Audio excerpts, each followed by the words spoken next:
Open. Wake up. Naruto suddenly woke up when he heard that voice.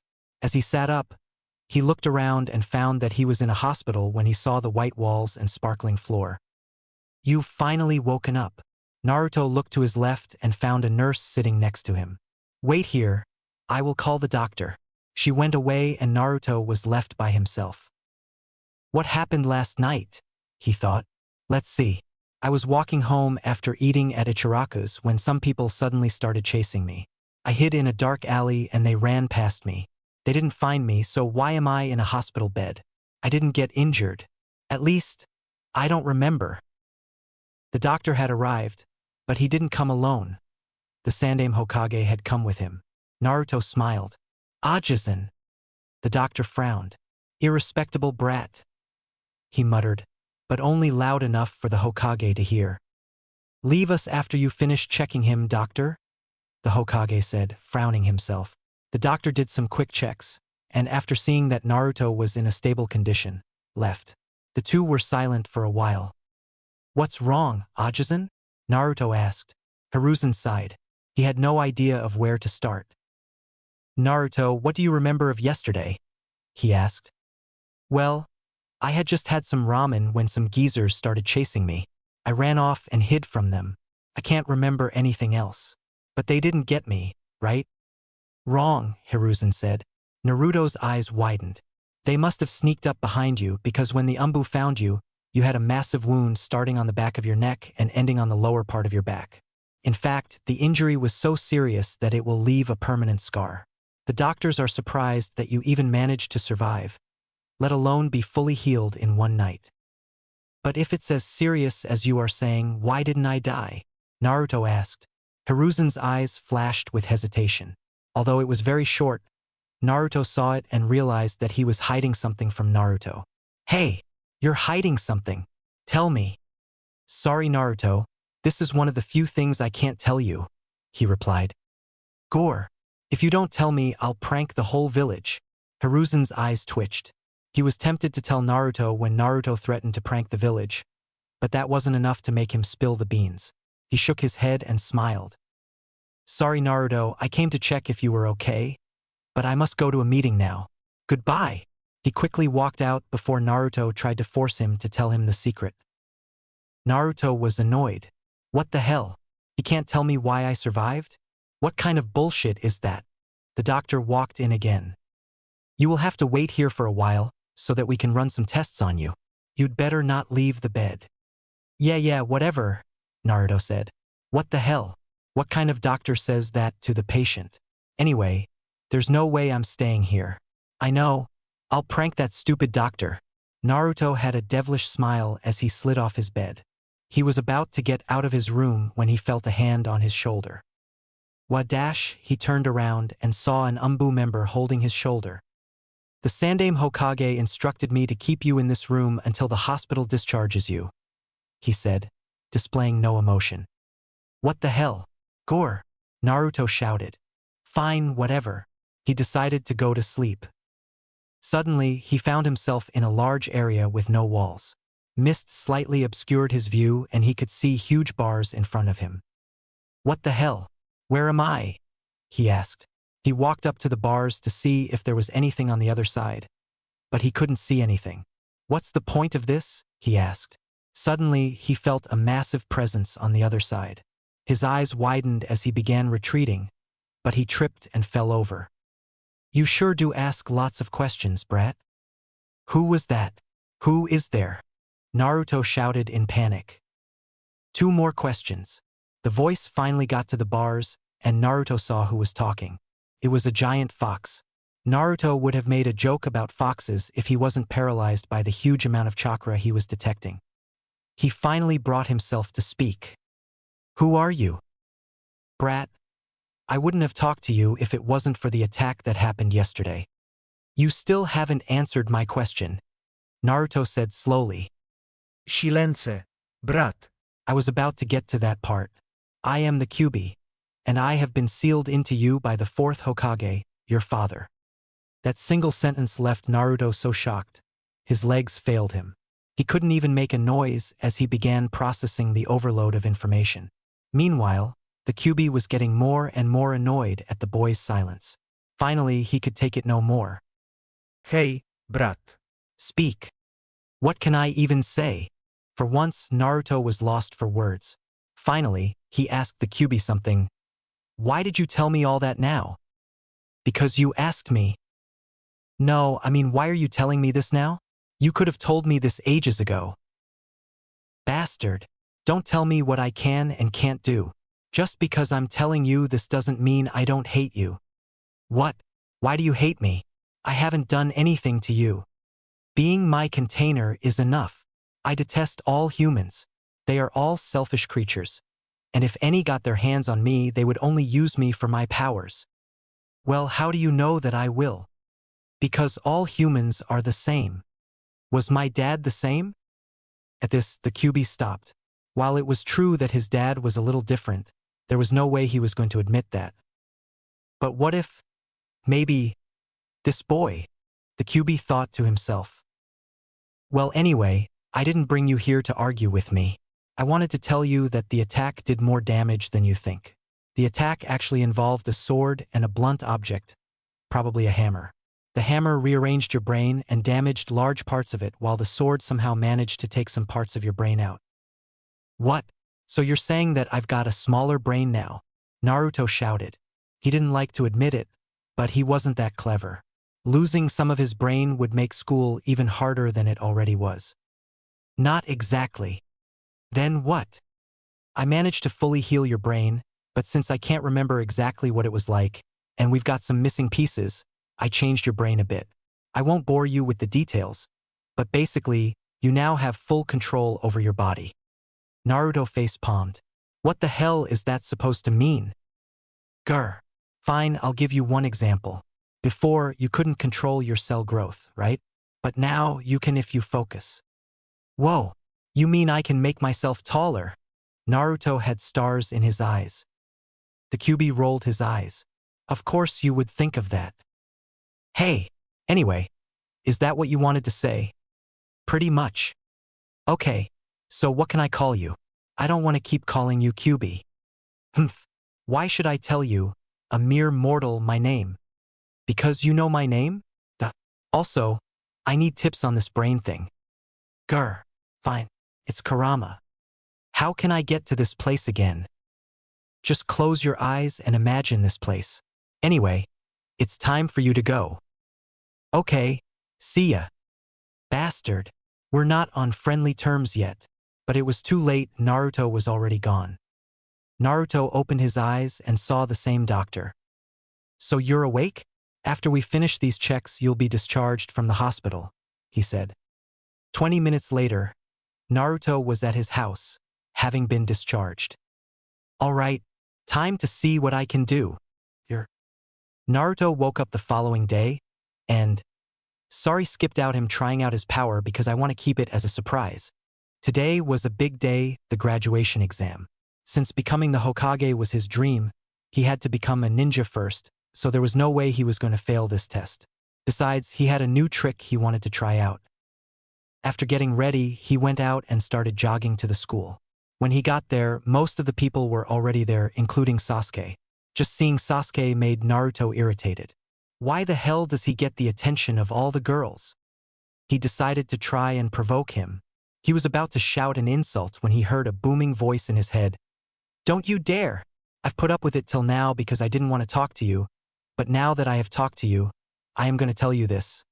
I will not have my container going around insulting everyone. It brings shame to me. But he's a douchebag. Why can't I just say one thing? Because otherwise, I won't teach you anything. Naruto huffed and just walked past Sasuke.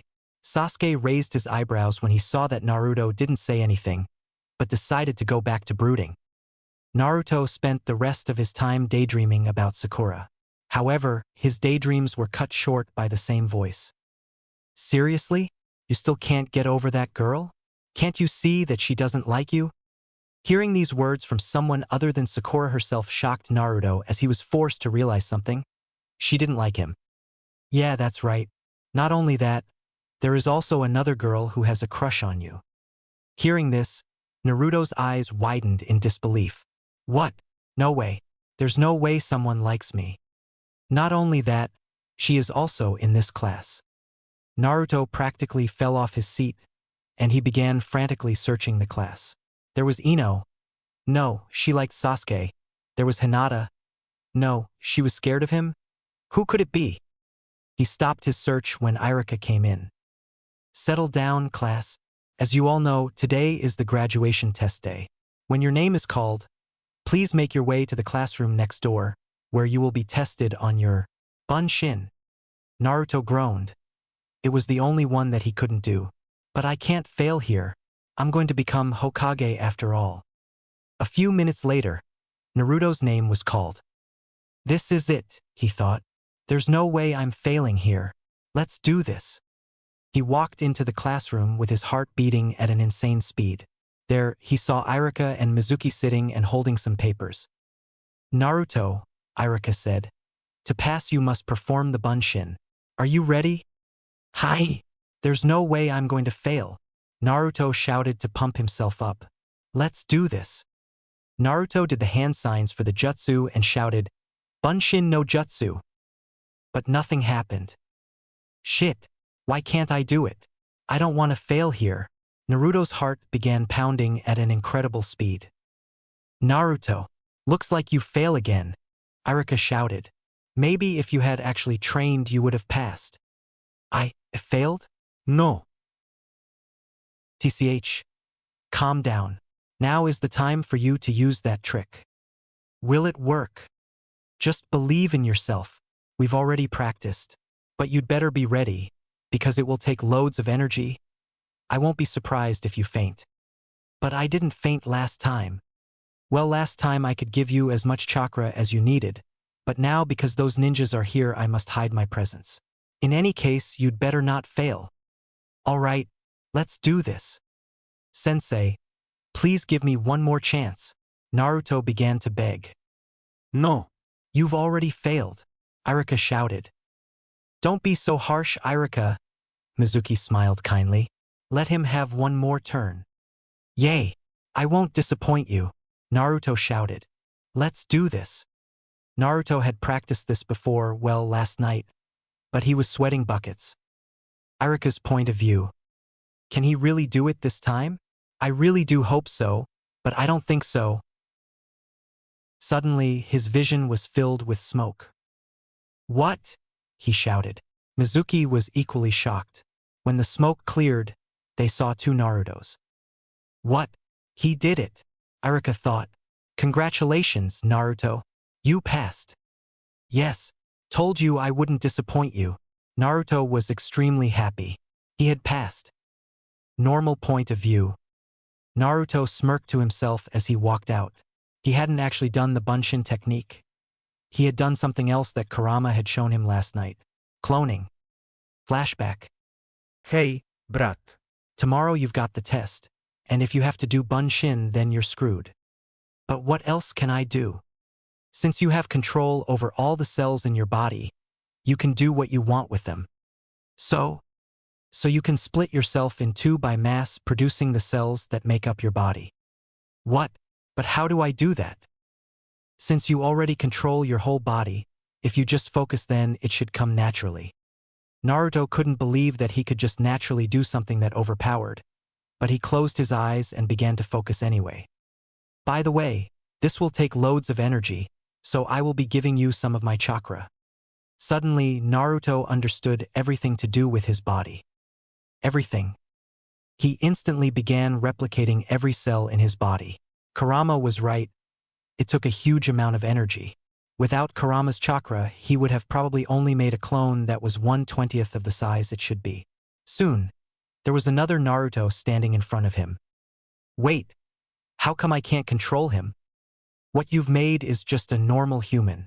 If you want to be able to control him, you'll have to change the structure of his brain.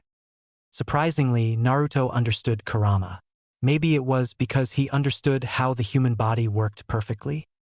You will have to hide this from the ninja, so when you use this throw a smoke bomb before. Flashback end. Everything had worked perfectly, but Kurama was right. Naruto already felt like collapsing because he had almost no energy left. He just made it back to his seat before he collapsed and fell asleep. Hours later, Naruto felt something shake him and opened his eyes. He saw Shikamaru waking him up. "Wake up, school's done," Shikamaru said. "Oh, thanks," Naruto said. "So, did you pass?" Shikamaru asked. Truthfully, he didn't think so, but he was shocked with Naruto's answer.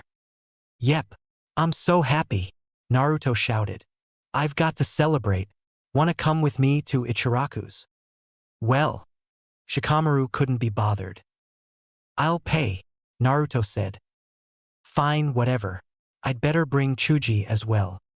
And so the three boys ended up having a ramen eating contest. Shikamaru gave up pretty quickly, but Naruto and Chuji battled fiercely. In the end, Naruto won because of his love for ramen. "Okay, time to pay," Naruto said. "Actually, just for today you don't have to," Tuchi, the cook, said. "How come?" Naruto asked, confused. "We heard that you passed the test. I am Tuchi's daughter," said. "Congrats." "Thanks, guys. This was probably Naruto's best day yet. Free ramen and graduation? Sweet. However, now we're expecting great things from you. You'd better not let us down," Tuchi said. Naruto was left speechless. To think that they believed in him this much. "Hi. I will become the greatest Hokage ever and make the village acknowledge me. I will definitely not let you down." His journey as a ninja had just begun. Thanks for liking/following the previous chapter. I'll try being consistent in chapter uploads, but please be patient if I am not. Also, who do you want to be in the harem? I can't have more than 6 to 7 girls, and do you want gender-bended characters? Peace. Eyes. Naruto woke up a little earlier than usual. Today was the day that the genin squads were going to be picked, so there was no way that he was going to be late. After getting ready quickly, he rushed out and made his way to the school. When he got there, only Sasuke and a few others were present. He had arrived early. "It's Sasuke." Humph. He was about to say something to Sasuke when he remembered what Kurama had said. Grr. Can't say anything mean to him. As he sat down, he remembered something else that Kurama had said. Someone in the class liked him. He decided to check out everyone that walked in to find that person. An hour later and he had no luck. He hadn't seen anyone that acted like they loved him. Was Kurama lying to him? "All right, class." Irika had arrived with a sheet in his hand. "Settle down. Today you will find out what genin squad you are in and who your teacher will be." Everyone went quiet as they listened with much anticipation. Irika began calling the squads. Finally, he got to the important people, i.e. people from clans or people who had done well. Team 7, Sasuke Uchiha, Haruno Sakura, and Kiba Inuzuka. Sakura shouted in joy as she realized that she was in the same group as her idol. Kiba grinned since he would get the chance to practice with someone as strong as Sasuke, and Sasuke said nothing. Team 8, Hinata Hyuga, Shino Aburame, and Naruto Uzumaki. Naruto didn't really mind the two. They were one of the few people in the village who weren't mean to him. Hinata started blushing heavily. Shino also said nothing. And the rest of the teams are the same as in the anime. After Team 8 were told to go to a different room to meet their sensei. When they arrived there, they found a woman waiting for them. She had long black hair, red eyes, and she wore a little dress which was white and red. "Hello. My name is Kurenai Yuhi. I will be your sensei from now on," she said. Kurenai's point of view. "Let's see. Shino should be a good student from what I've read. And Hinata's only problem is that she's too shy. The only one I'm worried about is the demon bow. Naruto. I hope he's nothing like what I've read," she thought. Normal point of view. "Okay, students, listen up. You haven't become genin yet," she said. "What? But we passed the test," Naruto shouted. "I get the feeling that he's going to be annoying," Kurenai thought. "Yes, but now you must pass my own test. We will go to training ground 8. You will have 2 hours to find me. I will be hidden, and touch me." "Touch you?" Naruto asked, confused. "She wants us to touch her? Is she into kids?" "Not like that," Kurenai said as she rolled her eyes. "As in land a hit." "Oh, okay." Naruto nodded. Why didn't she just say that? A few minutes later, they were in Training Ground 8. When he first saw it, all Naruto saw was a large, empty area. However, he blinked and the whole scenery changed. It had trees, plants, and rocks. What had I seen before then? Naruto thought. Begin. As soon as Kurenai said that, she disappeared. The three looked at each other. I propose we think of a strategy first, Shino said. You, Naruto said with shadows in his eyes. What? Asked Shino. That's the first thing I've heard you say, so you can speak, Naruto said. Shino just stared at him and resisted the urge to facepalm. Hinata said shyly. When they both looked at her, she blushed. Don't be afraid, Hinata. Tell us, Naruto said. I think we should use Shino's bugs to, scout a large area with aid from my, Byakugan, then Naruto should close in. She looked up hopefully and blushed when she saw them nodding and smiling. Then they began. Hinata activated her Byakugan and began scanning the forest while Shino released a large amount of his bugs and just scattered them. They began spreading out to look for living creatures. Meanwhile, Naruto began going into the forest to search up close. 30 minutes later, they had found nothing. Damn it! Where is she? Naruto was starting to panic a bit. How are we meant to find her? Then he heard a snort in his head. Oh yeah, Kurama? Can you help me? Ooh, fine. I'll only give you one clue though. Okay, what is it? Send out a chakra pulse. Use a lot of chakra. Okay? He tried it, then gasped when he felt something further ahead to his right. Was that her? Thanks, Kurama. Ha! I did nothing. Naruto ran back to Shino and Hinata. Guys, focus your search on that area, he said, pointing at the place he had felt chakra. Shino looked at him weirdly, but listened to Naruto's orders. Soon enough, they found her position and ran to her. There she is, Naruto shouted. As they closed in to attack her, they felt something weird. Only Hinata was able to understand it though. We're in a genjutsu. Their eyes widened as they realized it too. Then they all ejected chakra to get out of it. Suddenly, all of the forest disappeared and was replaced with a bare training ground. Where's it all gone? Asked Shino. For once, Naruto understood. We were in a genjutsu the whole time. I saw her casting it, but I didn't realize that she was casting a genjutsu, he said. Well done, Kurenai said. They turned around and saw her walking towards them. You did better than I expected. Especially Naruto. I thought he would have been useless, she thought. Now for the last part, you must try to land a hit on me. Don't worry, I won't use genjutsu. Begin. At once, the three began attacking her. Shino stayed back and used his bugs while Hinata and Naruto used close combat. However, they still couldn't touch her. Shit, what shall I do? How can I touch her? Naruto began thinking. However, he wasn't a great thinker, so he gave up on thinking and just kept on attacking. In the end, they stopped because they needed a rest.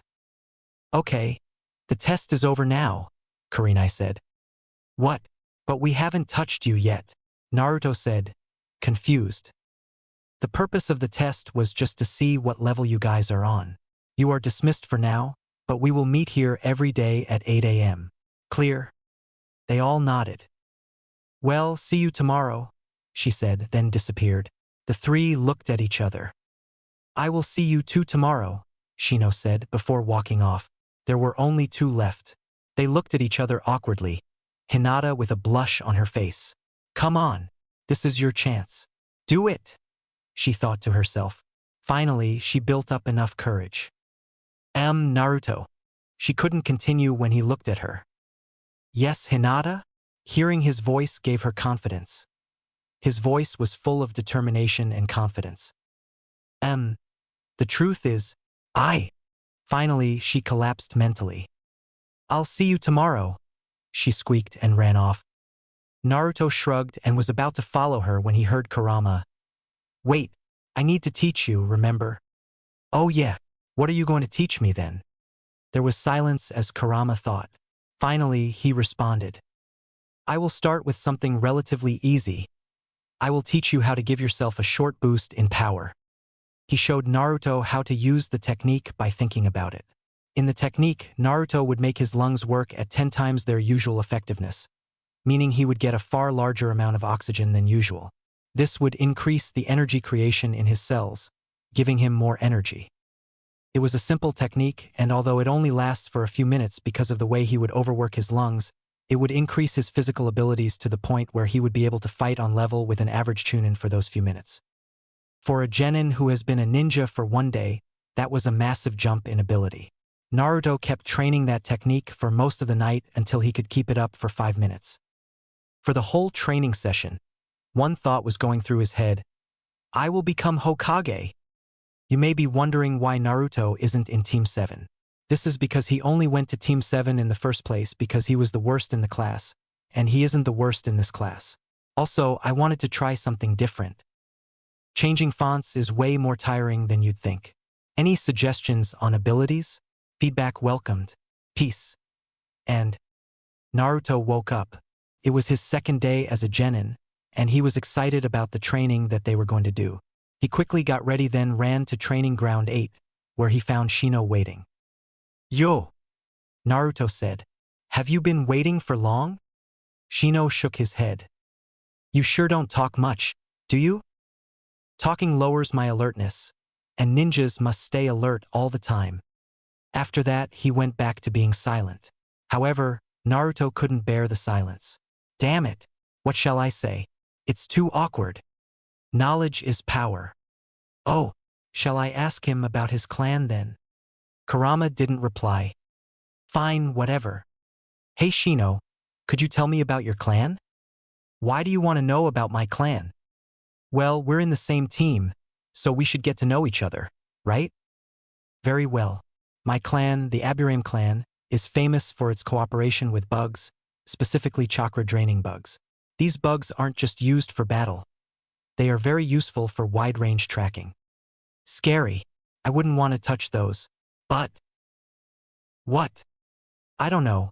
It seems as if you rely on the bugs too much. You know what I mean? Care to expand on your point?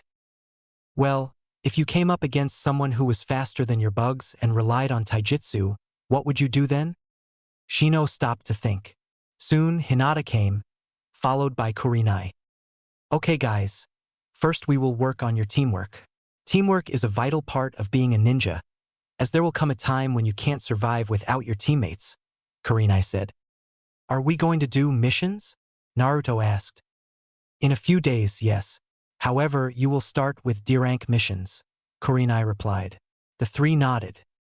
For the rest of the day, they did various activities to improve their teamwork, such as trust falls, and search it up if you don't know what it is. It's pretty fun. Finally, Kurenai said, see you tomorrow, and vanished. Hey Kurama, are we going to train now? At night. I don't want anyone watching.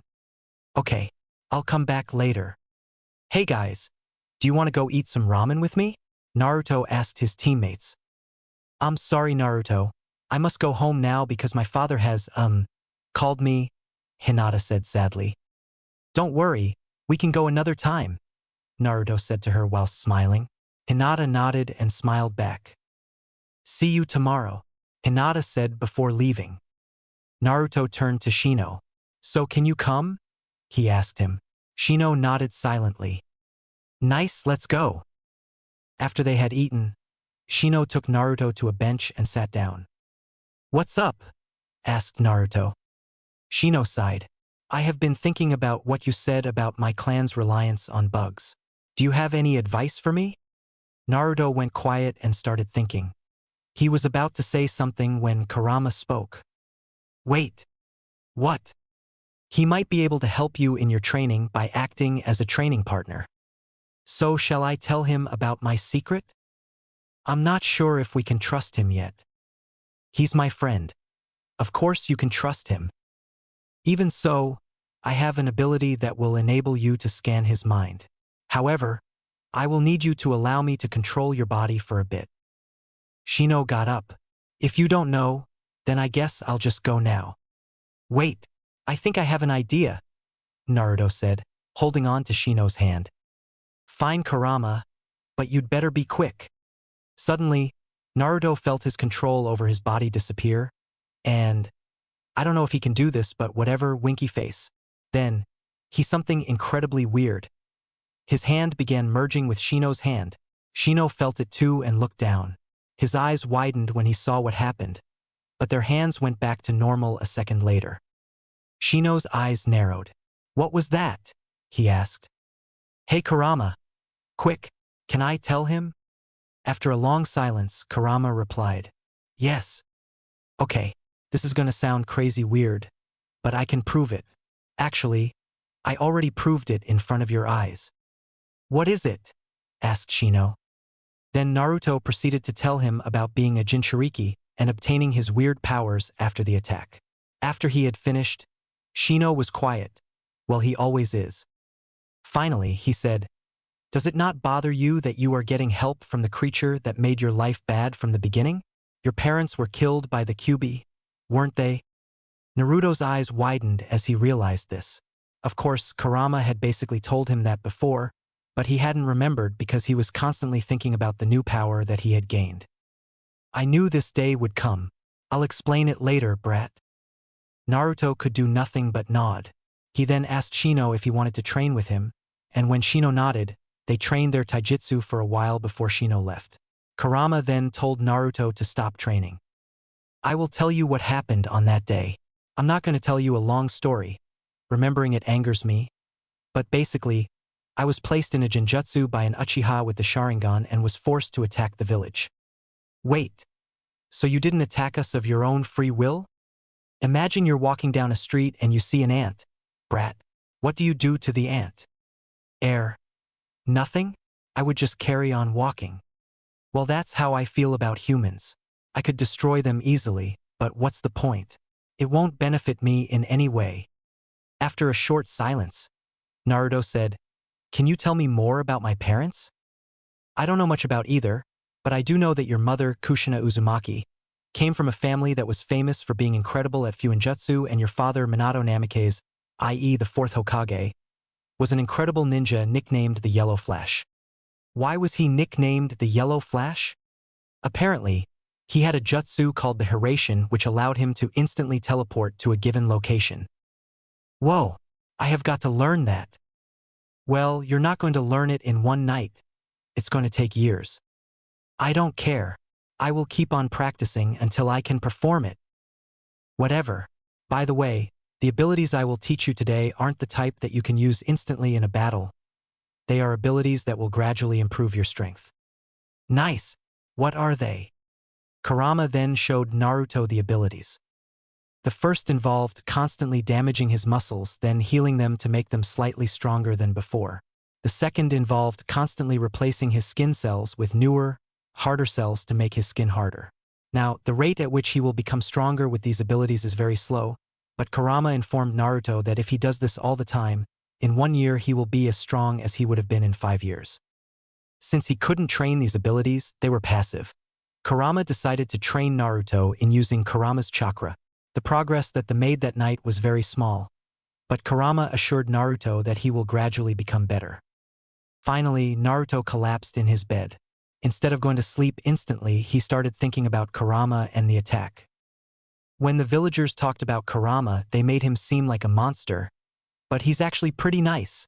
Who would have guessed? Soon enough, he fell asleep. However, unknown to him, Kurama had heard everything Naruto had thought. This brat might turn out to be different from the others. Sorry for the slightly shorter chapter. Thank you very much for reviewing/following the story. It really motivates me to write more. Also, I like the ideas in some of the reviews, so I might be using some of them. Actually, I already have, thanks to the guest user called AngeloffDeath666. I used one of your ideas. Please feel free to tell me more of your ideas. Finally, does no one want Hinata in the harem? Peace. 1 week had passed since Naruto had become a genin, and in all of the training sessions they had only done teamwork exercises. Of course, because of this, Naruto's relationship with the others had increased greatly, but it still didn't change the fact that he was bored. He wanted to do some missions or start some proper training. The only thing that had kept him from complaining was his training with Kurama. During the past week, he had trained his existing abilities and his control over Kurama's chakra. He had also gained several new abilities. The one he was most fond of was an ability which he called Excel, which involved increasing the efficiency of his lungs, increasing his heartbeat speed, and increasing the rate of energy creating in his cells, giving him a huge boost in physical ability which he could maintain for a few minutes. Today, Team 8 were finally going on a mission at D-Rank. They were to help a farmer out by gathering his many crops in his large farm. They were able to finish it pretty quickly, so when they finished, Kurenai brought them to Training Ground 8. "Today, we will begin your personal training," she said. "Yes, finally," Naruto shouted whilst jumping for joy. Hinata also nodded in happiness. Shino did nothing. "We will cover some basic activities before moving to more advanced stuff. For now, you must try to do this," Kurenai said, before bringing a leaf and putting it on her forehead. "Wait, how is this training?" Naruto thought. His eyes widened when he saw that the leaf didn't drop even after she let go of it. "Cool. How are you doing that?" Naruto asked. Kurenai smirked. "You use chakra to keep it stuck on your skin. However, be careful, too little chakra, and the leaf won't stick, and too much and the leaf will be blown away." For the rest of the lesson, they struggled to complete the exercise. Hinata found it relatively easy as all Hyuga are trained in chakra control. Shino found it mildly difficult, but he was soon able to do it. Naruto was hopeless. There was no other way of putting it. He used far too much or far too little chakra each time. "Gore, why can't I do it?" Naruto shouted to no one in particular. "It seems as if he has too much chakra to control because of that Kyūbi. Not much I can do about that," Kurenai thought. "Well, at least he is enthusiastic." Finally, Kurenai stopped Naruto. "Okay guys, see you tomorrow. Hinata, Shino, you will be doing other exercises tomorrow." "What about me? Am I going to be stuck with this exercise?" Naruto asked. "Yes, but since it will take a long time to master anyway, you won't be spending all your time on it. You will see tomorrow. Goodbye," Kurenai said, before vanishing. Shino and Hinata also left after saying goodbye. Naruto stayed and trained with Kurama, but he finished earlier than usual. He decided to walk around the village. However, when he walked past Training Ground 7, he heard the sound of someone training. "Who is it?" Naruto thought. He snuck in and saw Sasuke training by himself. He hid himself and watched Sasuke for a while, until Sasuke stopped and began walking to him. "What do you want?" asked Sasuke. How did he see me? Naruto thought. "Why do you train that hard?" he asked. Sasuke stared at him. "Why do you care?" he asked. Naruto hated what he was going to say next, but he needed to know if he wanted to be strong. "Because I want to be strong, and you are stronger than me, so I thought I would get some tips from you." Sasuke's eyes widened. "Wait, is the dobe being serious? He's actually being serious about training?" You see, this Naruto was slightly different to before he graduated. Actually, a lot more different. This was mainly because of one thing Kurama had done a few nights ago. Flashback. Naruto was about to go to sleep after a training session when Kurama said, "Wait, brat, let me take control of your body for a few seconds." Naruto narrowed his eyes. "Why?" "I'm tired of you being so dumb. I refuse to be in a dumb container. I will make you cleverer." "What? How are you going to do that?" "I'm going to create new brain cells that are better than the ones you already have, and I am going to increase the number of connections between the nerves in your brain." "I get the brain cells part, but what about the nerve part? What does that do?"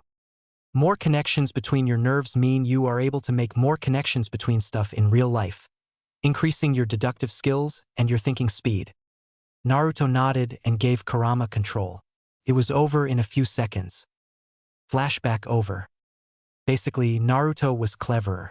Now, he wasn't some genius like Shikamaru. He was just above average.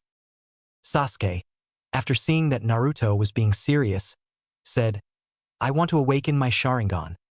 "Sharingan? Is it good? Can I get it?" Naruto asked. "No, idiot. It's crazy good, but it's a Kekkei Genkai, so you can't get it. If you don't know what that is, then go read about it. Now go." So that's what Naruto did. He went to the library after disguising himself as a civilian and read about the Sharingan and Kekkei Genkai. He then also read about his father, the Hiraishin, his father's famous jutsu, his mother, the Uzumaki clan, and finally, Fuinjutsu, which was his clan's speciality. Because of his newfound intelligence, he began making loads of connections and started thinking of some amazing ideas. When he got back home, he had a few questions to ask Kurama. "Hey Kurama, how long would it take me to make a fully independent clone around my age?" "Well, if you want a mindless creature like the one you created in the graduation test, you can create one instantly with my chakra." "No, I want one that can live without me but recognizes me as its master. Also, I want it to be an Uchiha." At this, Kurama's eyes didn't just widen, they almost popped out. "What? Why do you want to make an Uchiha clone?" "I want to find out more about the Sharingan." "Then why don't you do it on yourself?" "I would have to become an Uchiha by changing all of my cells, and I don't want that to happen, because I am an Uzumaki till the day I die." Naruto said it normally, but Kurama could detect enough determination to make him impressed. "Well, using my chakra, it would take a day max." "Nice. But I'm not going to help you." "What? Why?" "Because I hate the Sharingan." Then Naruto remembered that it was the Sharingan that had subdued Kurama. "Fine, I understand. Okay, how long would it take me to create one?" "Maybe a week. Probably more if you want to stay safe and not exert yourself." "Okay, thanks. So let's see. I'm going to have to create the clone inside me until it's mature to live outside me. Also, the most important parts, how big will they be? They can't be small, but they can't be big, otherwise they will be annoying." "What is this thing that you are thinking about the size of?" "Her boobs." Hearing this, Kurama didn't even bother to say anything. He just went to sleep, thinking something along the lines of, "I am not prepared to talk with a pervert." Finally, Naruto slept. For the next few days, Naruto would do D-rank missions with his team, train with Kurama, and occasionally talk with Sasuke. One day, a few days after Naruto and Sasuke had begun talking, Sasuke requested for Naruto to have a spar. "There's no point in you just coming here to speak to me. Spar with me," said Sasuke. Naruto grinned. "Let me warn you, I'm not the pushover I used to be." "We'll see. Taijutsu only," Sasuke said, smirking. He didn't want to risk hurting Naruto. They began their fight. Sasuke had the Uchiha style of fighting to use, but Naruto only relied on his physical abilities, so in the end Sasuke won. This was also due to the fact that Sasuke had begun to train long before Naruto. Of course he would be better. However, it went nothing like Sasuke had thought. Instead of rushing in, Naruto had stayed back for a bit to test out Sasuke's range, before coming in and trying to land hits with solid, precise punches, nothing like the Naruto that Sasuke knew. Sasuke thought that he would have been able to finish this with just an arm and a leg, but in the end he even had to use his head to headbutt Naruto when he had been off balance and unable to punch or kick. After they had finished, they were both panting heavily and both grinning wildly. As they looked at each other, something was created that night, something created because of their similar love for action and a racing heart. That night, a bond was created between them. That night, they became brothers. Sorry if the ending was cheesy, winky face. Thank you for supporting this fan fiction. Seeing the number of followers always makes my heart jump. Last chance to decide. Shall I make Hinata part of the harem? Peace. Will. Several weeks had passed since graduation day. During this time, Naruto had begun sparring with Sasuke. He would switch between training with Kurama one night and sparring with Sasuke the other. Also, Kiba had begun to join them since he had seen them a few days ago. Flashback. Naruto and Sasuke were sparring deep into the night yet again, when they heard someone coming into the training ground. When they looked, they saw Kiba coming in with a large grin. "Can I join in?" he asked them. The two looked at each other, and when Sasuke shrugged, Naruto said, "Sure." They began having a three-way battle. While they were fighting, Kiba said, "Man, Naruto, you're nothing like you used to be before you graduated. How are you this strong already?" Naruto just grinned and carried on fighting. Flashback over. Since then, The three began practicing together every other night. Practicing together for several weeks had brought them closer together, and they were already at the point where Naruto would frequently force them to eat ramen with him. Kurenai's training had also started to become more focused and intense. With Naruto, she would try to help him create his own taijutsu style. She refused to teach him ninjutsu until he was able to complete the tree climbing exercise, walking up trees using chakra to stay on the tree. With Hinata, she would train her gentle fist taijutsu style and teach her a few D-rank wind release, futon jutsu. Finally, with Shino, she would help him gain more control over his bugs. She would also train them all in detecting and using genjutsu once a week since this was her specialty. Naruto was happy with most of what she was doing, but he couldn't help but feel as if Shino was still relying on his bugs too much, so eventually, he began bringing Shino to the sparring with Sasuke and Kiba to improve his taijutsu. Finally, Kurama's training had begun to have big effects. Naruto was now able to use enough of Kurama's chakra to potentially scare even Jonin, although he knew he had no chance of beating one if they got serious. Naruto's special ability training had also become much harder, resulting in him learning more. He had replaced his nerve cells with better cells to drastically improve his five senses. He had begun strengthening his bones to increase his defensive capabilities, and he had begun to learn how to control his endocrine system, which was involved in releasing hormones amongst other things. However, all of this success was overshadowed by one thing. Flashback. Hey Sasuke, when is your Sharingan going to awaken? Naruto asked while they were sparring. I don't know, Sasuke replied, but I know that it only awakens when I overwork my body. Well, I was thinking, you're not exactly being overworked right now because you can beat us in one-on-one taijutsu matches. What's your point? Asked Sasuke. Well, if everyone attacks you at the same time, that will overwork you, right? Sasuke nodded. Are you guys okay with that? He asked Kiba and Shino. Sure, but only if you do the same to me, Kiba said. Shino just nodded. Well then, let's go, Naruto shouted, and the three began attacking Sasuke together. With the three of them combined, they could have easily defeated Sasuke, but they didn't fight at their fullest strength to give him a chance. Nevertheless, Sasuke began getting pushed back severely, and soon his face was also bloody from the amount of hits it had received. Let's finish this, Kiba cried before rushing in. Sasuke was distracted fighting Naruto, so he didn't see Kiba rushing in until it was too late. Kiba swung his fist and hit nothing. In the last moment, Sasuke had dodged the fist by ducking. What the? How did you do that? You were distracted, Kiba said in shock. When Sasuke turned around, they saw that his eyes were no longer black, but instead they were blood red with one black tomo in each. He had awakened the Sharingan. Flashback over. Feeling pretty pleased with himself, Naruto was wandering around the village, getting some hateful glares which he ignored, when he saw a ninja with silver hair carrying a scroll. That's Mizuki, my former teacher, Naruto thought. What's he doing? And why is he sneaking around like he's scared of being spotted? And what is that scroll he's carrying? Arg. Stop asking questions and just follow him. Naruto nodded and began tailing Mizuki without his former sensei realizing. The chase led him outside Konoha to the surrounding forest, where Mizuki stopped and unrolled the scroll. When Mizuki began laughing quietly in a manic way, Naruto knew something was up. Kurama, how can I see what's written on the scroll? TCH, you think I know the answer to everything. Channel chakra into your eyes. Naruto did as he was told and found that he could read what was on the scroll. However, when he read the title, his eyes widened in shock. Why does he have the forbidden scroll? I've got to get it back. Wait, after you beat him, read the scroll for a bit.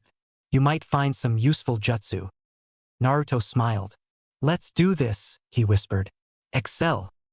Suddenly, he received a massive boost in energy and he rushed towards Mizuki. He had been so quiet and he had moved so quickly that Mizuki hadn't noticed him until it was too late. Naruto smashed his fist into Mizuki's face. Not giving him a chance to rest, he began to punch and kick Mizuki until he was confident that his former sensei had fainted. It had ended so quickly, Naruto was slightly disappointed. He could have put up a better fight. What do you expect? You caught him by surprise. Next, Naruto began looking through the scroll. There were tons of new jutsu that he could have learned, but he knew that ninjas looking for the scroll would eventually find him, so he chose to copy out the instructions for only a few jutsu, the Hiraishin because his father used it, the shadow clone jutsu because he wanted to compare it to his own cloning, and the impure summoning, this one was just plain badass. He was interested in another jutsu, the Death Soul Reaper jutsu. But he read that if he used it then he would die, so he had to forget about that one. After he had copied the jutsu, he began dragging Mizuki back to the Hokage's tower. When he arrived there, he entered the Hokage's room without bothering to knock. This time I've got a valid reason for not knocking, he thought. When he looked into the room, he found a large number of ninja, mostly Jonin level, staring at him. He looked at the desk and found Hiruzen staring at him as well. From amongst the crowd of ninja, he heard someone saying, "Don't you know what knocking is, brat?" Hiruzen raised his hand to stop anyone else from speaking. "Naruto, as you can see, there is something important going on. Can you wait outside if you want to speak to me?" he asked patiently. Naruto walked outside, but he didn't wait outside. He came straight back in. "Naruto, I told you to dash." Hiruzen stopped when he saw what Naruto had brought in, the body of Mizuki along with the scroll. Hiruzen's eyes widened. "How did you find him?" he asked, leaning forward. "I saw him hurrying off suspiciously, so I tailed him, and when I saw that he had the forbidden scroll, I knocked him out and brought him here," Naruto answered, trying to suppress a smile. "You knocked him out without the help of anyone else?" a random Jonin asked suspiciously. Naruto nodded, barely keeping a straight face. Hiruzen sighed in relief. "Well, I no longer need you," he said to the crowd of ninja. "So you can return to your previous duties."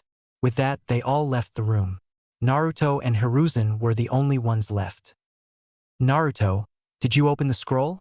"I hope you didn't, because there is a reason why it is called the Forbidden Scroll," Hiruzen said with a stern voice. Naruto shook his head innocently, knowing that if he spoke his voice would betray him. Hiruzen sighed again. "Very well. You may go, I will deal with this traitor," he said, looking at Mizuki. Naruto quickly left the room, and only when he arrived in his house did he start smiling widely. "I fooled them all," he thought happily. "Brat, when are you going to start working on those jutsu you've acquired?" "Well, if any of them are easy then I'll try to finish them now before I go to sleep." He began working of the 3 jutsu.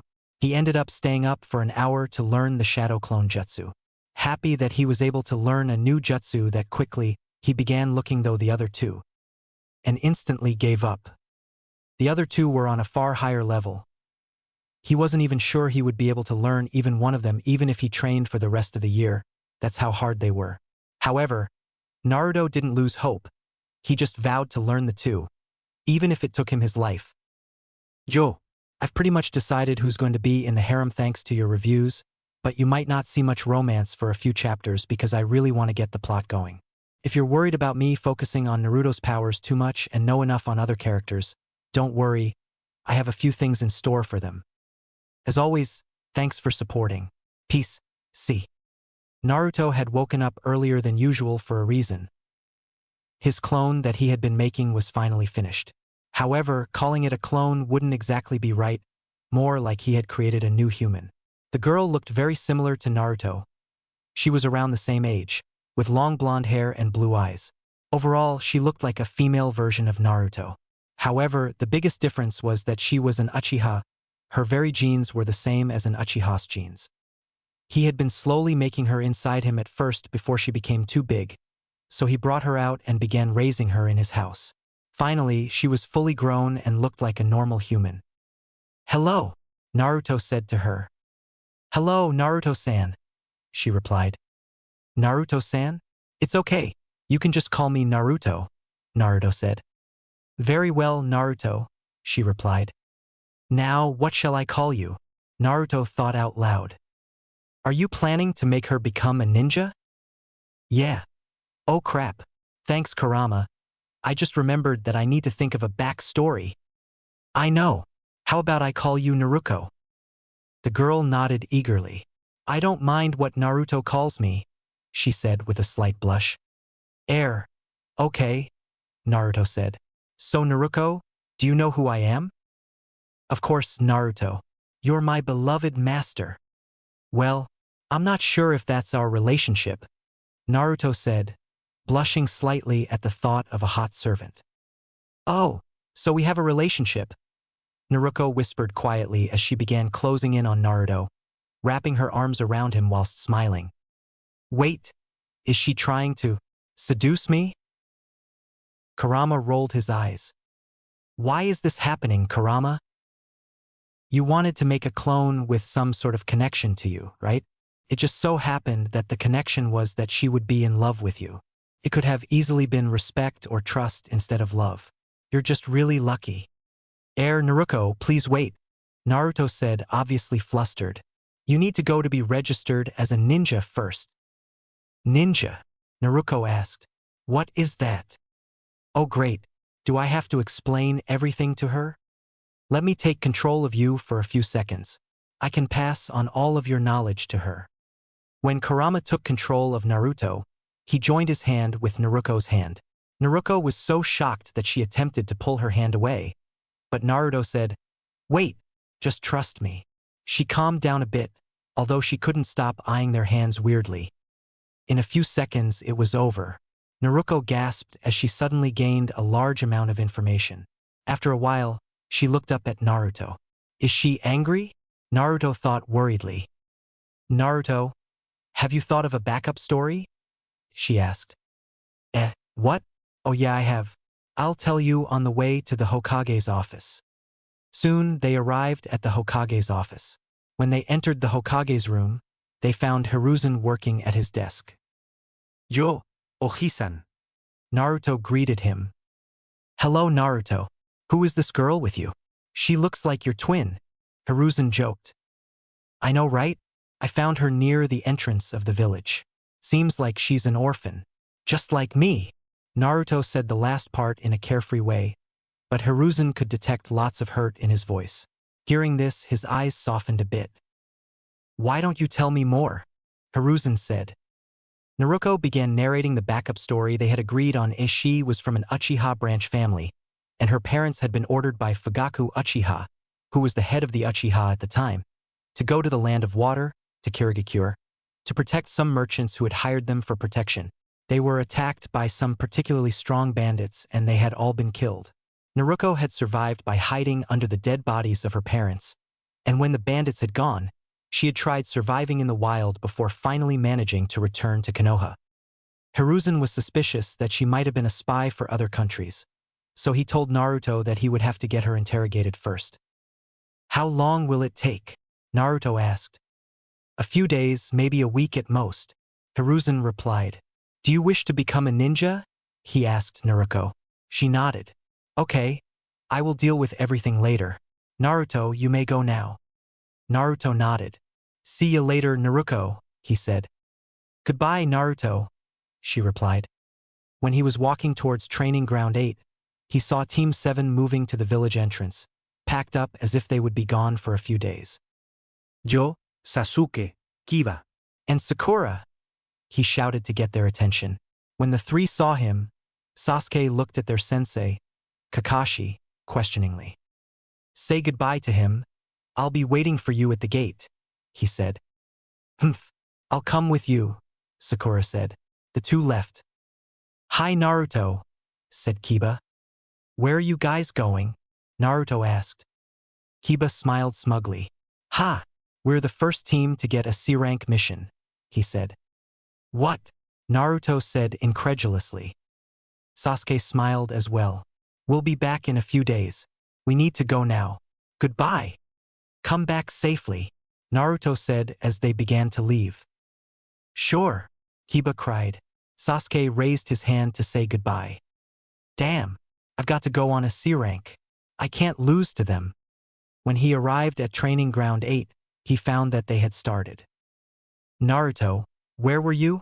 Kurenai asked. I had to see the Hokage, he said. Okay, now let's begin your training. While he was training, he began to think about the new jutsu he had acquired, specifically the Shadow Clone Jutsu, Kage Bunshin. If you can sense what your clones are sensing, that means you can experience the same thing as them, right? So that means any experience they gain will be passed on to you, right? Does that mean that you can use them to train? Hey Kurenai-sensei, is it possible to use clones to help you train, since any experience they get will be passed on to you? He asked her. Yes, but the effects are so small that it only helps if you have a large number of clones, larger than any normal ninja can create. Like this much? Naruto asked before using the jutsu. Kage Bunshin no Jutsu. Suddenly, there were a huge number of clones, numbering 100. Kurenai was speechless, and his teammates stopped their training in shock. How did you create that much? Do you feel any effects of chakra deficiency? Naruto shook his head and smiled. Well, with this you should be able to train your chakra control far quicker, she said. And so Naruto began training again. A week later, Naruto was wandering around the village when he found Sasuke sitting by himself on a tree. You're back. Why didn't you tell me? And where's Kiba? After a short silence, Sasuke looked at Naruto with dead eyes. What's wrong, Sasuke? What happened? Naruto asked, concerned that something bad had happened. Kiba was killed. Yo. I realize the story is getting pretty boring, but don't worry. The Chunin exams will begin in 1 or 2 chapters, hopefully. Thanks for supporting. Peace. That. What? What do you mean? Naruto asked in shock. He was killed by some hunter nin on the mission, Sasuke said. Naruto was speechless. He didn't feel any sorrow yet. He was just shocked. Tell me what happened, Naruto demanded. We were just escorting this man called Tazuna when Kiba told us that he could sense some ninja. Since we couldn't see anything, we carried on walking, but out of a puddle came 2 hunter nin, and they killed Kiba first since he was the closest. Kakashi-sensei killed them straight away and returned us to the village, but it was too late for Kiba. Naruto started feeling the shock give way to despair and sorrow. Kiba had been one of Naruto's only friends. Before graduation, they hadn't really known each other, but they had been okay with each other because of their similar personalities. After graduation, however, they had become extremely close because of their training. Kiba had even picked up Naruto's love for ramen. To suddenly lose someone that close. Sasuke got up. Naruto looked up at him. Where are you going? Naruto asked. To train. How can you train now, just after Kiba? Naruto couldn't finish the sentence as he felt his throat clog up. Then what do you want me to do? Sasuke suddenly shouted. If you don't want anyone else to die, then you have to become strong enough to protect them. Naruto was speechless as he began to think about what Sasuke said. Besides, Kiba wouldn't want you to be like this, would he? Sasuke asked softly after. At this, Naruto got up with a determined look in his eyes. You're right, he said simply. That's why I'll be serious in our training from now on. Sasuke smiled. Let's go. While they were sparring, Naruto was working his brain at a furious rate. Sasuke, use your Sharingan. Full power. Sasuke activated his Sharingan and began fighting again. Naruto almost cried out in shock. The difference in his ability with and without the Sharingan was too big. Sasuke, stop. Come closer, he asked Sasuke. As Sasuke approached him, he looked into his eyes. Naruto's eyes widened. What is it? Sasuke asked. You've awakened the Mangekyo Sharingan, Naruto said in shock. What? How is that possible? I haven't killed my closest friend, Sasuke remarked. I don't know. I'll look into it for you. Thanks, Naruto. They began sparring again. Later, Naruto was at his house when an Umbu member came and told him that the Hokage was calling him. So Naruto went over. Ah, Naruto. Come in, Hiruzen said. When Naruto came in, he saw Naruko in the room, and she was dressed in ninja clothes. What's up, Ajizan? Naruto asked. Well, after thorough interrogation, I've decided that she will be allowed to become a ninja. She will be allocated to Kakashi's team since Kakashi can teach her about the Sharingan. And because, unfortunately, Kiba was killed. Naruto nodded, sad at the mention of his friend. Where will she live? Well, she wanted to live with you. Is that okay with you? Naruto nodded. Okay, you may go now. Also, I'm sorry for the death of your friend, but I want you to know that ninja must be ready to die anytime, Hiruzen told Naruto. Naruto simply nodded and walked out. Naruto, who died? Naruto asked. Naruto bit his lip and tried to stop the tears. Your teammates can tell you. Naruto wasn't in the mood to speak about it, and Naruto detected that, so she kept quiet. Naruto returned to his old routine, and for several weeks nothing happened. However, one day when he arrived at Training Ground 8, Kurenai had some exciting news. The Chunin exams will begin in a week. Do you guys wish to join? She asked them suddenly. You can give me the answer by tomorrow latest. Of course, Naruto cried happily. Shino nodded as well. Well, if Naruto's doing it, then I'm definitely doing it, Hinata thought before nodding as well. Oh, well, that was fast. Well, carry on training, I guess. When they finally finished training that day, Naruto asked Shino and Hinata to wait and train with him, and they both agreed. So, since the exams are coming up, I want to help you guys train, so I thought of some ways I could help you. You didn't have to, Hinata said, blushing. Nah, it's okay. You're my teammates after all. So Shino, for you, I thought, since I have so much spare chakra, and your bugs need chakra to multiply, why not give you some of my chakra? Shino widened his eyes. I would be indebted to you if you could do that. Also, I want to mix some Kyūbi chakra into it and see if it has a difference on your bugs, Naruto whispered to him. Shino nodded. And for you, Hinata, I've been working on something ever since I saw your Byakugan eyes. Ever since you first saw them? Hinata wondered what it could be. To be honest, without you, Kurama, I wouldn't have even known I could do this. Thanks a bunch. Sure, whatever.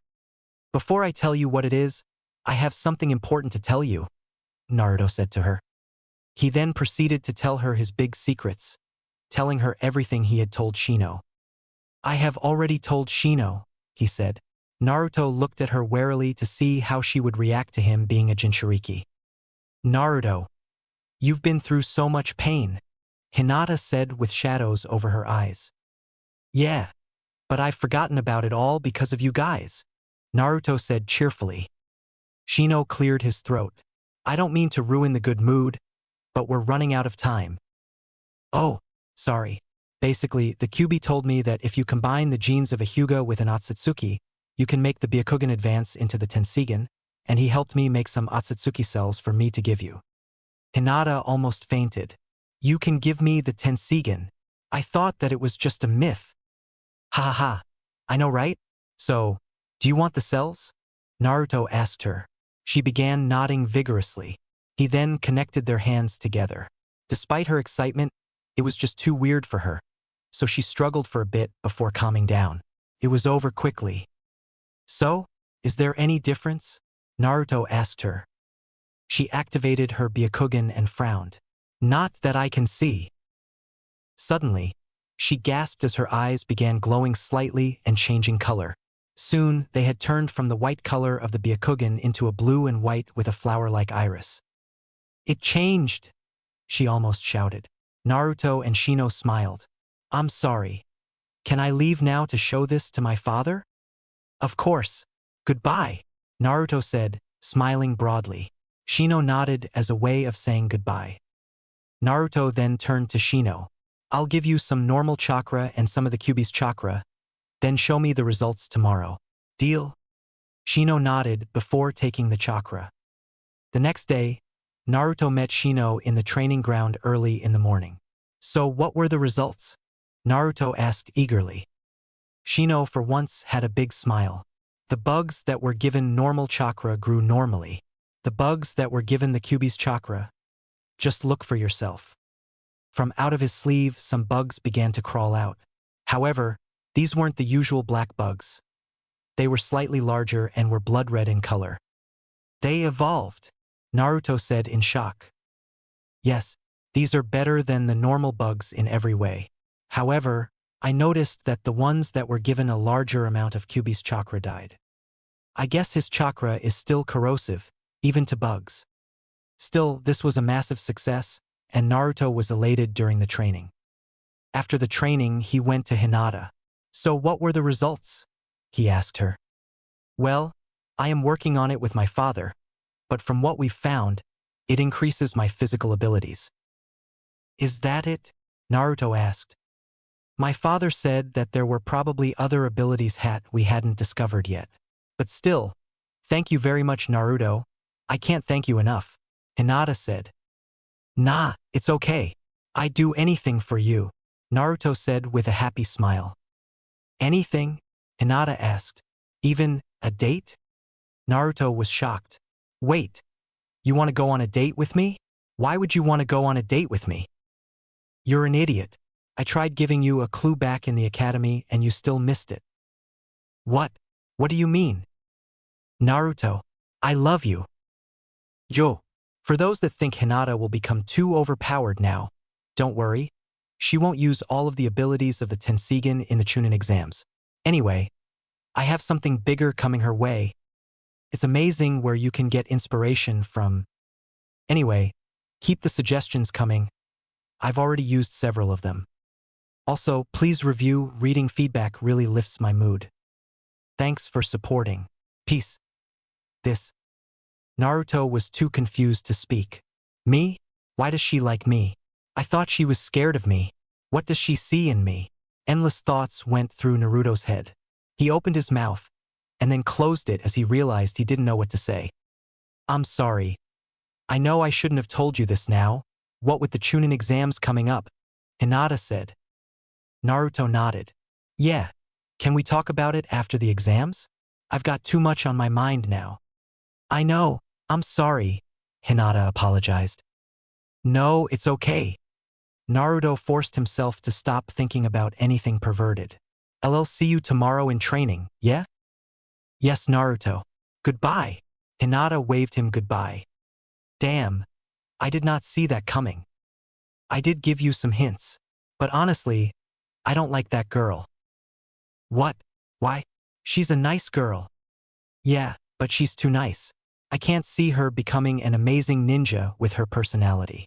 And she's meant to be the heir to the Hyuga clan. The rest of the week passed quickly. Sasuke had become less talkative, and every time Naruto asked him about it, Sasuke just kept silent. Do you think he's still sad? Humph, I don't care about that Uchiha brat, but it's obviously not part of his personality to be that sad. I reckon he's thinking about something. If he's not grieving, I think I know what he's thinking about. Finally, the Chunin exams had arrived. Kurenai had wished them luck before dropping them off at the site. Naruto was pumped. All right, let's do this, he shouted, before they entered the building. Immediately, they saw a large number of ninja making their way to some stairs. They climbed up a set of stairs, but when they found that they were still on the first floor, they became confused. Hinata prodded both of the boys. Look, she said, pointing at 3 ninja. 2 of them were bullying the third. It's a genjutsu, Naruto whispered. Due to Kurenai being specialized in genjutsu, she had trained them in detecting them and making them. Well, she didn't train Naruto in making them because he was so useless, but he could still detect them. They quickly dispelled the genjutsu. They're using it to lower the number of participants, Shino observed as they entered the new door unseen. They then entered a large room which was filled with various ninja. Whoa, there's like 100 here, Naruto whispered fiercely. They grabbed some empty desks and sat down. Soon, the other 2 genin teams their age came in, and they formed a circle as they began talking to each other. Naruto saw Naruko and motioned for her to come closer. Did Sasuke believe your story? He asked her quietly. She nodded her head, but only after I told him my mother wasn't an Uchiha, which explained my blonde hair. How is your Sharingan training going? Well, Kakashi went pretty harsh on me, so I managed to get 1 tomo in that short time. Nice, but let me warn you, just because you live with me doesn't mean I'll hold back if we face each other in the test. Ha! Just how I like it. Naruko had picked up Naruto's personality after being with him for so long. Of course, after the test is over, I'm willing to make you feel good. Naruko's voice began to sound seductive and Naruto couldn't stop blushing. Suddenly, Naruto began to pick up a scent, which reminded him strongly of a snake. He looked around and saw an unfamiliar ninja with silver hair and glasses approaching them. He looked like a typical bookworm in his late teens or early 20s. Hello. This must be the first time doing this test for all of you. I'm Kabuto. What do you mean, first time? Have you done this more than once? Ino asked him. This is my 7th time, he answered. Whoa! You're weak, Choji exclaimed. Ha ha ha. No, I'm pretty decent. It just shows you how hard this test is. Huh. Seeing their expressions become grim, he said. But don't worry. I can provide you with some information on the participants if you want. The genin all began nodding vigorously. Tell me who the strongest participants are, Sasuke ordered. Let's see. There's Gaara, he's the one-tail Ichibi, and is known for having a perfect record in missions, even doing several A and B rank missions, and is known for having an impenetrable defense, which has caused him to never be injured in missions. There's Niji. He's the Hyuga prodigy who was the Rookie of the Year last year. There's Lee, he was useless in everything until recently. Now, he's probably the best in taijutsu in the whole competition, albeit the worst in all other ninja arts dash. And then there's you, Sasuke. The only Uchiha left, Rookie of the Year this year. Naruto smirked at the last comment, but apart from that, no one smiled. What the hell? Gaara's record is too scary, Sakura said. Suddenly, a large man with 2 scars on his face came in. Get into your seats. The test will now start, he shouted. Everyone immediately went silent and sat down. The man began handing out papers to everyone. If you are caught cheating, you and your whole team will instantly fail. Begin. What the hell? What kind of short introduction was that? Also, what the hell's up with these questions? They're impossible. You're going to have to cheat without getting caught. Well, with my enhanced senses, that will be easy. Naruto quickly located someone who was confidently writing down his answers and easily copied his answers with his enhanced senses. During the test, a few people were caught and were failed. The test is now over, the man said before taking in the sheets. What the hell? We only got 10 minutes, a random ninja shouted. Soon, many ninja began complaining. Silence. Part of being a ninja is working quickly and efficiently under pressure. If you can't handle this, how are you going to be able to do high-risk assassination missions? The man shouted. He then failed even more people because they hadn't finished the test. Hinata had passed by using her Tensigen and Shino had used his bugs to obtain answers. There is one question left. However, this is different from the other questions. If you get this wrong, you will be banned from entering this exam ever again. However, if you decide to withdraw, your whole team will fail, but you will be allowed to retake this exam. Decide now. After hearing this, many people began to withdraw. Naruto was full of confidence, and he was confident in Shino as well, but Hinata worried him, and when he looked at her, he saw that she was about to raise her hand. However, just as she was about to, she looked at him. He gave her a big smile and thumbs up, and seeing this, Hinata lowered her hand and smiled back. Naruto always gives me confidence, she thought. Those of you who are still here, you all pass, the man said. What? What about the question? A random ninja asked. There never was a question. That was simply to see who was willing to risk their ninja career to pass. After all, when a ninja is on a mission, they should be prepared to sacrifice even their lives for the mission. He let this sink in for a bit. Suddenly, there came a loud crash as the windows broke. A woman flew in with a large banner saying Anko is the best. The woman had purple hair and a playful, confident look on her face. She didn't wear much, a trench coat, a fishnet mesh top, a small skirt and boots, showing of a lot of skin as a result. All right, let's get this started. Wait, Ibiki, you barely got rid of any? She said loudly. Whatever, just start already. Also, you could have used the door, you know, Ibiki said. Well, whatever. Your numbers are going to drop like hell in my exam anyway. Meet me in the large plaza down there, she said while pointing out the window, before jumping out. A few minutes later, Anko was explaining the rules of the exam. And it's the same as in the anime, i.e. the exam in the Forest of Death. Right, everyone? Can you sign these forms to state that we were not responsible for your death? Our death? A random ninja asked. Oh, sorry, I meant in case you die. Well, it's pretty dangerous in there, so there is a pretty high chance of you dying. She finished spookily. Team 8 then received a heaven scroll. So we need to get an earth scroll, Hinata said. Any plans on what we should do? Naruto asked as they prepared to rush into the forest. I think we should try to make our way to one of the other gates, then move to the center from there. That way we can catch a team off guard from the back, Shino suggested. The two nodded as they considered this. The only problem is that it might take some time to follow the other team, Naruto pointed out.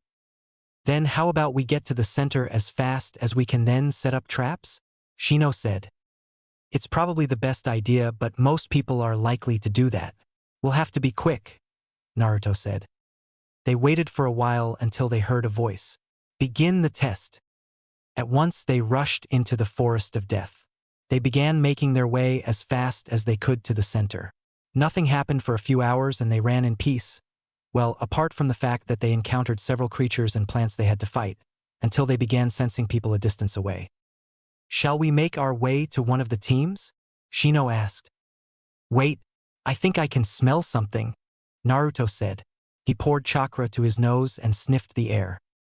I can smell Kabuto, Naruto exclaimed. How do you know it's Kabuto? Shino asked. He smelt strongly of snakes when we first met him, and Enko was the only other person who smelt like that, Naruto answered. Doesn't it seem suspicious that they both smell of snakes? Shino asked. I guess I hadn't thought of it. Anyway, let's go that way to Kabuto. Why not to the other team? They're closer to us, Shino said. Yeah, but we never know who the other team is, so they could be Gaara's group for all we know. But we know that Kabuto isn't that strong since he's failed the test 6 times already, Naruto said. The others nodded and they made their way to Kabuto. However, they were met with a huge shock when they arrived. Instead of finding Kabuto's team, they found Team 7 battling a man on a large snake. At least, Naruto thought he was a man. He wasn't sure. And Team 7 were losing badly. Shit, we need to help them, Naruto cried. You guys try getting them out of here while I distract the snake guy. Naruto charged forwards with a loud cry. Excel. Suddenly, Naruto put on a burst of speed and reached the man quickly, before sinking his fist into the startled man's face. However, the man turned into mud instead of being blown back. Naruto heard a sharp cry and spun around. There, he saw that the man had sunk his teeth around Hinata's forearm. The man tossed Hinata out of the way. Damn it! Why did you jump in the way? The man cried before making his way to Sasuke. However, Shino's devil bugs, his red bugs, blocked his way. Tisage, do you want me to wipe you all out? He threatened. He was forced to go on the defensive when Naruto, Naruko, Sakura, Sasuke and Shino all began attacking him. Meanwhile, Naruto used Kage Bunshin and told his clone to get some exam proctors. This man that was attacking them was definitely not a genin. However, even with all 5 of them attacking him, he was still grinning evilly and easily evading their attacks. Damn, this guy is too strong, and he's just messing with us. Kurama, lend me your power. Suddenly, a huge amount of chakra began coming out of Naruto. His nails grew, his eyes turned into the eyes of a fox. His whisker marks thickened and he began to be surrounded by foul red chakra. With a cry of anger, he burst forwards and began attacking viciously. Kurama's chakra mixed with his Excel had given him a huge boost in ability. Sasuke, you're gonna have to use the Mangekyo, Naruto cried. Sasuke nodded and closed his eyes. When he opened them again, they had changed from the traditional Sharingan shape with 3 tomo to a black, 6-sided star shape. His personal Mangekyo eyes. He also received a huge boost in ability because of this, and slowly they began pushing back the man and the snake. Enough! I have entertained you for too long, the man shouted, before suddenly blowing everyone back. His movements were far faster now, and the group of 5 could no longer hold him back. Just as it seemed as if they would be overwhelmed, Naruto's clone came back with backup. A Jonin and 2 Chunin proctors. Seeing this, the man didn't fancy his chances. Gore! I'll get you sooner or later, Sasuke, the man said, before rushing off into the thickness of the forest. The genin were extremely tired from that fight. Do you guys even know who that was? Naruto asked them. That was Orochimaru, one of the legendary Sannin, the Jonin ninja said. So you did very well to hold him back that much. The Jonin then ordered the two Chunin to do something before giving the two groups round objects each. If you see him again, throw this at the ground at it will make a large noise, alerting us. Other than that, continue the exam. With that, he left. Are you guys done? Naruto asked Team 7. Yes, we've even got a spare Earth Scroll, Naruto said. Nice. Can we have it? Naruto asked. Why should we give it to you? Sakura asked. Well, we did help you. Without us you would have lost, Naruto pointed out. Sakura thought about this for a bit. Fine, whatever, she said finally. Sakura's point of view. What the hell was that? Sasuke was amazing with his Sharingan, fighting on par with a Sannin, but that's to be expected. But Naruto, that was not expected. Since when was he that strong? And what was that scary red chakra he started emitting near the end? I thought chakra can't be seen with the naked eye, but that was clearly visible. Are those two really that far ahead of me? Normal point of view. The two teams arrived at the tower together, and after figuring out that they needed to use the scrolls to entered. After they split up, Naruto turned to Hinata. He asked her, Are you okay? Did that bite hurt? Hinata shook her head. I can barely feel it anymore. She smiled. Let me see it, Naruto demanded. She pulled up her sleeve and gasped when she saw a strange mark where she had been bitten 3 tomo in a similar arrangement to in a Sharingan eye. What's that? Naruto cried. Hinata just shrugged her shoulders and shook her head. We should get that scene by Kurenai-sensei, Naruto commented. Suddenly, Hinata began crying out and clasping her head. Hinata, what's wrong? There's a voice in my head. It's the man's voice, and it hurts. Damn, this chapter's almost twice as long as usual Chunin exam special. For the final part of the Chunin exam, one-on-one battles, are there any specific pairings you want me to keep, i.e. Sakura versus Ino or Shino versus Zaku? Thanks for supporting. Please keep the reviews coming. I don't even care if you just say something random like which food you like. Peace. Story. She's going to have to stay with us for a few days, the nurse said. We don't know exactly what to do with her yet. Naruto nodded and started walking back to his room. After Hinata had suddenly started crying out, he had made a clone and got the clone to find a nurse, who had immediately taken Hinata to a hospital room. I hope she's not badly hurt. While he was walking back, he came across a room with its door slightly open. He subconsciously slowed down to see if there was anyone inside, and when he heard some voices, he was about to walk past when he heard a male voice saying, But no one even tries talking to us. I get that we look a little scary, but seriously, not even one person? What the hell? Well, you should be used to it, said another male. Since we don't have any friends, we don't talk to anyone anyway. Well, he has a point. None of the competitors even bothered to talk to us a little, but I would have talked if I was in their position. This time it was a female. Hearing this, Naruto was reminded of his days before becoming a ninja. No one should have to live like I did back then. He walked into the room, pretending that he had accidentally walked into the wrong room. Oh, sorry, wrong room. Wait, are you guys participants? Naruto asked. Yes, we're from Otogekure, one of the guys said. Oh, I hadn't seen you before in this competition. Actually, I haven't even heard of Otogekure. Where's that? Naruto asked, feigning ignorance.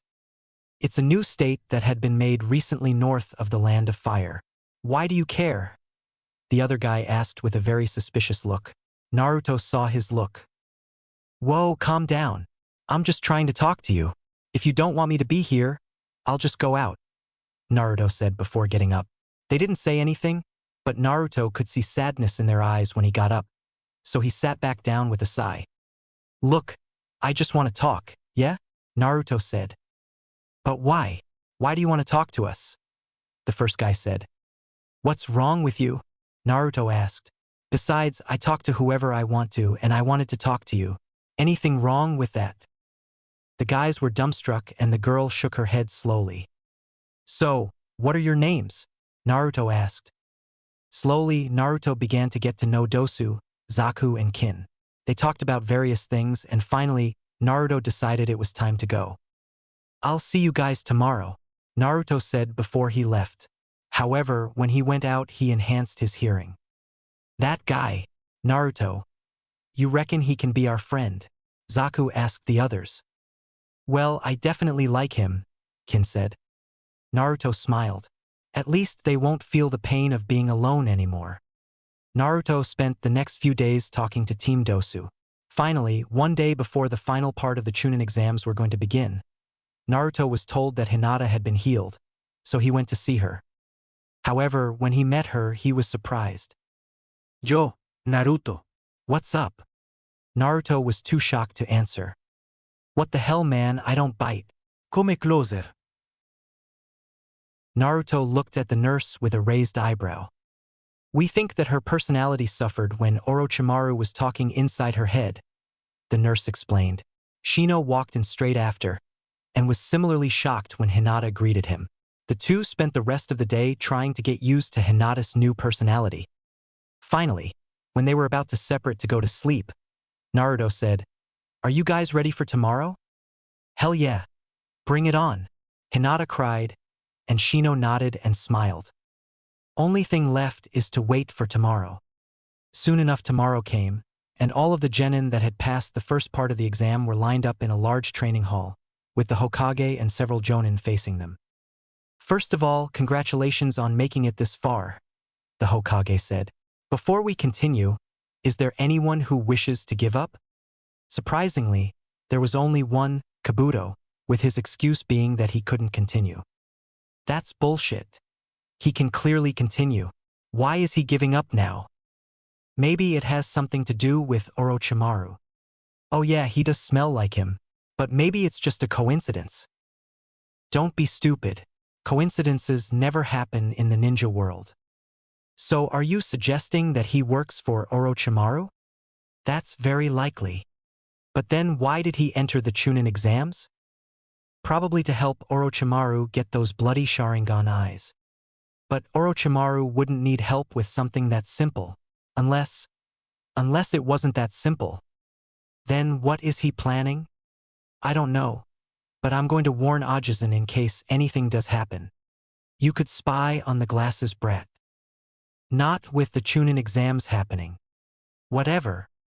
Oh crap, I missed what the Jonin sensei said. Okay, please go stand up there. The Jonin running the final part of the exams, Hey Gecko said. While they were walking up, Naruto turned to Shino. What's going on? I didn't catch what he said. We are going to have a preliminary round first to reduce the number of participants before the final part of the exam. They will announce the pairings now, Shino explained. Naruto nodded. First fight. Sasuke Uchiha versus Yoroi Akato, Hayate exclaimed before coughing. The two fighters met at the ring. Begin. At once, the two rushed at each other and began a taijutsu battle. Sasuke was slowly overwhelming Yoroi with his speed when suddenly, Yoroi covered his hand with chakra and grabbed onto Sasuke's arm. Sasuke was surprised at first, before he quickly pushed him away, but Yoroi began laughing. Ha! You're too late. I was able to absorb some of your chakra, he cried in glee. Suddenly, Sasuke felt a strong pain in his head as he felt the severe drop in chakra, and he began shaking, almost falling to his knees. What the hell? Is it already over? Shikamaru asked. No. Sasuke, please don't lose, Sakura cried out. Sasuke began falling to the ground. Damn it, I lost too much chakra, he thought. Hey Sasuke, what the hell? I could take out that guy in a few seconds. Why are you struggling? Naruto began taunting him. Shut up, Naruto, Sakura cried out. Idiot, Sasuke murmured, before getting up easily. I just needed a few seconds to get my head straight. I'm not struggling. He directed the last bit to Naruto. He then turned to his opponent. Because you embarrassed me, I'm going to go serious on you. When he opened his eyes again, he had activated his Mangekyo Sharingan. What the hell? How does he have that? Asuma exclaimed in shock. Kurenai and Might Guy were similarly in shock, staring at Kakashi, who just smiled innocently and waved at them. Let me show you my personal ability, Sasuke cried. Amaterasu. Suddenly, black flames appeared on his opponent's arm. He immediately shut off his Sharingan after. Ah, it hurts. Stop it, Yoroi cried. The flames soon burned his whole arm. Damn it! He then cut off his arm, screaming all the time. While he was successful in getting rid of the flames, the blood loss was too much for him and he soon fainted. Winner! Sasuke Uchiha! Gekko exclaimed before coughing. Sasuke had a smug smile as he returned to his team, and Sakura and Naruto began congratulating him. Naruto just smiled. At least he didn't disappoint. The next fight was Shino versus Zaku, and this fight goes exactly like in the anime. After Zaku was being stretchered out, Naruto cried out, "Good work, Shino." Shino smiled and nodded. When he heard this, Zaku's heart fell. Well, what did I expect? For him to say unlucky or something. He doesn't care about me. And unlucky Zaku, Naruto cried. Zaku's eyes widened at this and he looked at Naruto's smiling face. This guy, Zaku thought. The next fight was Misumi versus Kankuro, and this fight also goes exactly like in the anime. Next fight, Sakura Haruno versus Naruto Uchiha, Gekko exclaimed before coughing. When he said, Uchiha, many people began whispering stuff along the lines of, "There's another Uchiha? I thought Sasuke was the last." "Good luck, Naruto," Naruto said. Sakura rolled her eyes when she heard this. "I've noticed that you don't like Naruto," Naruto said to her. "Obviously, he's just so annoying," Sakura replied. "He's always asking to go out with me." "Has he done that recently?" Naruto asked. Sakura shook her head. "You know, from the way I see it, you don't even try to get to know him," Naruto said, slightly angry. "Begin." They rushed towards each other and began having a taijutsu battle. "Well, why would I want to get to know someone like him?" Sakura shouted as she tried landing a blow. "Because he's actually a good person," Naruto cried before landing a huge hit on Sakura's face. Sakura was blown back. When she got back up, she saw that Naruto had activated her Sharingan. "He's actually a really nice, caring person," Naruto cried. "Then why doesn't he act like that?" Sakura cried, before throwing some kunai. "Because no one deserves his kindness with the way that they treat him like trash." Naruto easily avoided the kunai and closed in on Sakura. "Well, he deserves that. He's always playing pranks, annoying the villagers. He only does that because no one gives him attention. Everyone ignores him, so he tries to get attention in any way. Besides, he doesn't do the pranks anymore." At this, Naruto got to Sakura and landed a combo of punches and kicks. Sakura couldn't stand up anymore. So Gekko declared that the fight was over. "Why do you care about him so much?" Sakura asked Naruto as she was stretchered off. "Because he cares about me. In fact, he cares about the whole village, even you. Can't you at least repay him for that?" Naruto asked Sakura. Sakura was left with these thoughts as she was stretchered off. "Congrats, Naruto," Naruto said to her. She smiled and hugged him, before standing next to him to watch the remainder of the fights. The next fight was Temari versus Tenten, and this fight also goes exactly like in the anime. The next fight was Kin versus Shikamaru, and this fight also goes exactly like in the anime. Next fight, Rock Lee versus Choji Akimichi, Gekko exclaimed before coughing. "Let's have a good fight," Lee said to Choji, and Choji nodded. "Ah, my eyes hurt. His clothes, what are they made of? Spandex." "Begin." The fight was over almost immediately. Lee simply rushed to Choji and, without giving him a chance to retaliate, launched a devastating combo. Choji was out in a few seconds. "Whoa, that guy is strong." Next fight, Niji Hyuga versus Hinata Hyuga, Gekko exclaimed before coughing. "Hinata, just give up. Niji said. Fate has decreed that you will lose, so there's no point in fighting back. Shut the hell up. I'm tired of your fate bullshit, Hinata shouted. Everyone who knew Hinata, including Niji, was stunned. Before Hinata continued, Kurenai stopped her. Hinata, I'm afraid you can't use chakra since that would wake up the cursed heaven seal that Orochimaru gave you, she said. So I can only use taijutsu? Hinata asked. Kurenai nodded with an apologetic look on her face. Hinata then surprised everyone by turning to Niji and saying, You're a lucky bitch. If I was allowed to use ninjutsu, I would have wiped your ass. Niji couldn't stop staring at her. What happened to her? What changed her personality so much? Niji thought. The fight was over quickly. At first, it seemed like they were evenly matched in the Hyuga-style gentle fist, but then Niji quickened his pace and finished her off. The fact that he could use chakra to back up his attacks didn't help Hinata. When the fight was over, Niji said to Hinata, See, fate always wins whether you like it or not. Don't try to fight it. Shut up, Hinata cried as she was stretchered out. You can go kiss fate's ass. But fate isn't going to do anything to me. I live how I want. Then why didn't you win? Niji scorned her. I'll show you. When I get the seal sorted, I'll wipe your ass, I'll wipe Hanabi's ass, and then I will become heir. Just wait. Naturally, everyone was shocked at this new Hinata. Next fight. Naruto Uzumaki versus Dosu Kinyuta, Gekko exclaimed before coughing. When the two met each other, Naruto said to Dosu, Hey, we'll still be friends after this, right? Dosu was shocked. Friends? Were we even friends to begin with? Hey Dosu, we will, right? Dosu nodded shakily.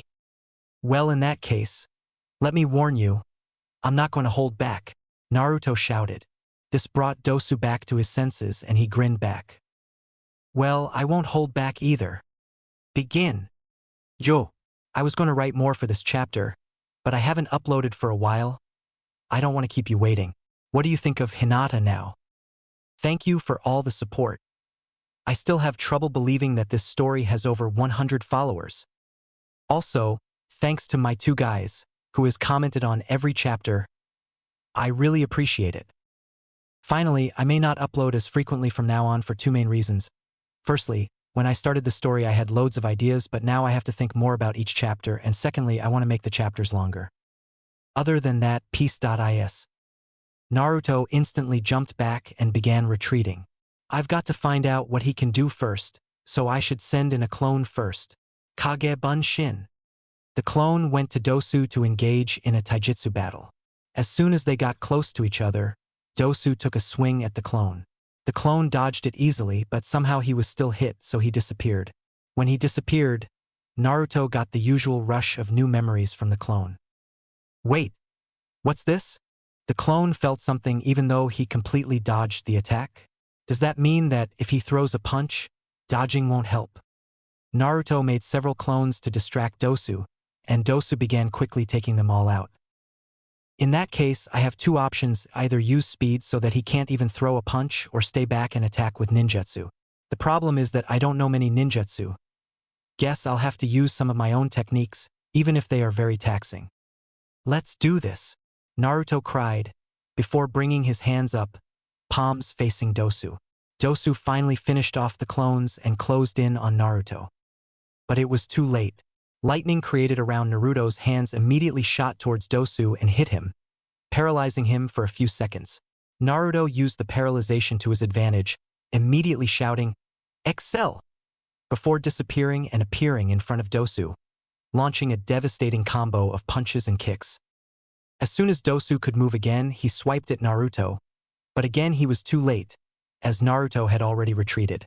Naruto brought his hands up again to perform the same attack. I'm not falling for that twice, Dosu cried out. You think you're faster than lightning? Naruto asked him. Again, when Naruto fired it, he couldn't dodge it. Naruto repeated the combo he had used previously, and this time Dosu couldn't get back up, as Naruto had kept on firing lightning blasts through his fists while he hit him. Finally, Dosu dropped to the ground, unable to move. Humph! Congratulations, you win, Dosu said to Naruto, barely moving his mouth. Yeah, but I know that you're strong.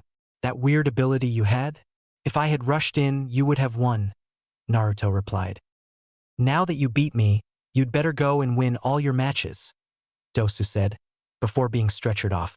Naruto was smiling happily as he said this, so he didn't notice the shocked looks he was getting from almost everyone in the room. How did he fire that jutsu without using hand signs? Kakashi and Asuma were thinking. Since when was he that fast? That's almost as fast as Lee without weights, Might Guy thought. Since when was he that strong? He didn't show those abilities when we were training, Kurenai thought. Naruto. Does this have something to do with that attack? Hiruzen thought. Final fight. Gaara of the Sand versus Ino Yamanaka, Gecko exclaimed before coughing. I forfeit, Ino immediately said. Very well. Gaara automatically advances, Gecko exclaimed before coughing. Now, your pairings for the final part of the exams will be announced. After a short silence, he began announcing the pairings. Sasuke Uchiha versus Neji Hyuga, Shino Aburame versus Kankuro, Naruto Uchiha versus Shikamaru Nara, Temari versus Rock Lee, Naruto Uzumaki versus Gaara. Damn. I got the hardest opponent right off the bat, and I don't know what his abilities are. You're just going to have to train everything then. The exams will happen a month from now, so you have all of that time to train. That is all, Gecko exclaimed, coughing all the time. When Naruto went back to Kurenai, he found Shino talking to her. When she saw Naruto, she stopped talking to Shino and turned to Naruto. I'm speechless. Where did you get those techniques from?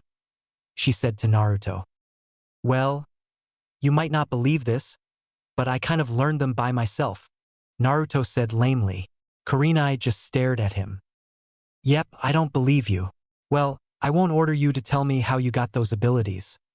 We've got more important stuff to talk about. You need to find a mentor to teach you during the month. Shino asked me first, so I'm going to teach him. Besides, his style of fighting is more similar to mine than yours is to mine. However, I will ask the Hokage to try to find someone for you. So don't worry. Okay, thanks Kurenai-sensei, Naruto said. I'm going to check up on Hinata. Shino, you coming? Shino nodded, and they made their way to the hospital. They talked to Hinata for a while before separating. Okay, so first of all, I need to get myself a sensei. While Naruto was walking around, he came across a perverted man. How did he know he was perverted? Because the man was hiding badly behind some bushes, trying to look through the windows of a spa. Hey, old man, you know you are not allowed to look through there, right? Naruto called out to him. What? Oh, it's just a brat. Go away, the man said. This guy, I think I should just report him. Wait, I can sense that this guy is strong for a human. This guy? How strong? Let's see. About the same as that other old man. Other old man. Wait, you mean the Hokage? Yes. This guy? Well, let's find out. Naruto rushed to the old man and threw a punch. He gasped when he found that the man had caught his fist. And the man wasn't even looking. Hey brat, what are you doing? The man asked. Naruto didn't answer. He was too busy thinking. An old man, younger than Ajisen, around the same strength? A few people come to mind. Are you Jiraiya? Naruto asked him out of the blue. So I'm famous? Haha. Well, it's to be expected for someone like me, Jiraiya said. I know this is out of the blue, but can you train me for 1 month? Naruto asked him. What? Why should I do that? I don't even know you, Jiraiya said. But you know my father, Minato, Naruto said, shocking Jiraiya. How does he know that? I'm pretty sure Hiruzen-sensei hasn't told him that yet, Jiraiya thought. Well, Naruto asked him. When he looked up at Naruto, he had a serious look on his face. How did you find out about your father's identity? Did that old man Hiruzen tell you? He asked Naruto. No. My special guest did, Naruto said, pointing at his belly. What? How do you know about that as well? Jiraiya cried out. He kind of forced me to meet him one day, Naruto said, choosing to not tell him about the attack on him. So can you train me? I've got the final part of the Chunin exams coming up in 1 month. Well, how about this? If you impress me, I'll train you since I will be staying in Konoha for a while, Jiraiya said. Excel, Naruto shouted, and immediately rushed to Jiraiya. He began trying to hit him, but Jiraiya dodged them all with ease. As expected, I'm going to have to go all out right away. Naruto immediately drew as much of Kurama's chakra as he could handle out. Wait, let's go into the forest. You wouldn't want to attract attention by using that chakra here, Jiraiya said. Soon, they were facing each other in the forest outside Konoha. Let's go, Naruto cried before rushing forwards. His speed had greatly increased, and he got close to touching Jiraiya several times, but he still couldn't touch him. Damn, well, I haven't tested this out, but let's do this. Naruto arched back while he was in the air, and he was suddenly surrounded by lightning in a sphere shape centered on him. Jiraiya was in this sphere, so he was hit by the lightning, paralyzing him for a fraction of a second. While it wasn't much, it enabled Naruto to land a clear hit on Jiraiya's belly. To enhance the attack, he blasted a red liquid out of his hand while he punched, forcing Jiraiya back. Whoa, okay, you passed, so relax, Jiraiya said. Naruto immediately dropped to the ground, too exhausted to even speak. Whoa, are you that tired? Well, I've got some spare food, so here. After eating and drinking, some of Naruto's energy returned to him. Okay, forget everything else. First I want to know what the hell those attacks were, Jiraiya said. Well, it's pretty unbelievable, but I'll get the Kyūbi to show you something first, Naruto said. Kurama immediately took control over the body and joined Naruto's hand with Jiraiya's hand, before transferring the necessary information. Jiraiya was quiet for a while as he processed the information about Naruto's new ability. Okay, so explain those attacks now, Jiraiya finally said. The lightning attack was created by messing with his nervous system. Since the nervous system uses electric impulses to function, Naruto rapidly modified his body to let some electricity out of his hand in the form of an attack.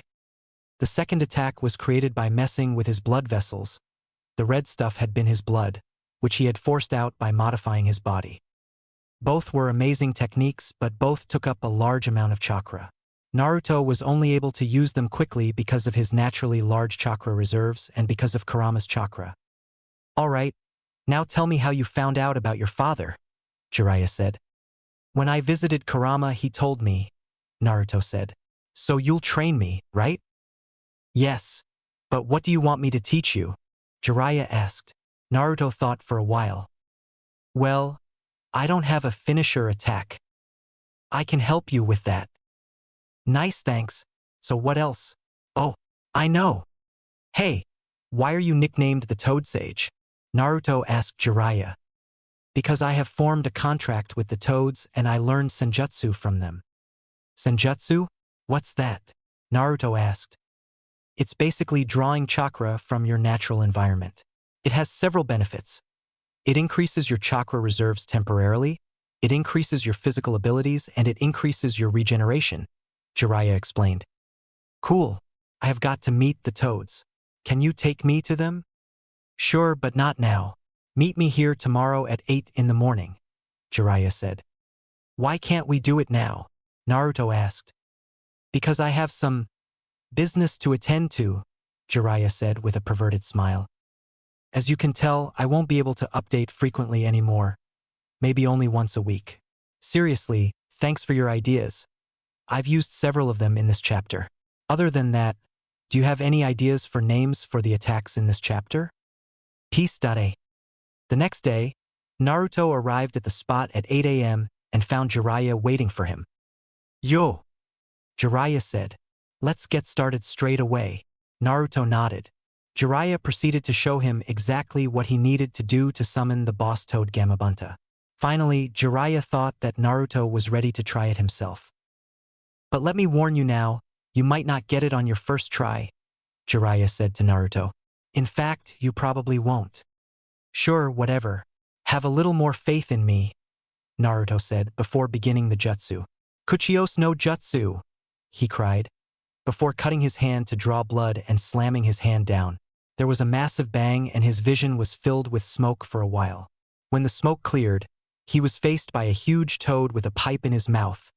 And smoke sweet every day. What the hell? The brat did it on his first go. This boy might turn out to be something special, Jiraiya thought. Jiraiya, I told you to summon me only when there was a battle going on, the toad shouted. Haha, actually, I didn't summon you, Jiraiya said nervously. That's right, I did, Naruto cried out. Huh? And who are you? The toad looked down at Naruto. Wait, is this guy? The toad though. I am Naruto Uzumaki, Jiraiya's student for 1 month, Naruto said. Holy crap, this guy is huge. If I had him on my side, I would be able to win loads of battles. Ha!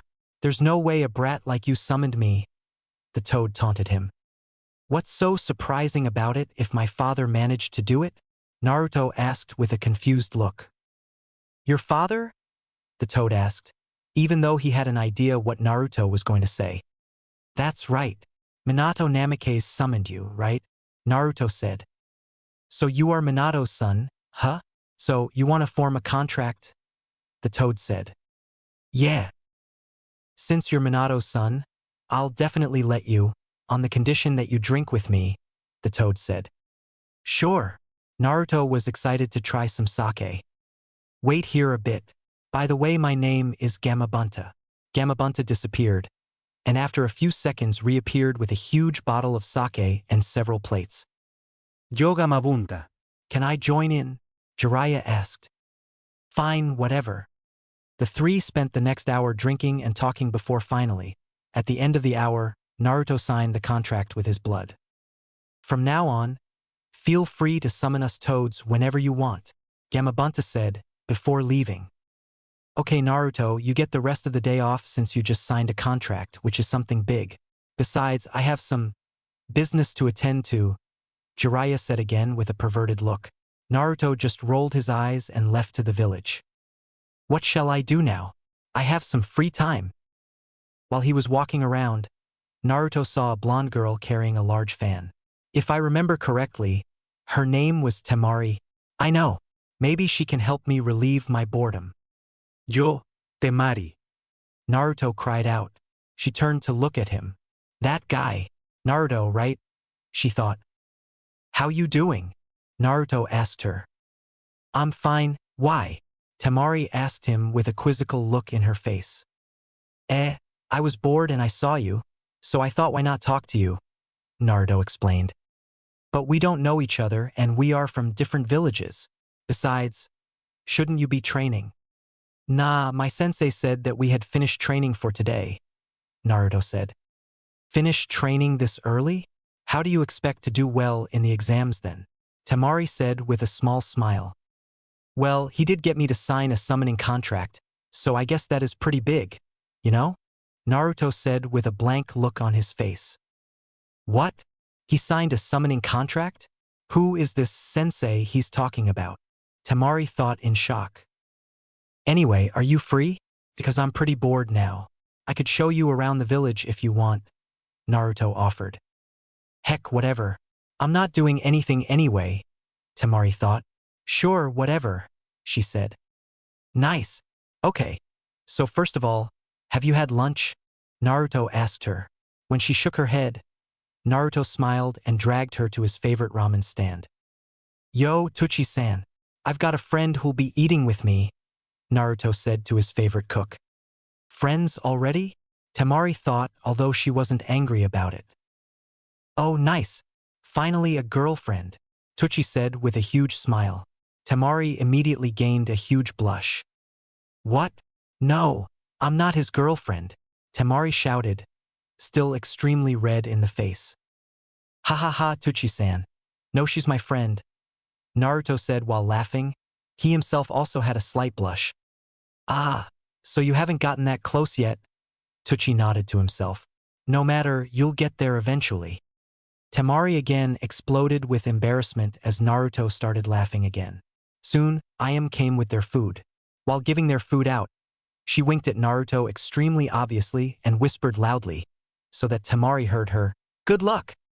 Temari immediately found her food very fascinating as she looked down at it. While Naruto was eating, he suddenly got an idea. "Yo, Temari, want to have an eating contest to see who can eat the most bowls?" "What? Why would I do that?" Temari asked. Tucci instantly decided to help Naruto. "Ha ha ha. Don't worry, Naruto. She's just scared that you will beat her," he mocked Temari in a joking fashion. "What?" His plan worked as Temari was instantly irritated. Quickly, Ayam joined in. "It's okay if you give up. Naruto would probably beat you anyway," she said with a smile. HMPH. Fine. "I'll show you for underestimating a kunoichi," an enraged Temari said. 15 minutes later, Naruto was still going. Temari had given up after less than 5 minutes. "Does he always eat this much?" Temari asked Ayam, and Ayam smiled. "Yeah, it's probably because no other restaurant accepts him." "What? Why don't they accept him?" Temari asked. "Well, I'm sorry, I can't tell you," Ayam said with a sad smile. "That sounds just like what happens to Gaara," Temari thought. Finally, Naruto finished. "All right, now let me show you around the village." They spent the rest of the day walking around the village. Naruto even pulled a small prank for her. Flashback. "Hey Temari, want me to show you why I'm called the Prank King?" Naruto had asked her. "Prank King? Sure," Temari said with an amused smile. Naruto then led her to a corner of one street and hid on top of a nearby tree. He then pulled out some prank material out of nowhere. "Okay, so if the person goes to the right, nothing will happen to them because I'm right-handed, but if they go to the left, I'll warn them once, and if they don't listen they get pranked," Naruto explained. "Okay," Temari said with an amused smile. "So what's the prank?" "You'll see," Naruto said. Soon, the first person walked past. Since she had turned right, Naruto did nothing to her. The next person, however, turned left. Naruto began warning him, "Turn back and turn right, or you will meet your doom." Somehow, his voice sounded like it had come from everywhere. The man ignored him and carried on walking. Suddenly, a cat ran in front of him, causing him to fall on a nearby box, which was filled with mud and leaves. As the man cursed and ran off, Naruto said, "You were warned." Temari was laughing so hard she almost fell off the tree. "Tell me how you did that," she said excitedly. Naruto began explaining his master plan. "First I made some clones, which all hid somewhere down this alley. They spoke at the same time as me, which is why my voice sounded like it was coming from everywhere. When the man walked down, one of my clones used Henge to turn into a cat and ran in front of him, causing him to fall into the box that I had prepared. Neat, huh?" They kept on pranking people for a while before they went back to the Naruto tour. Flashback over. It was evening, and Naruto was taking Temari to his favorite spot in the whole village, the head statues of all of the Hokage, specifically the fourth Hokage's head. When they got there, Naruto sat down on his father's head and looked at the village below. "It's beautiful," Temari gasped. "This is where I used to go when I couldn't bear the sadness and loneliness anymore," Naruto said sadly to himself. Temari heard him. "Hey, I've been meaning to ask you something all day. That girl in the ramen shop said that you get rejected by most shops in the village. Why is that?" Temari asked him. "Well, before I became a ninja, I didn't know. They would call me the demon boy and ignore me, and some would even attack me. I kind of accidentally discovered why they treat me like that, but I don't want to tell you because I don't want to lose your friendship now that I've just got it." Temari stared at him. "Is Naruto?" She remained quiet for a while before finally saying, "Naruto, are you a Jinchuriki?" Naruto turned around rapidly. "How did you know?" "Because my brother Gaara is one, and the village treats him the same way they treat you," Temari explained. "But what I don't get is, how are you still cheerful after all you've been through? Gaara has already cracked, even if I do say so myself, and you're no different. So how do you still remain cheerful?" Naruto smiled. "Because I have people who care about me. Because I have people that I'm willing to die for." Temari remained silent for a while as she took this in. After a while, she said, I've got to go now, it's getting pretty late. Thanks for showing me around. It was fun. Naruto nodded. Maybe we can go out some other day too. Temari stared at him with a blush creeping up on her face. He doesn't realize that it sounds as if we went on a date, she thought. Yeah, maybe. Goodbye, Prank King, she said with a smile. See ya in the exams, Naruto said. Yo, do you guys want Kurama to be male like in the anime, or female and part of the harem? I'm probably going to make a poll, so check it out and vote if you want. Peace. Eri. The next day, Naruto was standing in front of Jiraiya in the forest. Okay, I know that you are good at taijutsu, so we won't focus on taijutsu, Jiraiya said. How many jutsu do you know? Not many, since I mainly just focused on my special abilities, Naruto said. Okay. Are there any specific jutsu you want to learn? Jiraiya asked Naruto. Yeah, I want a jutsu to trap my opponent and a wide-range jutsu, Naruto said. Let's see. I can teach you Earth Release, Swamp of the Underworld for the trapping jutsu, and for the wide-range jutsu. I know. You can make use of your partnership with the toads now. How do I do that? I will teach you the jutsu Toad Oil Bullet, and if you use that at the same time as one of the toads using Fire Release, Flame Bullet, you can create a huge fireball. Is that good? Nice. When are we going to start training? Naruto asked excitedly. Haha, well, you're excited. Since you're so eager, we'll start with the first jutsu straight away, Jiraiya said with a smile. Nice, let's do this, Naruto shouted, and they began training. They kept training this jutsu for a few days until Naruto had finally gotten it down. Finally? Well, you haven't really taken long, but still, that was boring. Naruto ignored his idle talk. So what are we going to do now? Haha, no, calm down for now. You get the rest of the day off, you've been working hard. Besides, Jiraiya was cut short by Naruto. Have business to attend to. Yeah, I know, Naruto said with a wry smile as he walked off. I'll see you tomorrow then. Naruto waved goodbye. So what shall I do now? I'll go check up on Hinata. Not so fast. I need to teach you that finisher jutsu. Oh yeah, let's do this. Naruto went back into the forest. This jutsu is the ultimate attack of all the tailed beasts, but it is very simple. All you must do is gather chakra in your hands, form a ball with it, compress it, then release it in the form of an explosion. It's called the tailed beast ball. Ha! This is really easy, Naruto thought while gathering up chakra. Ha! That's because you're gathering nowhere near enough chakra. Then how much do I need? About 20 times the amount that you have gathered. What the hell? Well, it's still not that hard. The ball in Naruto's hand was roughly the size of his head and blue in color. Now comes the hard bit. Compress it until it's about a quarter the size of that. Naruto tried and instantly failed. I told you this is the hard bit. It will probably take you 20 days to complete this if you train every night. What the hell? Fine, whatever. How powerful is this anyway? Well, with the amount you're using now, you could beat a man of that snake's level with 3 or 4 hits. What? Seriously? Yeah, but that's nothing. If I made one, I could wipe out this whole village. Naruto was speechless for the rest of the night as he practiced. For the next few days, Naruto trained with Jiraiya in the mornings and afternoons and with Kurama at night. On the 15th day of the month, Jiraiya told him that he got the day off. Nice. Okay, Kurama. Sorry, but I'm gonna have to skip training. I don't care. Do what you want. I'll go check up on Hinata then. While walking to the hospital, Naruto took a detour to see how Shino was getting on. He found him training with Kurenai in Training Ground 8. Yo, Shino. Hello, Kurenai-sensei. Naruto greeted them.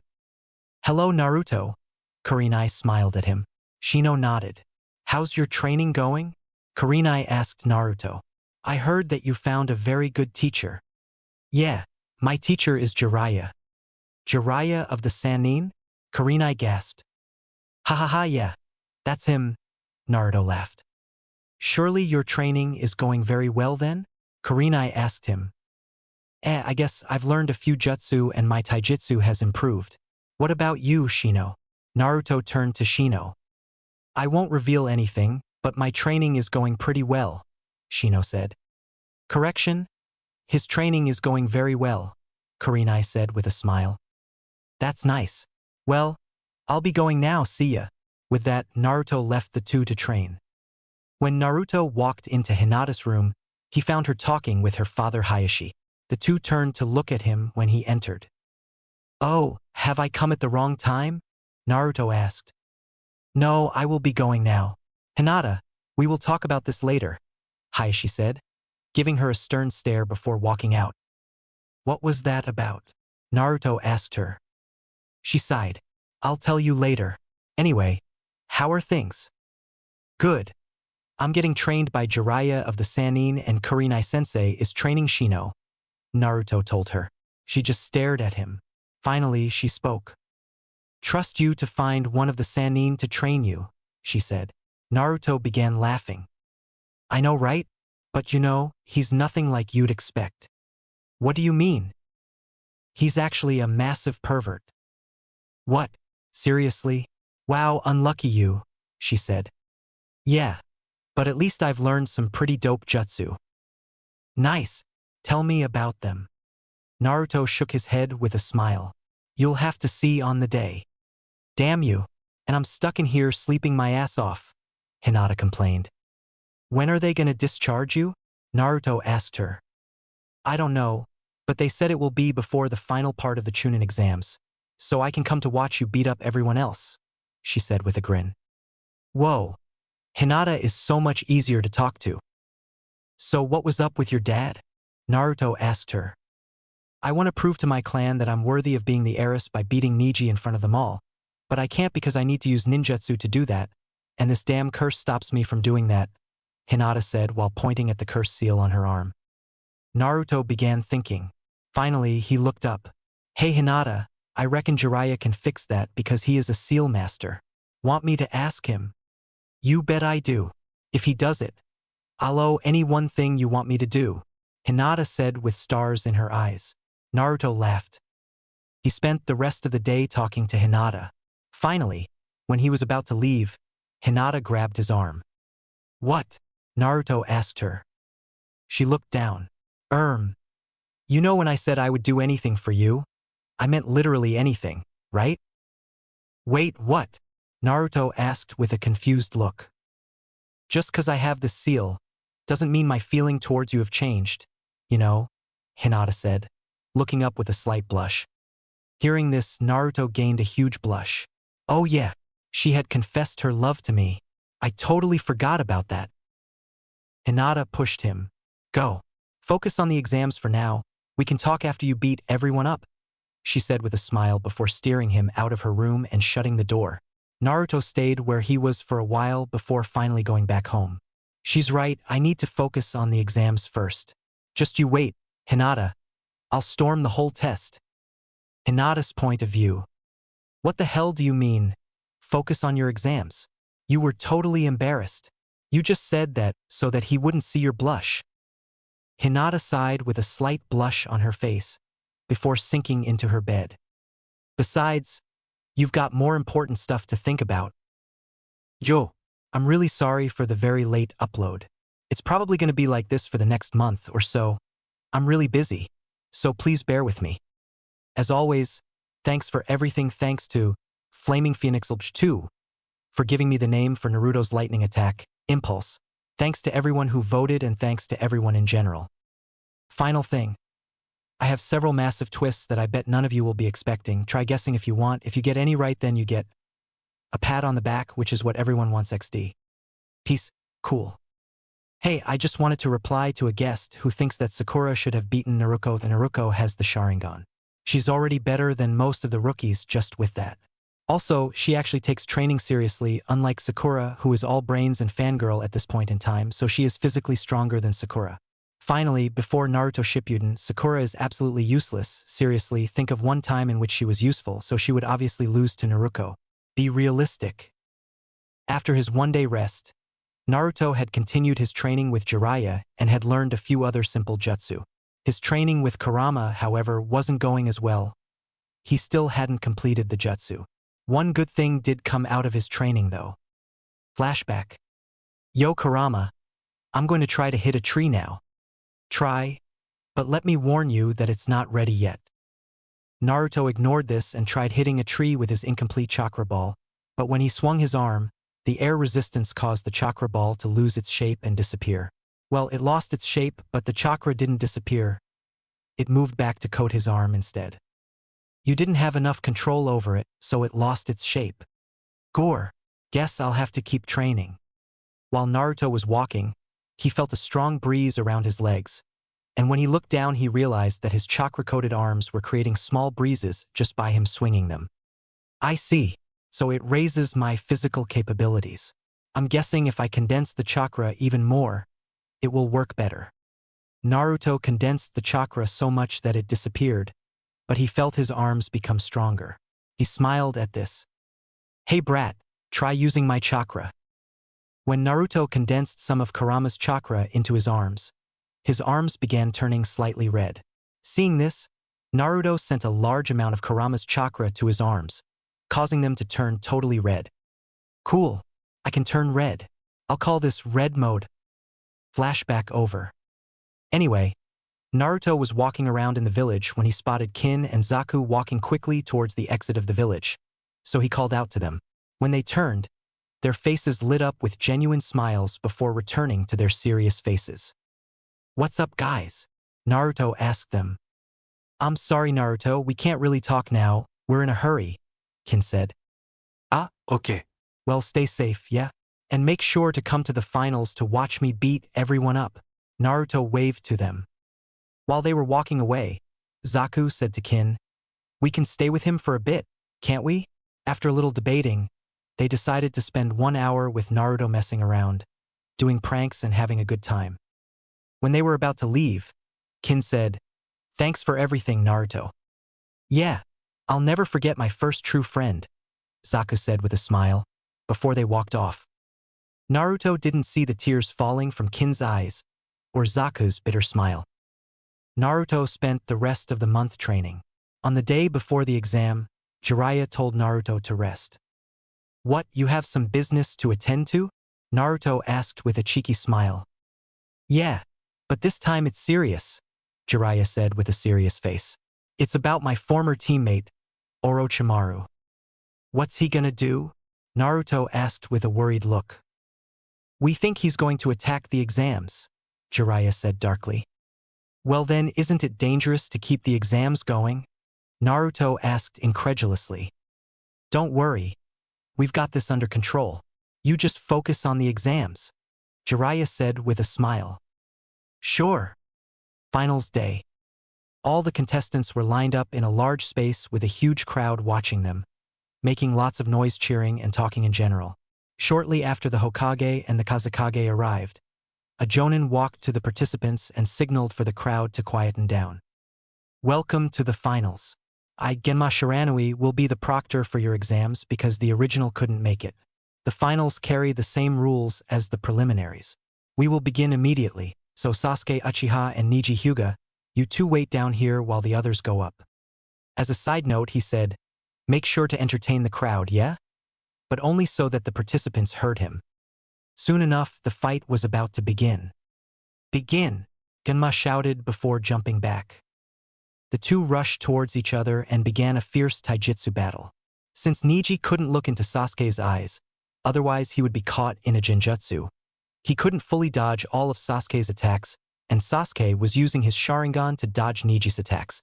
Realizing he was at a disadvantage, Neji jumped back, but Sasuke chased him, a smile creeping onto his lips. He's retreating already. I've won this, Sasuke thought. Just when Sasuke got to Neji, Neji shouted, Kaiten, and began spinning around rapidly, ejecting chakra from his body. Sasuke was forced to retreat. Fire release, great fireball jutsu, Sasuke shouted before blowing out a large quantity of fire from his mouth. Neji countered it by thrusting both his hands out. 8 trigrams vacuum wall palm, he cried, and a blast of chakra from his hands hit the fireball, causing the two jutsu to cancel each other out. When the smoke cleared, Niji had disappeared.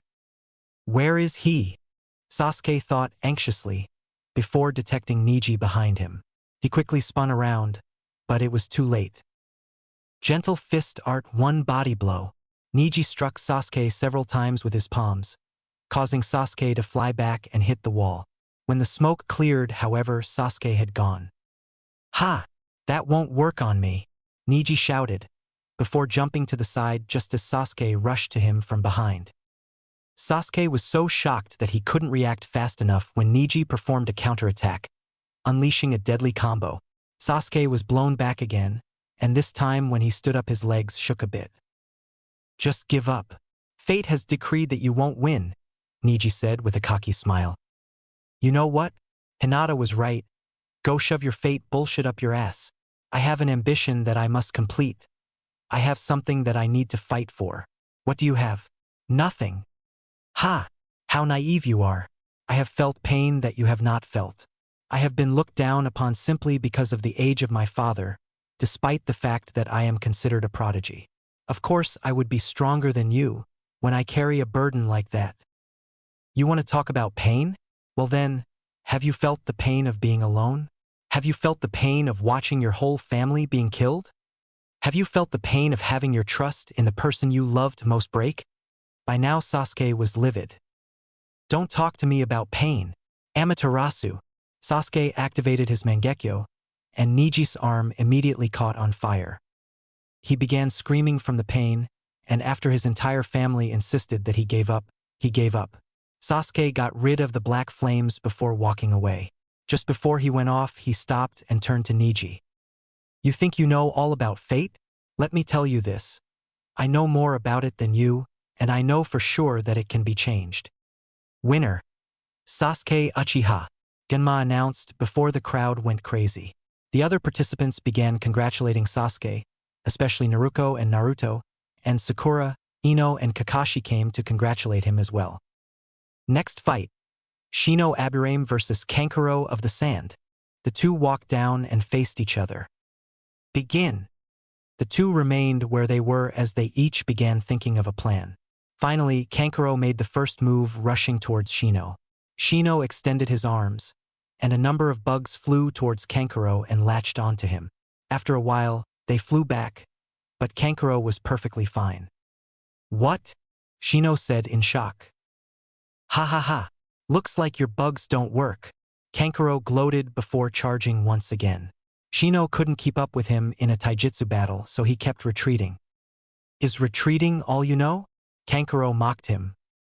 Damn it, Shino. Beat him up already. Naruto cried out from the crowds. I know you can. Shino looked up, and seeing Naruto's determined face gave him an idea. He extended his arms again, but this time only a few bugs came out. In fact, they were so few in number that Kankuro lost sight of them. Well, they were only a few, so it doesn't matter, Kankuro thought. Shino then swung his arms out wide and unleashed a huge number of bugs to the right.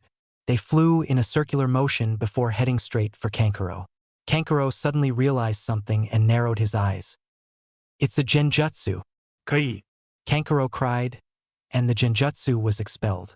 However, he found that another large group of bugs was heading to him from the left. This again? Wait, it's another genjutsu. Kai.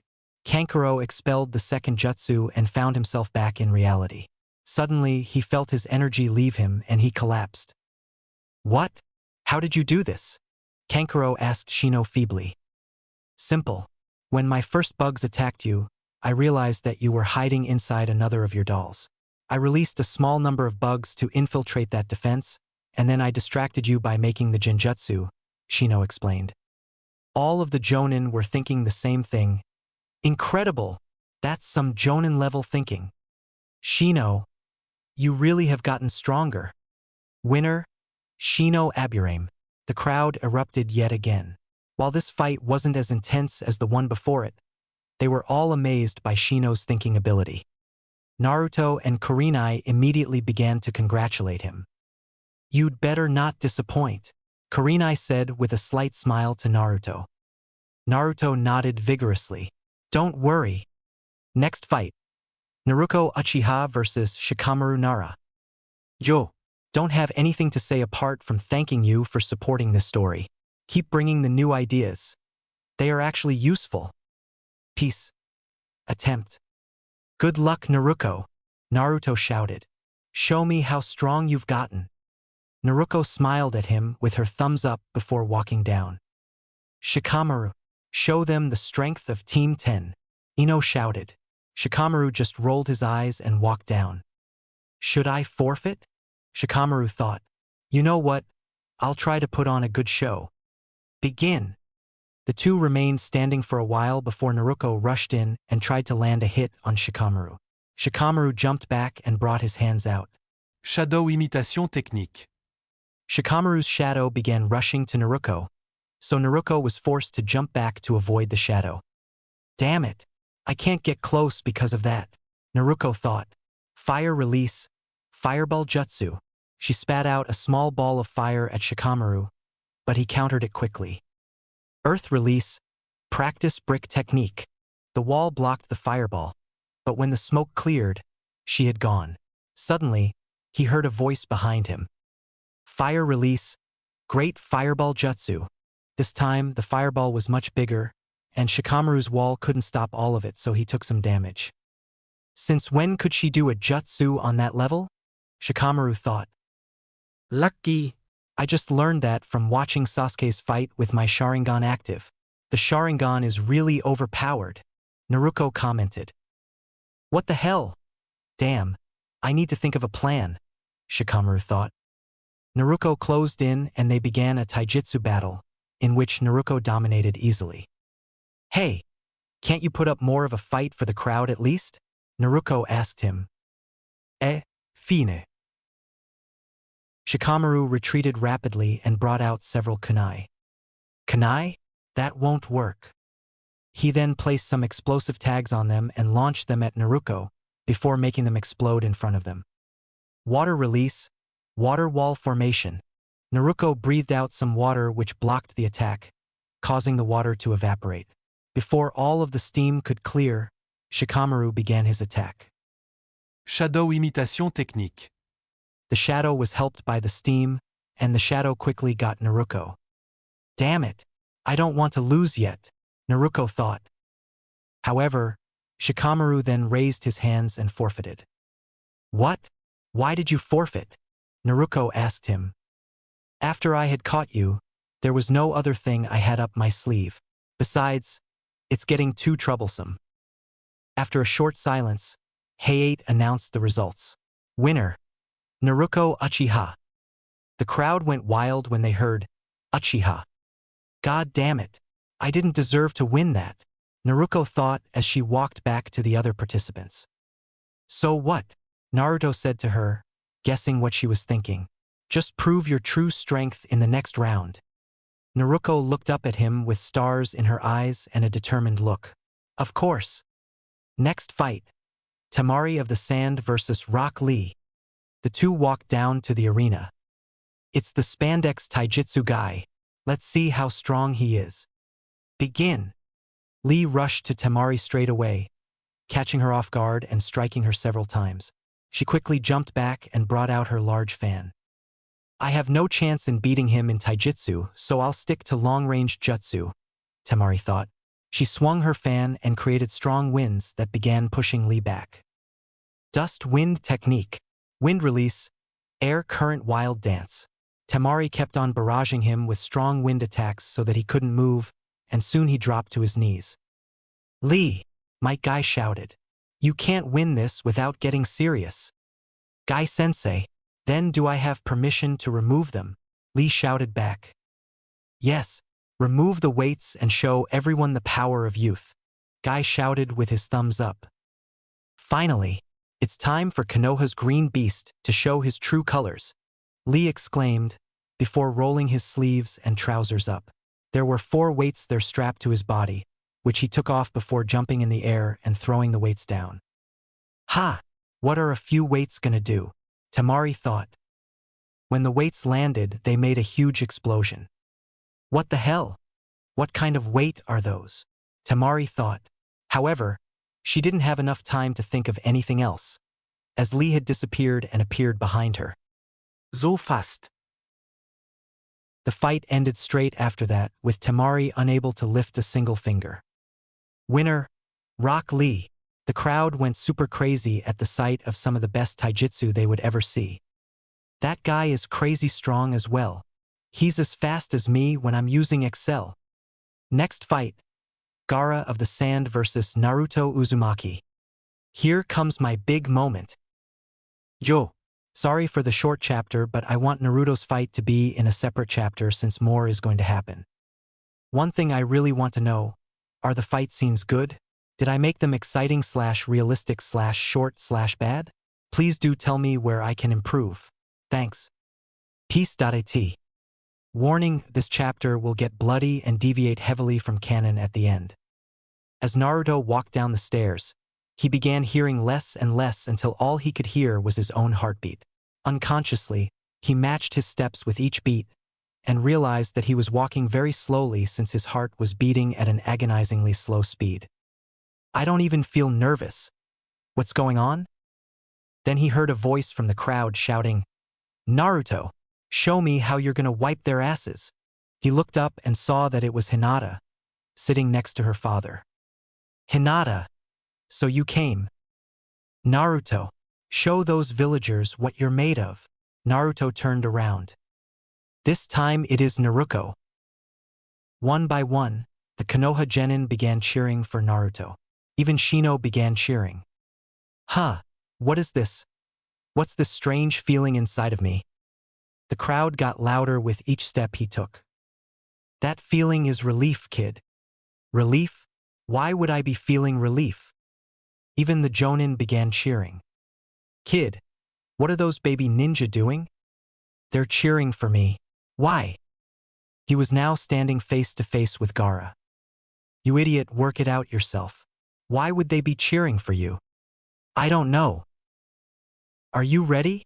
Hayate asked Naruto and Gaara. It's because they acknowledge you, idiot.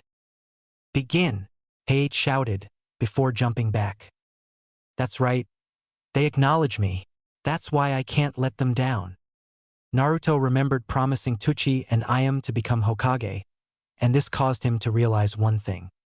I always used to run around screaming how I would make everyone acknowledge me. But the truth is that I always have been acknowledged by some people, I just didn't see it. And now's your chance to make everyone acknowledge you. Don't let this chance go away. Of course. Let's do this, Kurama. Finally, Naruto opened his eyes and stared at Gaara fiercely. Gaara had been getting bored just standing still, but when he saw Naruto's determined look, he realized that the fight was about to start. What, you're finally going to start? He asked Naruto. Naruto didn't answer his question. Instead, he brought his hands out and extended them quickly to the side. Red mode. Naruto's entire body turned a demonic red, and his blonde hair began turning slightly orange. Kurama's chakra began surrounding his body as well, and soon, the Kyūbi's chakra began to circle roughly around Naruto, creating strong breezes which whipped at his clothes. Gaara's eyes widened. This chakra, it's too vile to be his. This chakra, it must be. Naruto Uzumaki. So you're the same as me, huh? Gaara said to Naruto with a smirk. That's right. Not only that, mine is stronger than yours, so you can't beat me unless you go all out. Naruto shouted at him. Very well then, I will show you the difference in our strength. Suddenly, Gaara began grinning manically, and as he brought his hands up, sand from the ground began rising to form a giant hand the size of a human. So you have the ability to control sand. Naruto narrowed his eyes. Meanwhile, the people watching were astonished. What the hell, Kurinai? Since when did you have a monster like that on your team? He's got perfect control over the Kyūbi's chakra, Kakashi said as he turned to Kurinai. Guy and Asuma had similar expressions, but what surprised them was that Kurinai had that expression as well. Honestly, he's never shown that level in our training, so I have no idea. Kurinai was lost for words. Who was his teacher during the 1 month? Asuma asked. It was Jiraiya of the Sannin, Kurenai said. The Jonin were all shocked at this, but they nodded in understanding. If it was Jiraiya-sen, then there is no doubt that he helped Naruto control the Kyūbi, Guy said. The genin were more confused, as they didn't know, and still don't know, that Naruto was a Jinchuriki. What is that vile chakra? Niji asked, his Byakugan activated. Lee nodded in agreement, staring wide-eyed at Naruto. To think that he was this strong all along, Lee muttered. Sakura was the most shocked. As she stared at Naruto in his demonic form, she remembered some of what Naruto had said about Naruto in their fight. Is this his way of showing me that he's moved on? That he no longer loves me? That he's going to take being a ninja seriously? Of course, Shino, Naruto, and Sasuke already knew, so they kept calm. Down on the battlefield, the two were staring at each other. Suddenly, Naruto shot forward, leaving a trail of red chakra behind him. Gaara quickly brought his hands up, and the sand formed a wall just before Naruto smashed his fist into it. You're fast?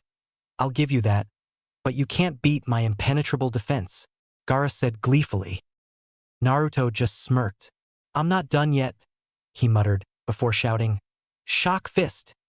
Causing the sand near his fist to be blown away by a shock wave which had emerged from his fist.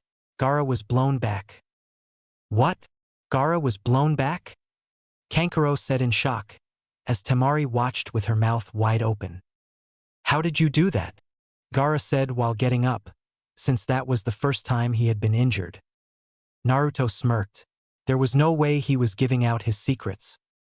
And, time for a biology lesson. The heart pumps the blood around the body by generating huge pressure after every contraction, and this pressure travels through the blood vessels, taking the blood with it. Naruto moved one of these blood vessels of an artery to his palm and created a hole on his palm so that when the heart contracted, the pressure would travel through the artery and out of the hole Naruto created on his palm, creating a shockwave as it came into contact with the air and blowing anything nearby away. At any rate, Mother says that she wants to see your blood, so you won't survive, Gaara said as he began to lose his mind. He began waving his hands around madly, and the sand followed, attacking Naruto from all sides. Naruto easily dodged the sand. Whose mother? Naruto asked him as he dodged the sand. Mother is my strength, Gaara shouted madly, pointing at his stomach. Ha! What a baby. He calls Shikaku, the Ichibi, mother. Why do you listen to everything your mother tells you to do? Naruto asked. Because, if I didn't… Wait, what does it matter? Gaara shouted at him. You should be trying to kill me. What? Why should be trying to kill you? Naruto shouted in outrage. We are enemies. That is enough reason, Gaara shouted back. No, it isn't. And anyway, if you think like that, then we can just become friends. Naruto shouted at him as he rushed forwards. Gaara suddenly stopped when Naruto said the word, friends. What? We can be friends? Gaara thought. No. There's no way. Ha! There's no way we could be friends. Gaara resumed his shouting. This time Naruto stopped. Why not? He said innocently. You're kidding, right? Gaara said. Why would you want to be friends with a monster like me? Gaara, Naruto said seriously. You're not a monster. Stop thinking like that. Yes, I am. I'm a monster that is avoided by everyone because I don't hesitate to kill, Gaara shouted. Naruto went quiet and looked down, shadows covering his eyes. Well, if that's what it takes to be a monster, then I am definitely a monster, Naruto said quietly. Gaara looked at him quizzically. After all, I am avoided without even having to do anything. What? Why would they avoid you without you doing anything? Gaara asked, forgetting that the same thing happened to him in his childhood. I don't know, Naruto answered. Then he looked up directly into Gaara's eyes. But I was hoping that at least someone who's been through the same as me wouldn't avoid me. Hearing this, Gaara gasped.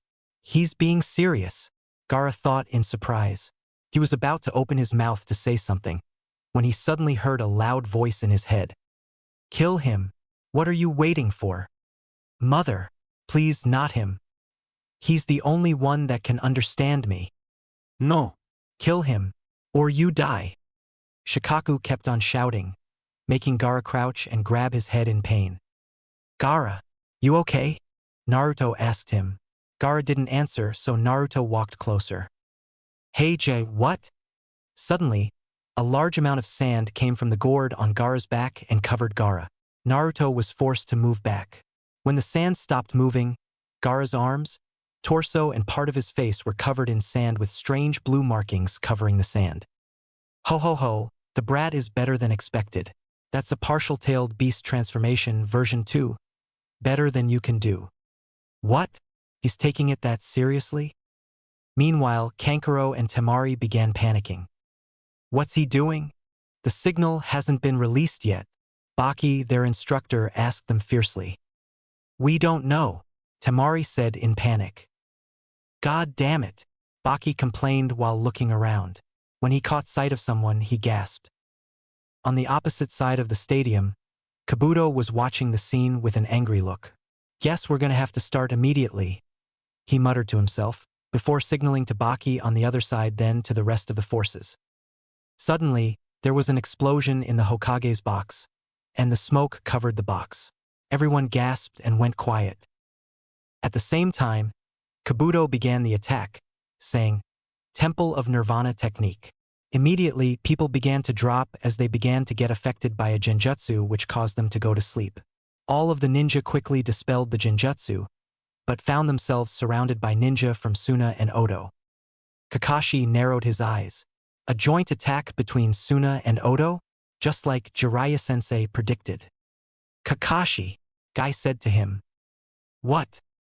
Let's see who can beat the most ninja, Guy said to him happily as he began battling. Ha, there's no way I would take part in something that childish. We need to protect the village, not play around. I'm already on 6, Guy said cheerfully. What? I can't lose to you. In just a moment, Kakashi changed his mind and began competing with Guy. Ha! Trust Guy to turn this into a competition, Asuma said with a smirk. Hey you two. I'm joining in. Honey. Seriously. Anyway, do you think the Hokage is alright? Kurenai said as she began fighting. Well, he's the Hokage for a reason, so don't worry. Besides, he's got Jiraiya with him, Kakashi said. It was safe to say that Naruto was confused. Gaara does a partial transformation, the Hokage's box explodes, then Konoha ninja get attacked by other ninja. Gaara, what's going on? He asked, but Gaara was in no mood to answer. With greatly increased speed, Gaara rushed towards Naruto and swiped with his huge hands. Naruto ducked rapidly, and he felt the air above him blow strongly from Gaara's attack. An increase in physical capabilities? Nice. Wait, now's not the time to admire enemies. Kurama, any idea what's going on? The snake guy is attacking. Gaara kept on relentlessly attacking Naruto. He's lost his mind. Gaara, if you can hear me, stop it, Naruto shouted. Ha ha ha, never. Naruto, you are strong. That's why I must defeat you. So I will do anything to defeat you, Gaara shouted madly. Gore, what shall I do? It's obvious the tests have stopped. Focus on what's in front of you first. You're right. Okay, let's do this. Excel. 2. Naruto activated his improved Excel. And time for another biology lesson this time, as well as doing everything he previously did to activate Excel, he added several things. First, he made his blood cells rubbery so that the pressure created by his heart traveled faster through the blood cells, and secondly, he increased the number of blood cells in his body temporarily. The final thing he did was to do with his heart. The beating of the heart is caused by electricity passing through the muscles of the heart, causing the muscles to contract. This electricity is produced by something called a cardiac pacemaker. Naruto forces the pacemaker to create more electricity, making the heart contract harder. In this form, Naruto's body was creating so much heat energy that the air around him began wavering as it does when it is near a fire, giving Naruto a demonic aura of the wavering air mixed with Kurama's chakra. Naruto looked up at Gaara. Gaara, I don't know much about what is going on, but I will stop you. Ha! Just try. Gaara taunted him. Naruto took him up on the offer and disappeared in a blinding red flash, as his speed now was too fast for normal eyes to follow. He reappeared right in front of him and brought his palm to face Gaara's face. Shock fist. Suddenly, Gaara's head jerked back from the shock wave and he violently coughed up blood. Naruto didn't stop after this, pummeling Gaara's face.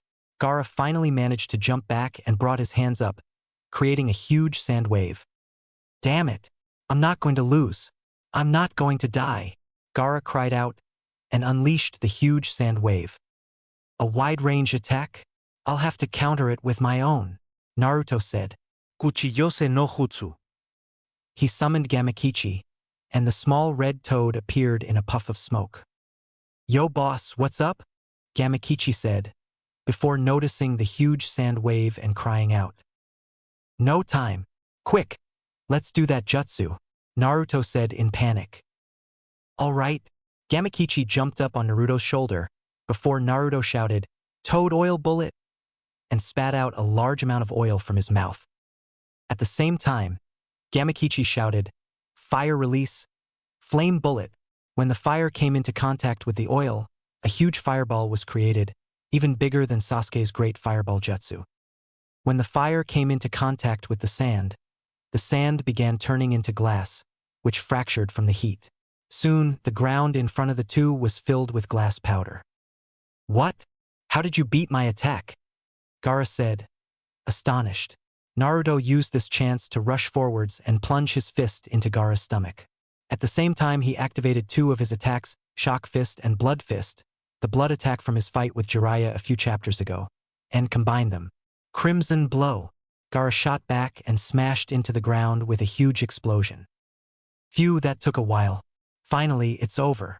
Naruto deactivated XL2 and immediately began eating and drinking some water he had kept for a situation like this. What are you going to do now? Now to help the villagers. Suddenly, Naruto heard the sound of feet running towards him. He turned and found Temari and Kankuro running to them. Temari, what's going on? Don't tell me you were planning to betray Konoha all along, Naruto asked her desperately. Seeing his face caused her to turn red from shame as she turned around. Sorry, Naruto. I didn't want it to have anything to do with you, she said sadly. What? Why are you attacking then? Naruto asked her, rage filling him at the thought of being betrayed by someone he thought he could trust. It's not our fault. It's Konoha's fault, okay? Kankuro immediately came to Temari's defense. What? How is it our fault? Konoha is taking too many offers for ninja missions, and as a result, Suna is getting poorer and poorer, Kankuro shouted. That's it? Why can't you just ask Konoha to hand over some offers? Naruto stated simply. Ha! As if they would just do that, Kankuro said angrily.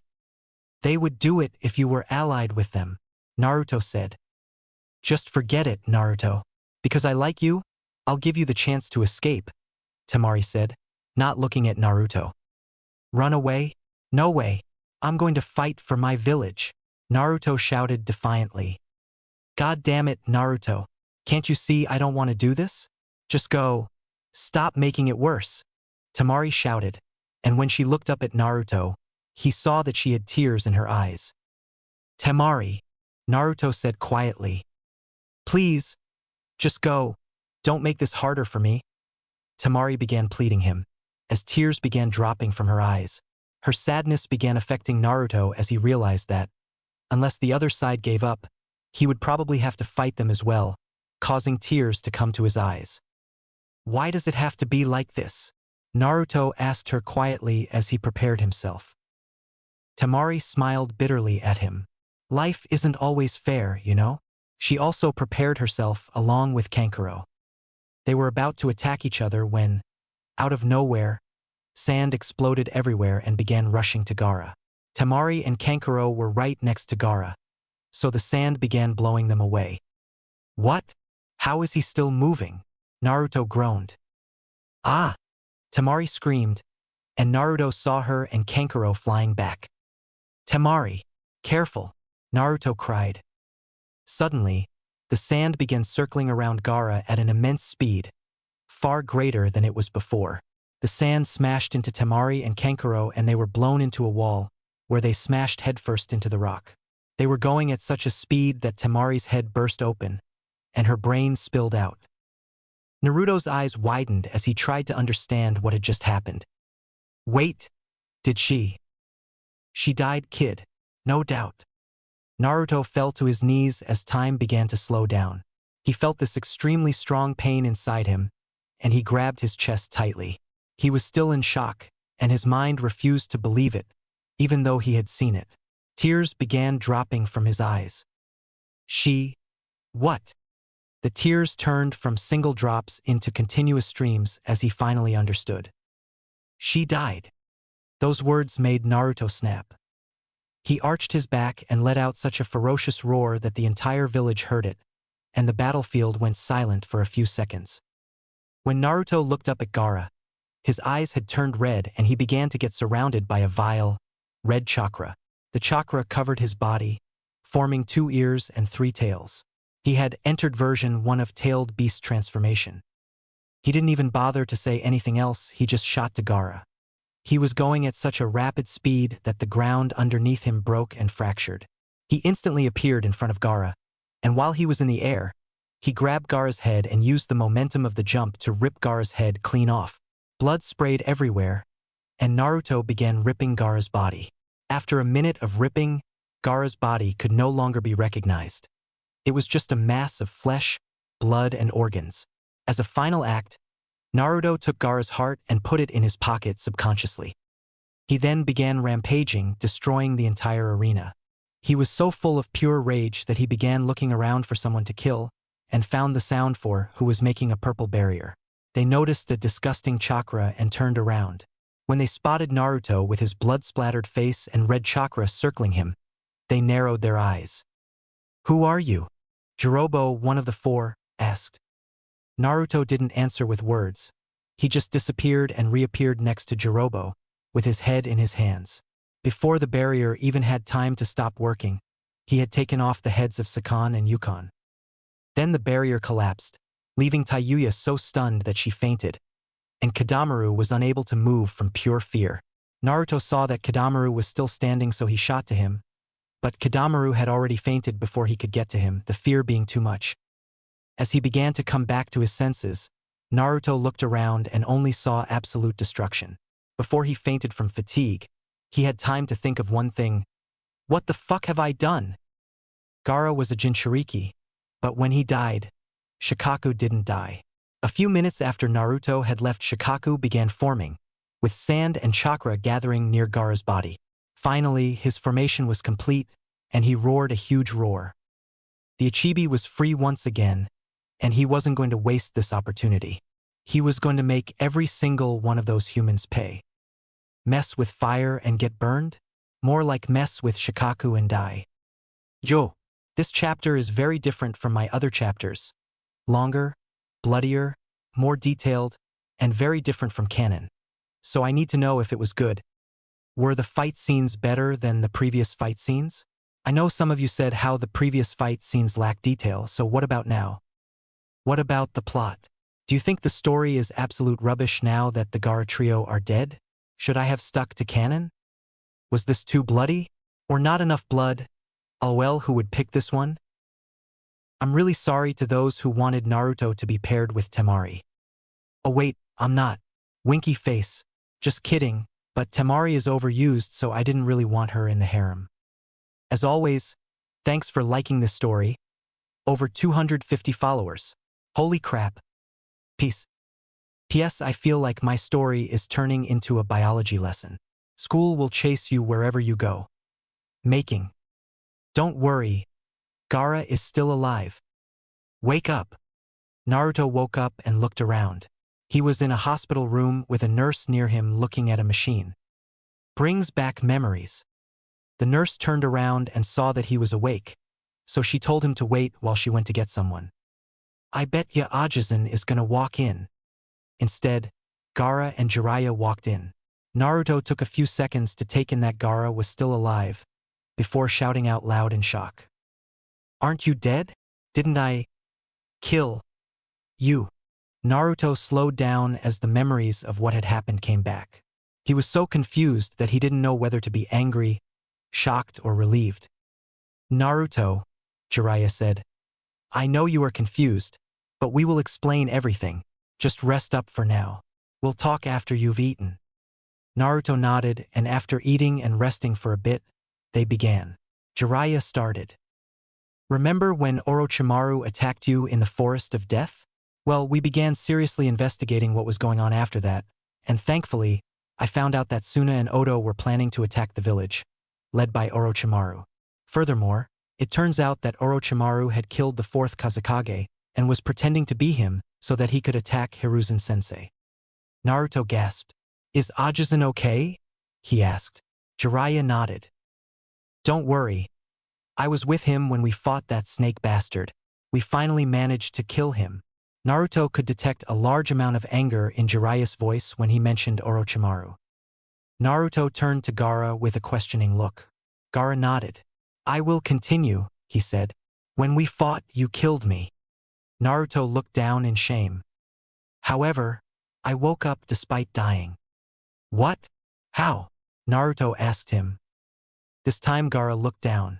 Jiraiya saw that Gaara was a little disturbed, so he continued.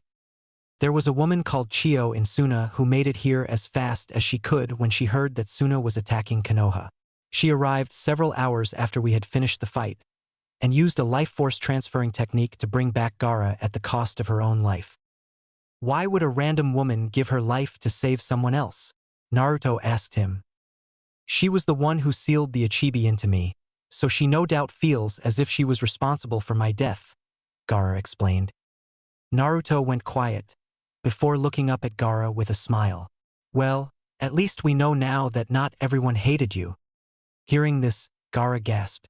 Since the Ichibi was no longer inside him, he no longer had extra thoughts that affected his behavior, so he could think peacefully about what Naruto had said. This then reminded him of what Naruto had said during their fight about becoming friends. I'm sorry, I need time to think, Gaara said before walking out of the room. Naruto turned to Jiraiya. How come his personality has changed so much? It hasn't really. It's just that he's thankful to you for getting rid of the Ichibi. It turns out that he was really bothered by the Ichibi, Jiraiya explained. So anyway, after you killed Gaara, the Ichibi reformed since you can't kill a tailed beast. Naruto gasped in horror.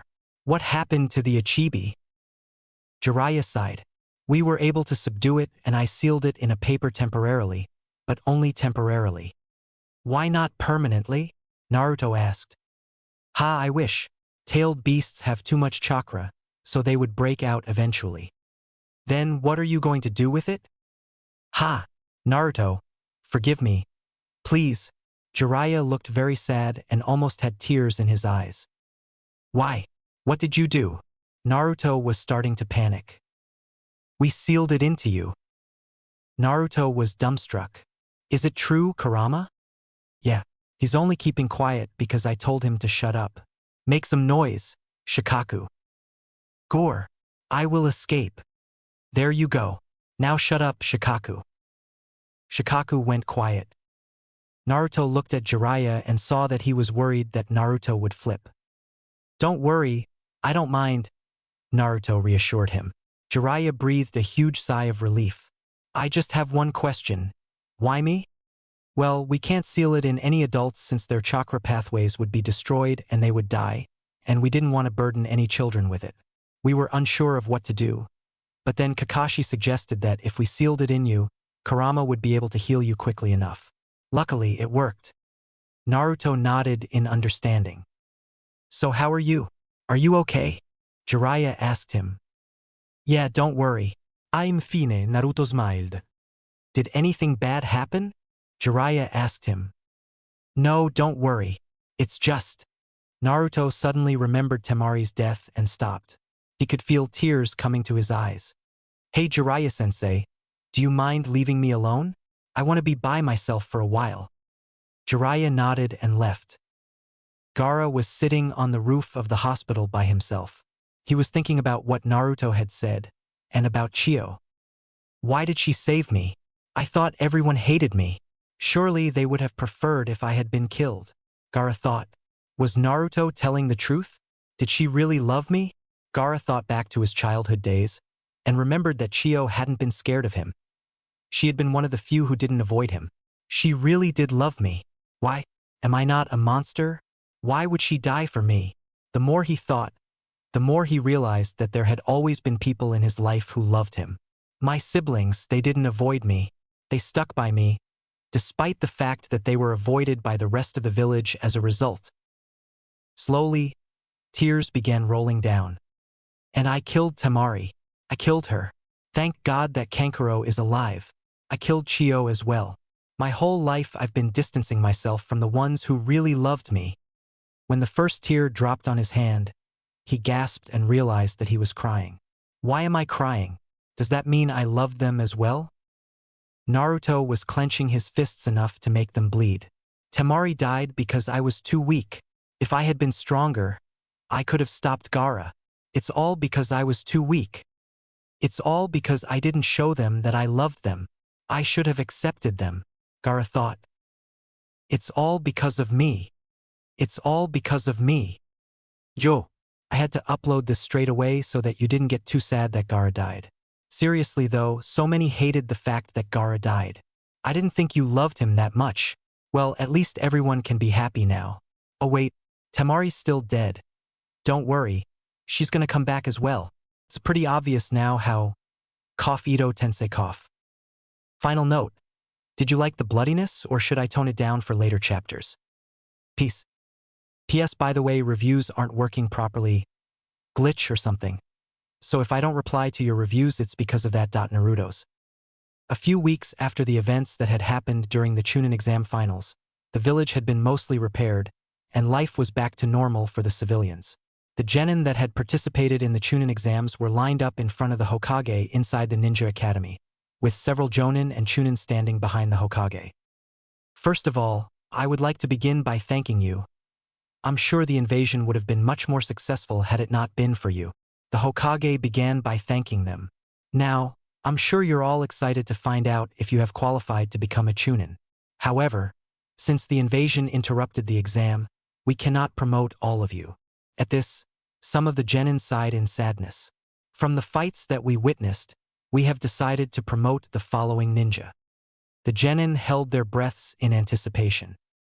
Niji Hyuga, Shino Aburame, Shikamaru Nara. That is all. What? How was I not promoted but Niji was? Even though I beat him? Sasuke exclaimed in outrage. Sasuke Uchiha. It is true that you are very talented. However, the purpose of the exams is to see which of the genin has the mindset of a chunin, and unfortunately you did not display that in your fight, Hiruzen explained. Sasuke gritted his teeth in anger but kept quiet as he understood. So they didn't graduate me. Maybe it's for the same reason as Sasuke's reason? I didn't show much thinking in my fight with Gaara. I just attacked him. However, those of you that didn't pass, do not give up. The Chunin exams are held twice a year, so your chance will come again, Hiruzen said to them. Hokage-sama, will the next Chunin exams be held here as well? Naruto asked him. He shook his head. Each time it is held in a different country. I don't know yet where it will be held next. Any more questions? No one said anything, so he dismissed them. You will return to your usual duties starting tomorrow. Goodbye. So what shall I do now? I'm pretty bored. You're going to train. After all, you still haven't perfected the tailed beast ball. What? Come on, Kurama. Nope, let's go. Fine. As Sasuke was walking out, he was stopped by Niji. What? He asked Niji. Niji looked down. I would like you to help me become stronger, Niji said quietly. Why me? Sasuke asked, confused. Because you beat me, Niji said. Well, I don't have any need to train you, so no, Sasuke said briefly before walking off. Wait, please. I'll do anything in return, Niji said desperately. Sasuke stopped and turned around. Go to Naruto. He's the one who made me this strong, so he can do the same for you. With that, he walked off. Go to Naruto? Well, It's better than nothing, Neji thought, so he ran off to find Naruto. Naruto was training in the forests outside Konoha when he heard someone approaching him. When he turned around, he saw Neji. "You, what do you want?" Naruto asked. "I asked Sasuke to train me, but he rejected me and directed me to you," Neji explained. "Well, I don't mind training you, but it's not like Sasuke to reject someone in terms of training. What could it be?" "Remember when you said before the exams that you knew the reason why the Uchiha brat was acting weirdly? Does it have anything to do with that?" "Oh crap. Thanks for reminding me. Kurama." "Neji, I don't mind training you, but it will have to wait. Okay? I have something I need to take care of." Neji nodded and thanked Naruto, before Naruto rushed off to find Sasuke. "Shit, I hope I make it in time. What's going on?" "Sasuke, I'm not totally sure, but I think he's going to try to leave the village." "Why would he do that?" "He thinks he's ready to face his brother Itachi now that he has the Mangekyo." Finally, Naruto made it to the Uchiha complex, just in time as well, because he just caught sight of Sasuke rushing off in the distance. "Shit, he's going already." Naruto began chasing Sasuke and calling out his name. Finally, Naruto caught up to him, at the Valley of the End. "Sasuke, don't be crazy. You're nowhere near strong enough to face Itachi yet," Naruto shouted. "Ha! I have the Mangekyo, proof of my strength," Sasuke boasted. "You think that's enough to beat an S-rank criminal? Stop being idiotic," Naruto shouted. "What do you know? Besides, I'm stronger than you now. How are you going to stop me?" Sasuke shouted. "Fine, we'll settle this with a fight. If I win, then you can't leave the village. And if I win, then you don't try to stop me in any way, and you don't alert the others of the reason why I left. Deal?" The two jumped back from each other until Sasuke was standing on the statue of Madara and Naruto was standing on the statue of Hashirama.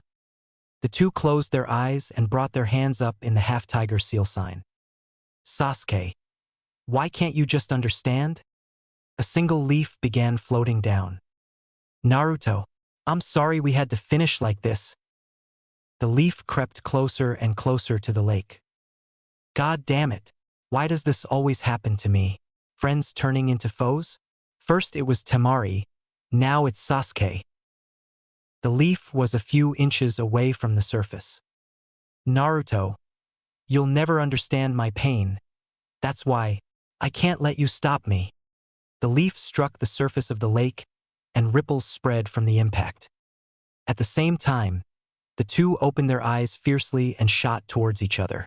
Sasuke had activated his Sharingan. "Red mode," Naruto shouted, before turning red and increasing his speed. When they got to each other, Naruto began to fiercely swipe at Sasuke, with Sasuke dodging most of them thanks to his Sharingan. "Naruto, stop meddling in affairs that are none of your business," Sasuke shouted, before jumping back. Fire release, Great Fireball Jutsu. A huge fireball shot towards Naruto. Kuchiyose no Jutsu. Toad Oil Bullet. At the same time, Gamakichi used his jutsu. Fire release, Flame Bullet. The two fireballs clashed with each other, and soon smoke covered the area. "This smoke is disadvantageous to me since Sasuke can see but I can't." Naruto released a large amount of chakra and blew away the smoke, but when the smoke cleared he couldn't see Sasuke. "Crap, where is he?" Suddenly, Naruto heard Amaterasu.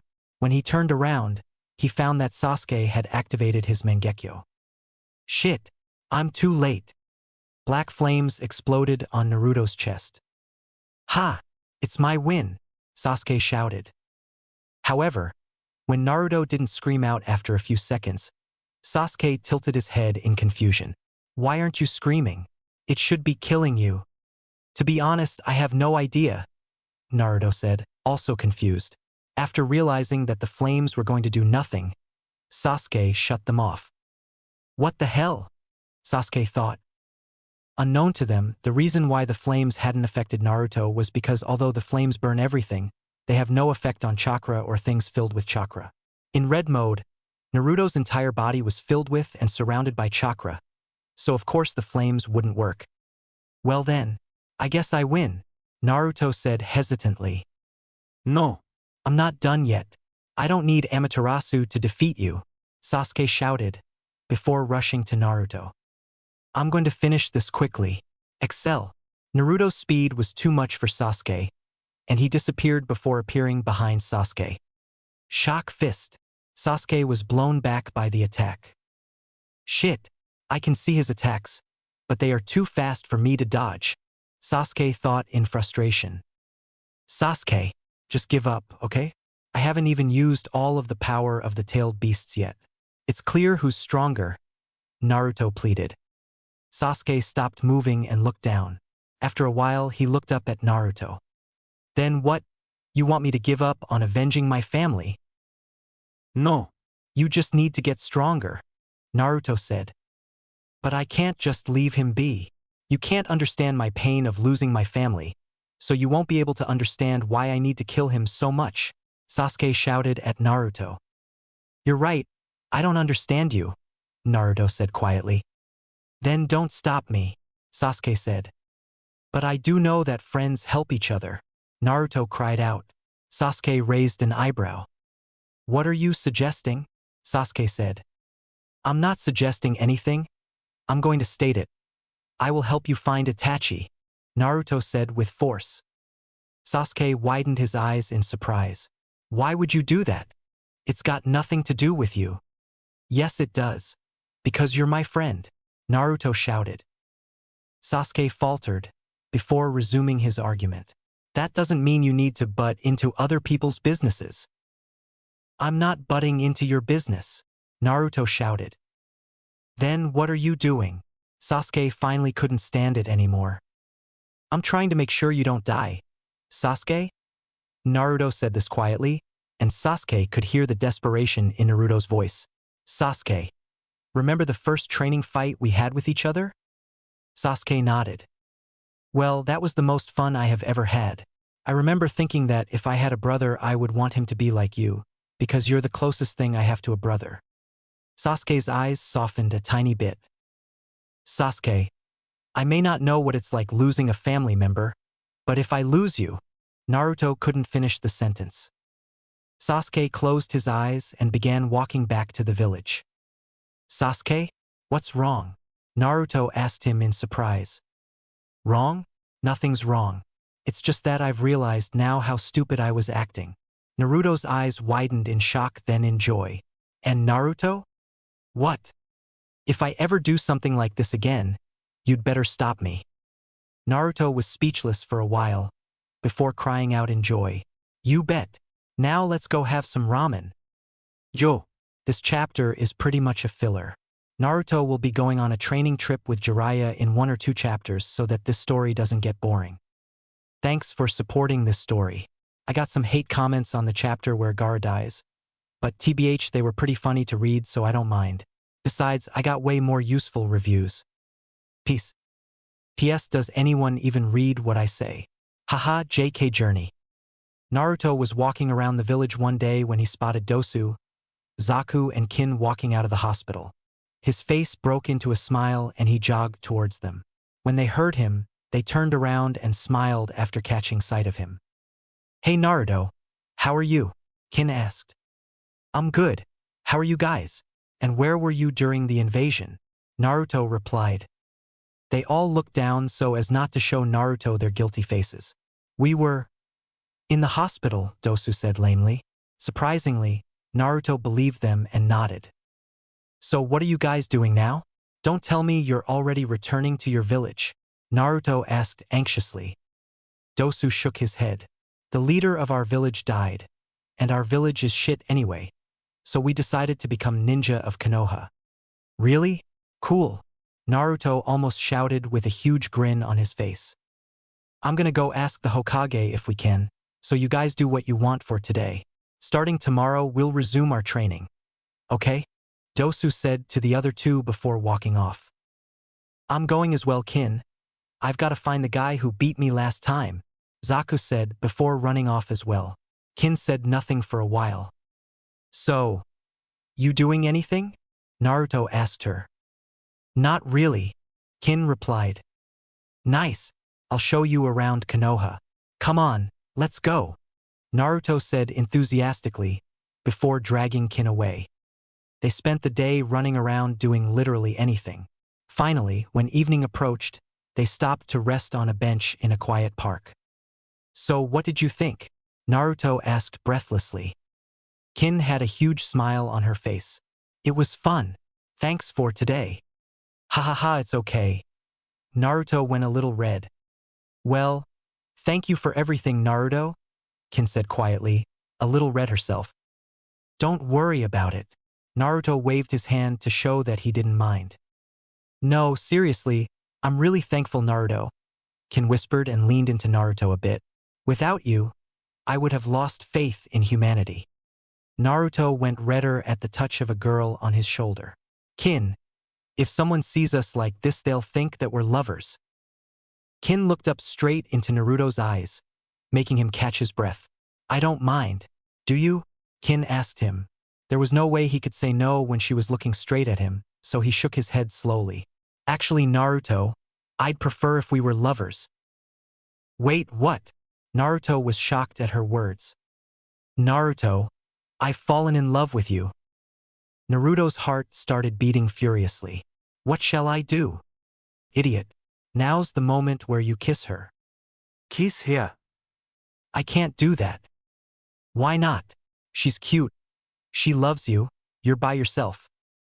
Naruto gulped and tilted his head slightly so that he was fully facing Kin. Seeing this, she closed her eyes and leaned in a little before puckering her lips. Naruto's eyes widened as he realized what he was about to do, but he pushed all other thoughts out of his mind and leaned in as well. He was millimeters away from her lips when he heard a loud shout, "No!" Startled, he quickly turned around and saw Hinata running towards them, with Hanabi standing behind her. Kin opened her eyes, and when she saw Hinata, said, "Who's she?" "She's my teammate, Hinata," Naruto replied. Inside, he was shitting himself. How could I forget that Hinata confessed to me? What shall I do, Kurama? Ha ha ha, this is turning out to be amusing. I won't help you out with this one. Damn you, Kurama. Naruto, don't tell me you forgot what I said to you, Hinata shouted. What the hell? What did you say to him that was so important you had to interrupt us? Kin shouted back. Naruto, I love you. Do you love me back? Hinata shouted at him. Shit, what shall I say? I'm sorry, Hinata, I still haven't made up my mind, Naruto said nervously. Wait, does that mean you don't love me? Kin said, enraged. No. I love you all. It's just that I'm not sure who I love the most, Naruto exclaimed. Hearing the sadness in his voice, the two girls realized that they were being harsh on him, so they backed off a little. Okay, Naruto, we'll give you more time to decide. But when the time comes, you'd better have an answer, Hinata said before walking off. Kin nodded in agreement before walking off herself. Shortly, only Naruto and Hanabi were left in the park. Naruto sighed deeply. Hanabi walked to him and sat down beside him.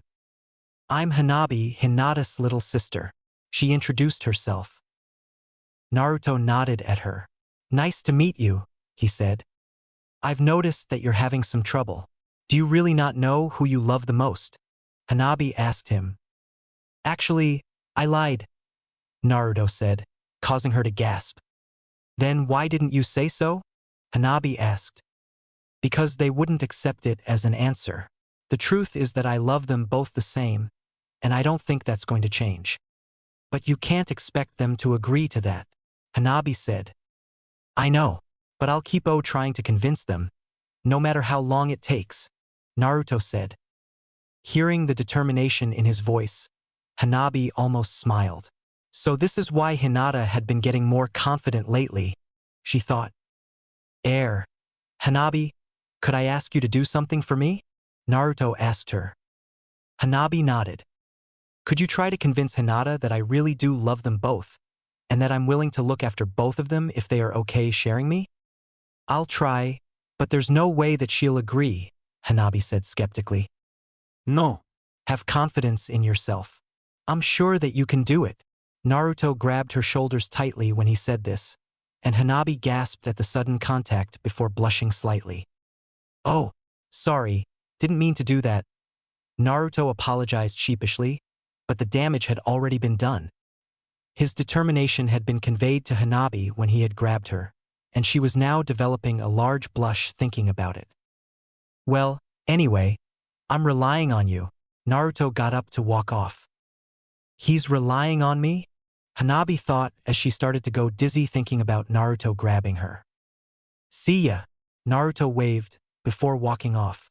He didn't see the massive blush on her face when she waved back. Earlier that day, Sasuke had been training in Training Ground 7 when Sakura had walked in after spotting him. Sasuke.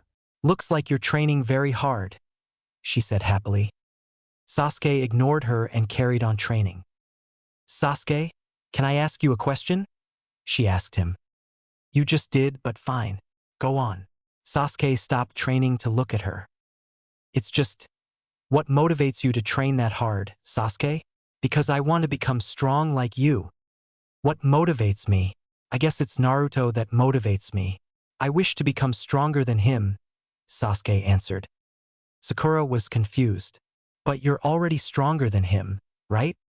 Sasuke shook his head. Wrong. Sakura's eyes widened. I don't get it. How come he's that strong if all he did was mess around in the academy? Meanwhile, I'm trying my hardest and I get nowhere near as strong as him. How is it fair that an annoying boy like him is stronger than me? Sasuke narrowed his eyes and walked towards her. You have no idea how hard Naruto works. Naruto works harder than any of us. So don't you dare say anything about how hard he works. Sakura gulped at Sasuke's rage and started shaking slightly. But don't you think it's unfair that he's stronger than you even though he always used to mess around and annoy people? Sasuke closed his eyes. You think he was the one being annoying? Do you know how hard his childhood was? Well, it's not exactly hard to play pranks on people, Sakura said. Sasuke had heard enough. Let me show you something. I'm going to place you in a genjutsu where you will be Naruto for a few hours. The genjutsu will not break however hard you try. So the only option you have is to live through it. He then looked straight into her eyes and cast the genjutsu. At once, Sakura found herself sitting on a bench, the streets busy with people shopping and walking around. She looked down on herself and found that she was wearing Naruto's clothes. I've got to get out of this genjutsu, she thought, but when she tried releasing the genjutsu, she failed. God damn it. Guess I'll have to wait until Sasuke breaks the genjutsu, she thought sadly. She then realized that she was hungry, so she decided to go to a restaurant nearby. What's with the looks I'm receiving? I haven't even done anything and they're looking at me like they want to kill me. When she entered the restaurant, everyone immediately went quiet. One of the workers walked up to her and pointed to the exit. Get out, he said with venom. What? But I haven't done anything. I just want to eat, she protested. I said get out. We don't welcome monsters like you here, the worker began shouting. Looking around, Sakura saw that everyone had similar expressions, so she quickly ran off with tears in her eyes. Why? I didn't even do anything and they already kicked me out, she thought. Then she remembered Sasuke's words. Do you know how hard his childhood was? Is this what you meant, Sasuke? She thought. Several hours later, the genjutsu broke and Sakura found herself facing Sasuke. Naruto experiences that every day, Sasuke said shortly, before walking off. Sakura was speechless. The several hours had been torture, with her getting rejected by every single shop she entered. He experiences that every day? Maybe I have been too harsh on him, she thought. I'd like to thank Animaman for giving me several ideas for this chapter. I'd also like to thank you all for reading this story. Thank you very much. Once again, if you have any ideas then do not hesitate to tell me. Peace. P.S. Angeloff Death 666. Where have you gone? XD through. Naruto was woken up by the sound of an old man screaming, "Whoa!" as he smashed a window. What? Naruto opened his eyes and came face to face with Jiraiya. What are you doing here, Jiraiya? Huh. Show some respect to your teacher, boy, Jiraiya said in a semi-mocking tone. You're right. How about I call you Ero Sennin? Naruto said with a cheeky smile. You, Jiraiya fumed, before shaking his head. This isn't what I came to talk about. I'm going to leave the village today. Really? Well, goodbye, I guess. Naruto scratched his head. No, idiot. I want you to come with me, Jiraiya sighed. What? Why? Naruto asked. Well, I can't tell you everything yet, but basically, a criminal organization called Akatsuki wants you dead. Me? What have I done? I have no idea. My spy network is still trying to find out more about it. But since several S-class criminals are after you, I thought it would be better if you stuck with me and I trained you for a while. Naruto was silent for a while. Does Ajisen know about this? Yeah, and he reluctantly agreed to let you go if you wanted to go, Jiraiya answered. Naruto started thinking deeply. For how long will we be gone? Well, we'll be back after 1 year so that you can participate in the Chunin exams, but we'll leave again after that and we'll probably be gone for 4 years. Naruto was in shock. For whole years. Naruto, it's necessary. We're not talking about some Chunin-level ninja here. These are ninja that most Jonin wouldn't be able to defeat, Jiraiya almost shouted, causing Naruto to go quiet. I agree with this guy, brat. Go with him. After hearing Kurama's thoughts, Naruto made up his mind and nodded. Fine, I'll come with you, but at least let me say goodbye to everyone. Jiraiya smiled. Take your time. We'll be leaving in the evening, so meet me at the entrance when the sun starts to go down. Don't be late. With that, Jiraiya went off probably to take care of some business. Well, time to say goodbye to everyone. First he said goodbye to the people that he wasn't that close with, people like Ino, Tenten, Lee and Niji. Then he said goodbye to Naruto, Hinata and Kin. Each one was extremely sad to hear that he was leaving, but understood that there was nothing that they could do to stop it. You'd better have an answer to that question when you come back, Hinata said almost threateningly. Finally, he went to the training grounds and found Sasuke and Shino sparring with each other. They stopped when they saw him coming. Naruto, are you going to join in? Sasuke asked him. Naruto shook his head and proceeded to tell them how he was leaving the village. But don't worry, Sasuke. I haven't forgotten my promise. When I come back, we'll deal with Itachi together, Naruto said. Naruto, thanks, Sasuke smiled. Don't worry about it. Besides, you should be worrying about how I'm going to leave you in the dust in this training trip. Ha, not a chance. When you come back, you'll find that you've fallen far behind me, Sasuke taunted. Let's see. And Shino, don't think you've escaped. Naruto turned to Shino. Shino was very confused. What did I do? How do you expect to be an amazing ninja if all you do is practice your clan's techniques? Make some of your own. Okay? Naruto said. Shino nodded with a slight smile. Well, see you guys. Naruto waved before walking off. Shino turned to Sasuke. Am I really that far behind you too? He asked seriously. Ha, of course. Sasuke joked. Now let's carry on. If Naruto is going on a training trip in order to become stronger, maybe I should go on one too, Shino thought. You ready? Jiraiya asked Naruto, who nodded. Naruto looked back at the village one last time before turning around and walking off with Jiraiya. When I come back, I will be strong enough to become Hokage. So Naruto, this is the plan. For the first year, we will be traveling around the Land of Fire, and I will be training you in preparation for the Chunin exams while I complete some jobs to do with my spy network. After the Chunin exams, we will travel around the ninja nations, where your training will become much more intense. Got it. Naruto nodded excitedly. By the way, brat, I have some tricks I need to show you as well. This was going to be one hell of a training trip. 2 months later, the Hokage was visited by 2 unexpected visitors. He was sitting peacefully in his office, when suddenly, one of his assistants walked in, followed by a tall man and a short girl wearing a mask. The tall man had a huge sword on his back. This man, he's definitely not a normal ninja.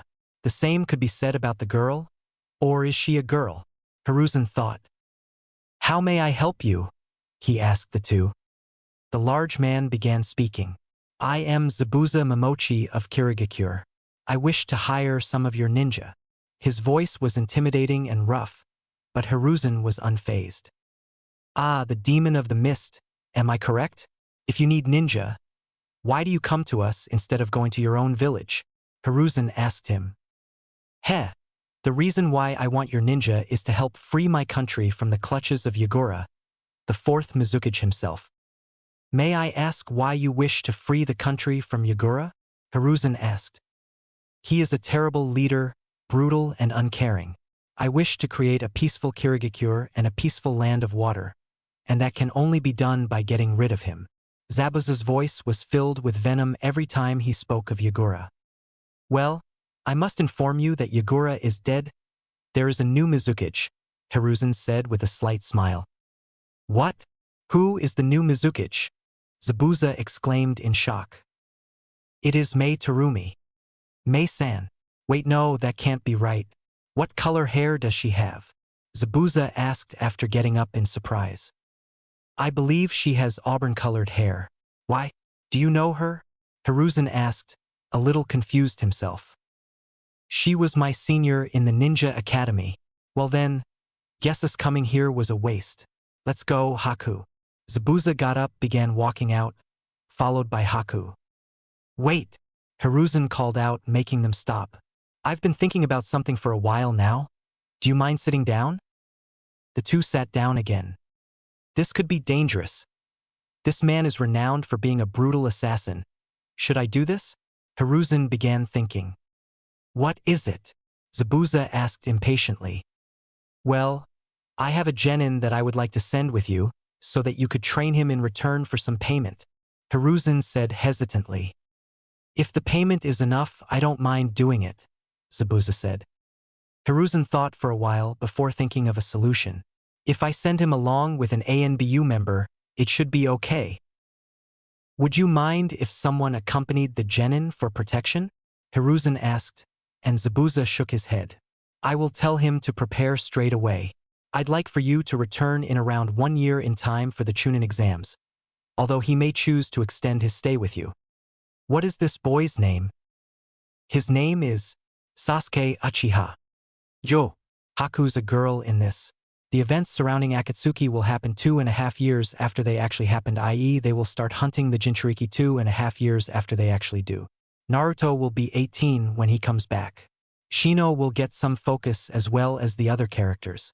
Everyone will take their training seriously. Other than that, thanks for reading. Peace. Life. You're still not compressing it enough. Naruto was walking alongside Jiraiya, a premature-tailed beast ball in his hands. Kurama was still trying to teach him how to do the tailed beast ball. You said it would take around 1 month to complete. Well, obviously, I didn't think you were this bad. This is getting annoying now. Hey, Ero-senin, do you have any advice for how I can compress my chakra more?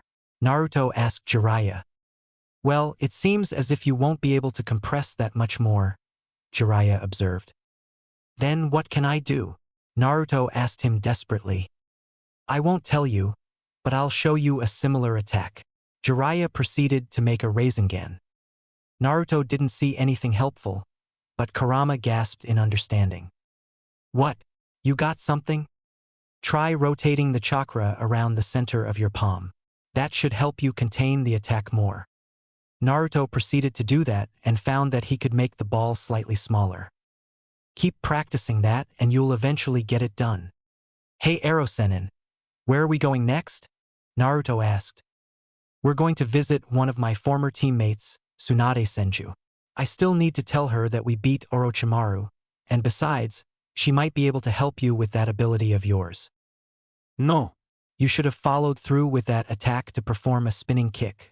Always think about how you can extend the time you are attacking. Zabuza was teaching Sasuke the basics of Kenjutsu, while Haku and an ANBU member watched nearby. The group had been rapidly making their way to Kirigakure, and they had almost arrived. Being the serious guy that he was, Zabuza had trained Sasuke every day until he could no longer move, then forced him to train with Haku. He had also disallowed the use of the Sharingan unless it was so that Sasuke could learn a jutsu. Finally, he had trained Sasuke in the art of silent killing. They finally arrived at Kirigakure 2 months after they had originally set off. Zabuza immediately made his way to the Mizukige's office, wishing to see the new Mizukige. Several guards attempted to stop him after realizing that he was the demon of the mist, but the group quickly evaded them and continued. When they found the office, Zabuza ordered Sasuke and the ANBU member to wait outside before entering with Haku. Inside, Mei was arguing with Aoi and Chojuro, but they stopped when Zabuza entered. Seeing the two, Aoi took up a defensive stance and Chojuro brought out his sword in alarm. Demon of the Mist, what a pleasant surprise.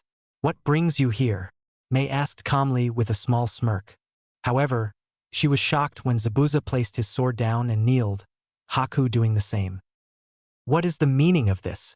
Aoi asked in alarm. We wish to rejoin the ninja ranks of Kirigakure, Zabuza said sincerely. Mei narrowed her eyes. I thought you were out to take down the Mizukige? That was until I heard that Yagura had been replaced by you, Mei-san, he said, before taking off the bandages on his face. Mei gasped. So it was you, Zabuza Momochi. Chojuro turned to her. Do you know him? He asked her. She nodded. He was my junior in the Ninja Academy. I have no problem taking you back in, but we will have to interrogate you to make sure that you're not lying. Also, who are the two outside? I was paid to train one of them, and the other is here for protection, Zabuza explained. I need to return them in 8 months. Mei nodded. Bring them in. We will find them a house, and then we will interrogate you. Shino sighed. His training had begun to feel repetitive, and he wasn't improving much. What's wrong, Shino? Kurenai asked him, stopping their training. It's just, I feel like I can't advance my skills much more doing this. I need something new. Wow, that's the most I've heard you speak in one go, Hinata joked. Sensei, do you think it would be a good idea if I went on a training trip as well? Shino asked. Kurenai was shocked. You want to go on a training trip as well? Well, I guess I wouldn't mind. The only problem is that you need to get the permission of your parents and the Hokage, she said. Shino nodded before walking off. Wait, where are you going? Kurenai exclaimed. I am going to get permission, Shino stated before waving goodbye and walking off. The girls were silent for a while, before Kurenai turned to Hinata. You'd better not go on one as well. I don't want to be too lonely. Nah, don't worry. Besides, I've got things I need to take care of back home. Later on that day, Hinata went to see her father in his study. He turned around when he heard her coming. Hinata, what brings you here? You know very well, father. I am the clan heir, and I need to prove it to the entire clan. I wish to spar with my sister Hanabi in front of the whole clan. I also want to fight Niji, but that's more personal. Hayashi sighed. I knew this day was coming. Very well, you will spar Hanabi tomorrow night. I will alert the entire clan. Just as Hinata was about to walk out, she heard him whispering, I have high hopes for you. One day later, Hinata was waiting in a room near a massive courtyard where most of the Hyuga were listening to Hayashi speak. She looked at her sister across the room. Hanabi, no hard feelings, yeah? I still love you, regardless of the result of this battle, she said.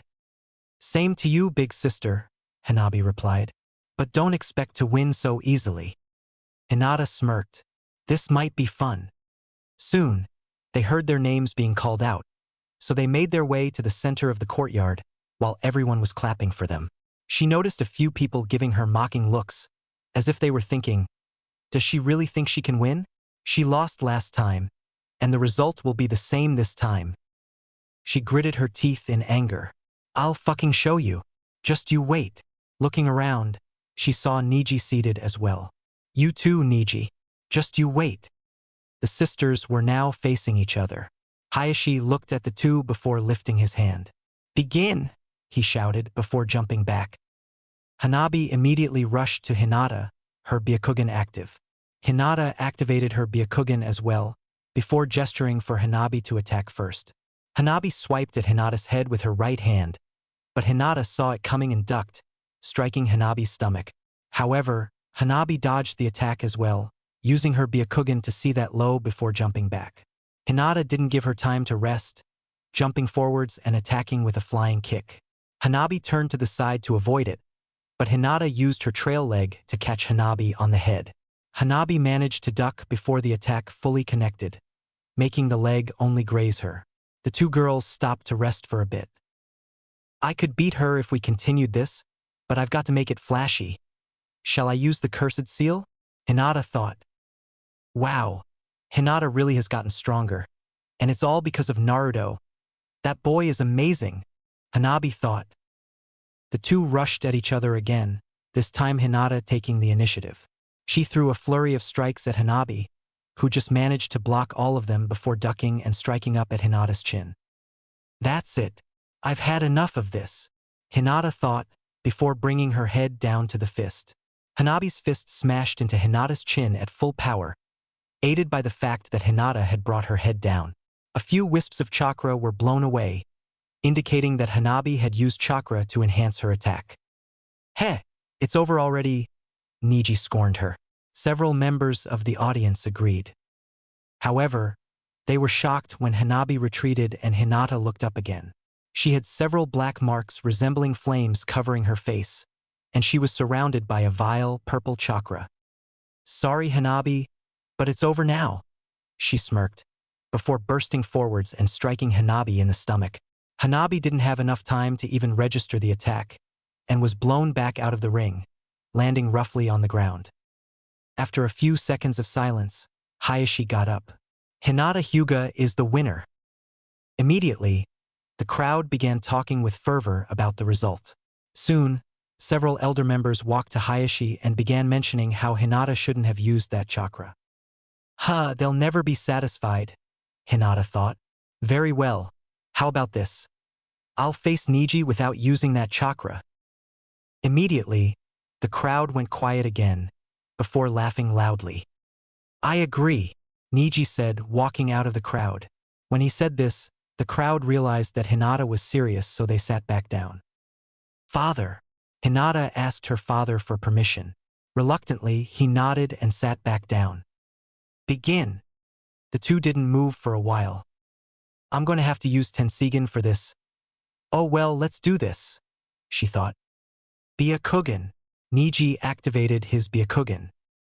At the same time, Hinata activated her eyes. Tensigen. What? She has the legendary eyes of Kagaya Otsutsuki? An elder exclaimed. Let's do this, Niji. 8 trigrams vacuum wall. She pushed her hands out, ejecting chakra which rushed to Niji. 8 trigrams palms revolving heaven. Niji countered it by spinning around and ejecting chakra, creating a shield around him. Hinata, I will finish this immediately to show you just how weak you are. He rushed forwards, Hinata equaling his speed. You are in my range. 8 trigrams, 64 palms. Niji cried before beginning his onslaught. No, you are in my range. 8 trigrams, 32 palms. Hinata matched his speed. It's obvious that Niji's going to win since his attack is superior to Hinata's attack, an elder said, and others around him nodded. However, when Niji fell instead of Hinata, they were shocked into silence. It's true that he got more hits in, but Hinata's hits were stronger, Hayashi explained. I think this proves that Hinata is worthy of being the clan heir. Don't you agree? Hinata, you just might grow up to be the greatest clan leader ever. Yo, I won't be able to upload as frequently because I've started another Naruto story, but I will upload at least once every 2 weeks, I hope. Any new ideas? Feel free to tell me. Peace. Including. Let's try this one then, Jiraiya said.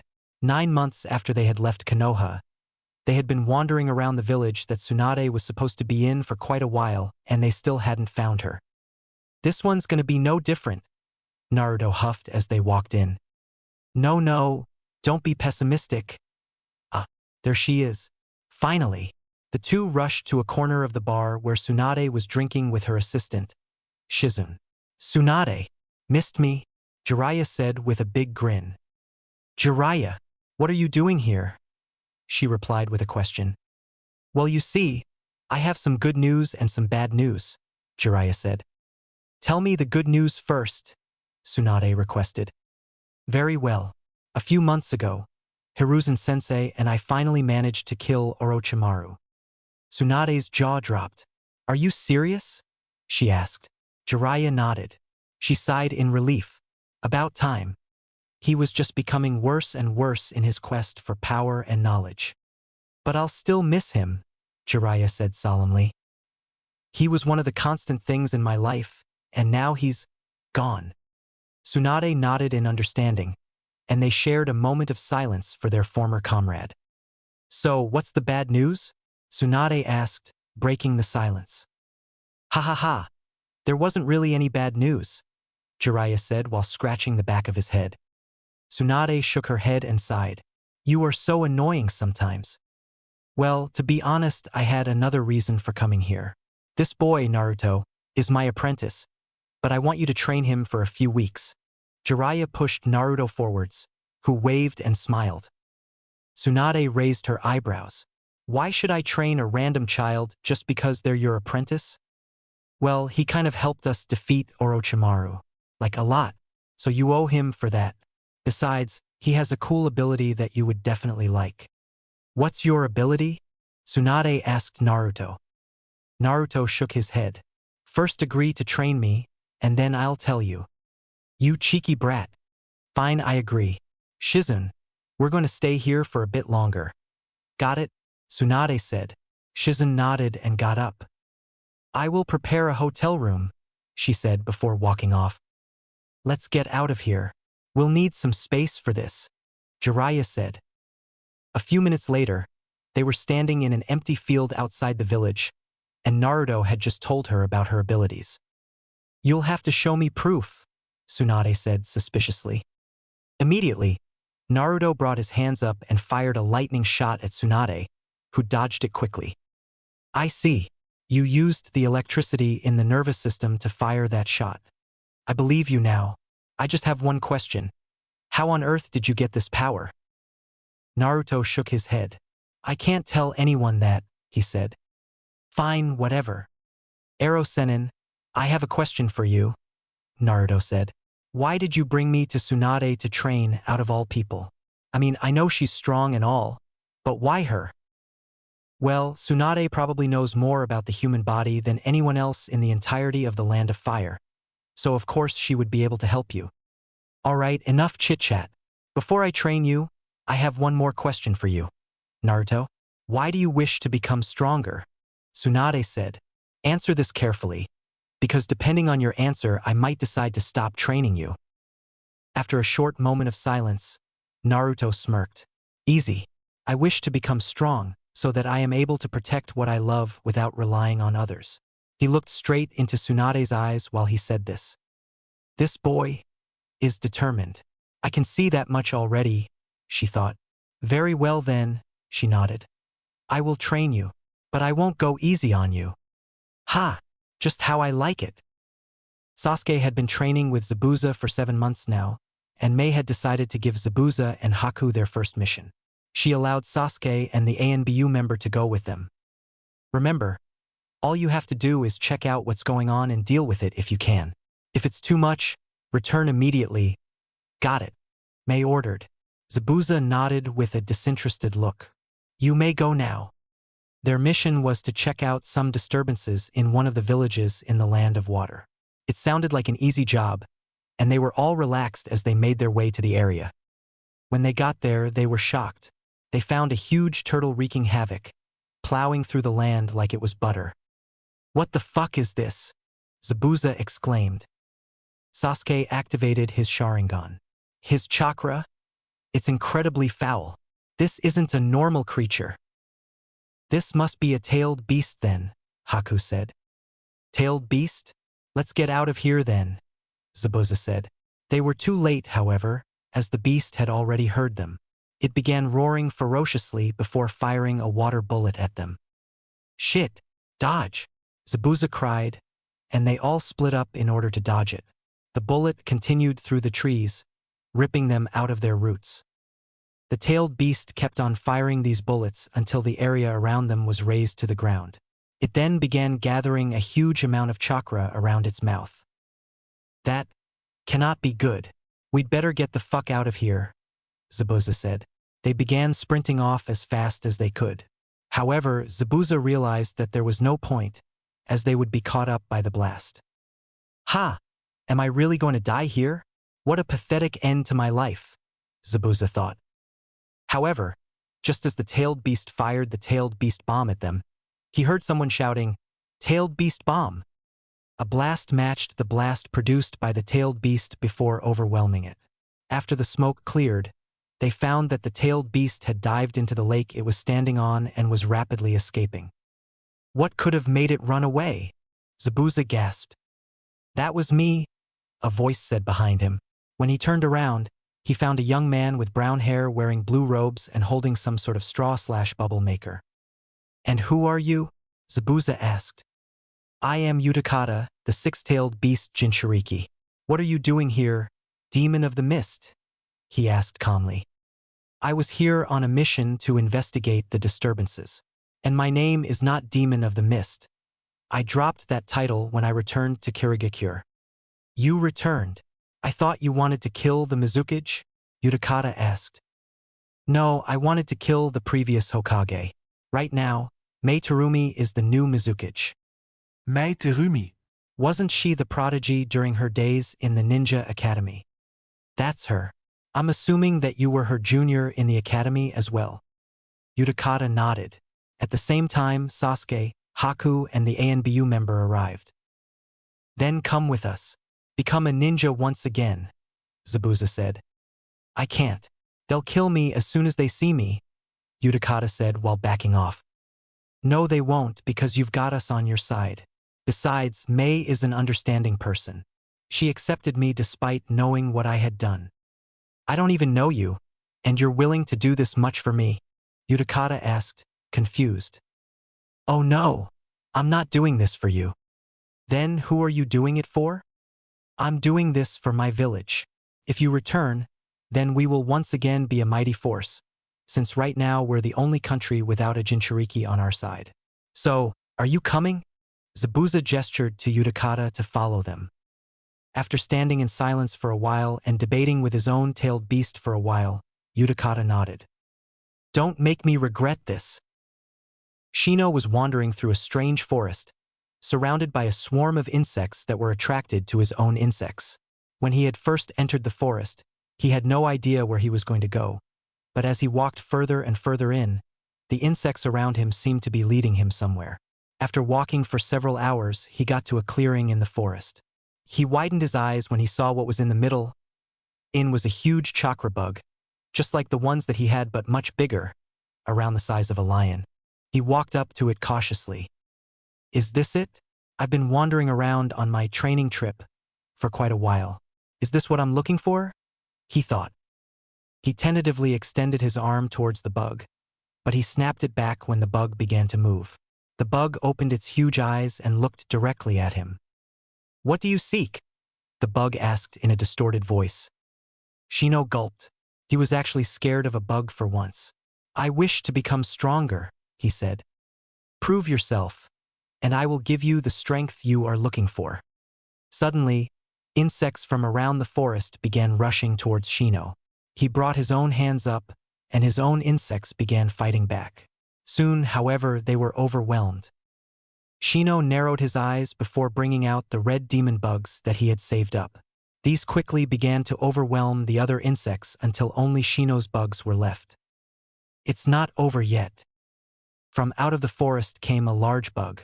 This one wasn't as big as the boss, but it was at least as big as a dog. It rushed to Shino, who was forced to jump back before making his bugs cover his body. Soon enough, he was completely red. When the bug flew at him this time, he threw a punch which pushed the other insect back slightly. At the same time, the demon bugs released a red poison at the bug, which made its movements slower as it began to succumb to the pain of the poison. He repeated this several times until the bug dropped. Was that hug good enough? Shino panted. Congratulations, you are my first disciple in several hundred years. I am the bug summon Shimushi. From now on, you will be trained in the art of bug war. Do you have any second thoughts? Shino shook his head. This is exactly what I was looking for. Then let us begin. Yo. Sorry for the chapter drought. I've been really busy. Enjoy. Peace. All. I can't believe you're already going. We've only trained together for 2 months, Tsunade said as she prepared to wave goodbye to Naruto and Jiraiya. I've already told you, Tsunade-sensei. I've got the Chunin exams coming up. Naruto smiled. Bah, just forget about those tests. Rank doesn't determine your strength, Tsunade said. Naruto sighed as if they had already talked about this topic many times. Tsunade-sensei, I'm going to become Hokage whether you like it or not, so you might as well wish me luck. Yeah, whatever. Good luck. Don't forget to come back, Shizen told Naruto, who nodded and smiled. Don't worry, Shizune-chan. I'll be back.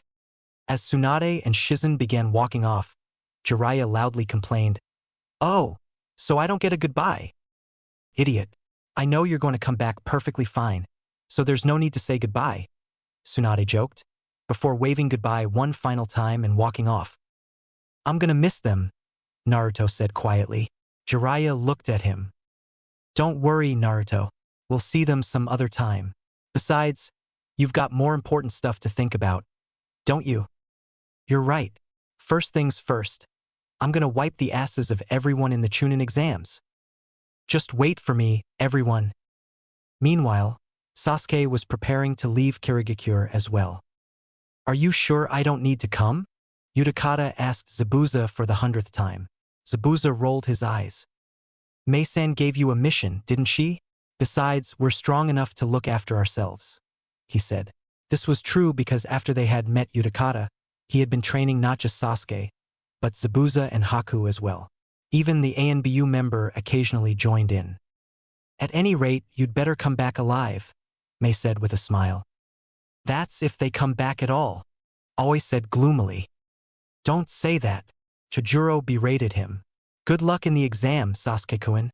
Being of close ages and both being swordsmen, Chojuro and Sasuke had gotten pretty close to each other. Sasuke smiled gratefully. Don't worry about me. There's only one person in the exam that I'm wary of. This should be a walk in the park. Well, let's get going then, Zabuza said, and the group of 4 left to Konoha.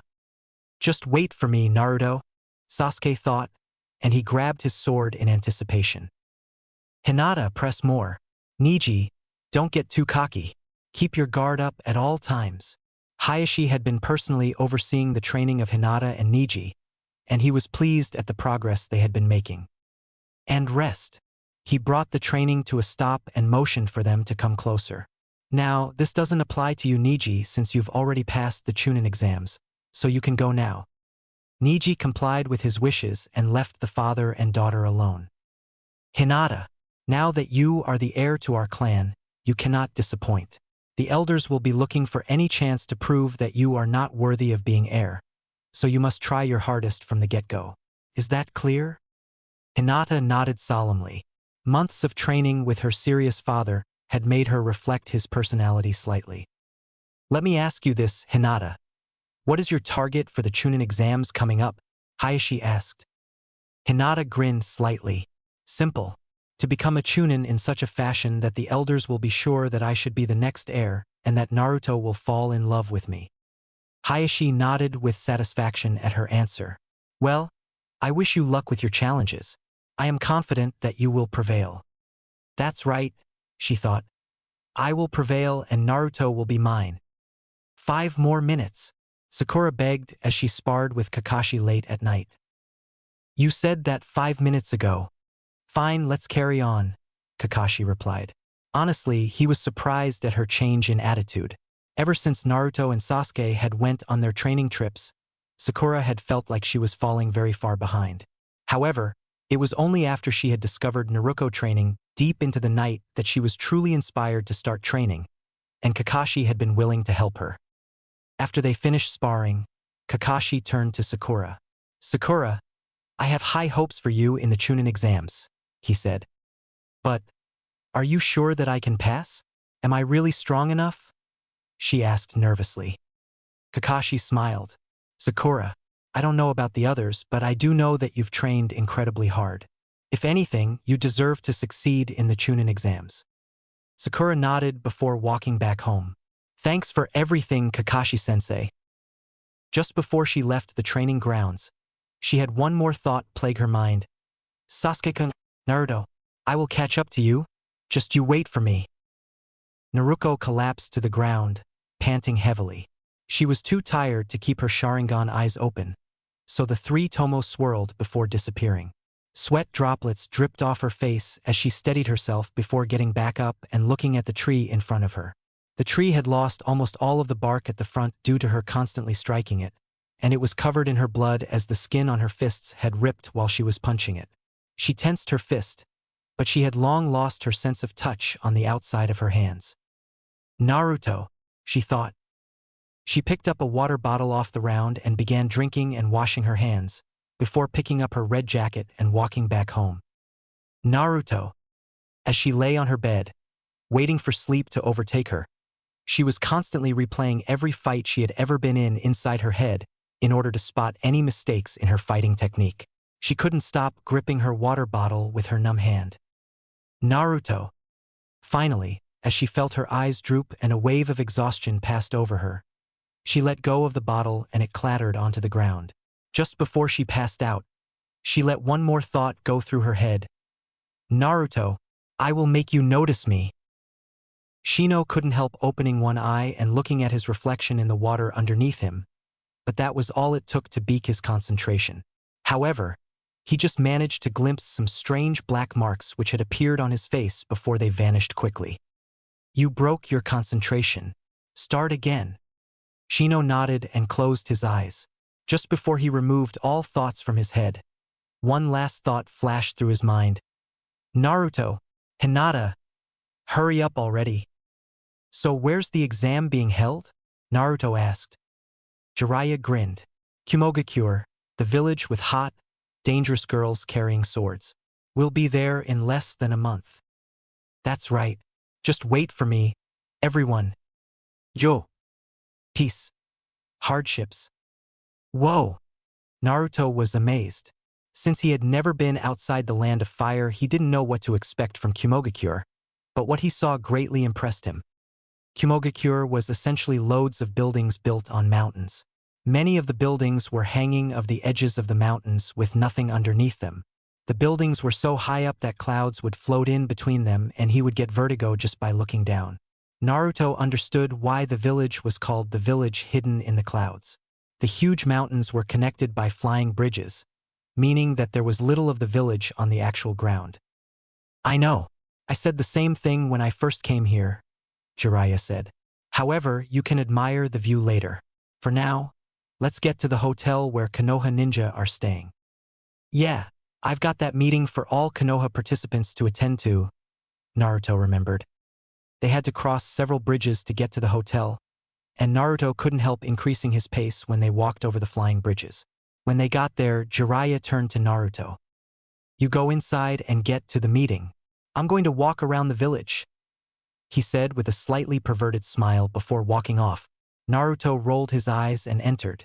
After asking for directions from the receptionist, he made his way to a room on the second floor. When he entered, he found a large number on ninja talking to each other in a large room. He looked around and saw his friends talking to each other, so he made his way to them. Hey guys, he said, and they turned to him. Naruto, how are you? Naruto asked. I'm good, how are you guys? He said. How was the training trip? Hinata asked. He shrugged. On the one hand, I got to visit loads of cool places and train with some really strong ninja.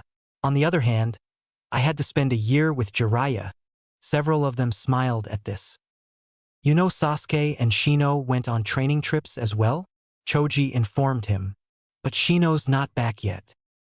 Naruto looked at Sasuke and noticed that he was carrying a sword on his back. He raised his eyebrows. Who did you go with? Sasuke smirked. You'd never believe me. Have you heard of the demon of the mist, Zabuza? Is he one of Kirigakure's 7 ninja swordsmen of the mist?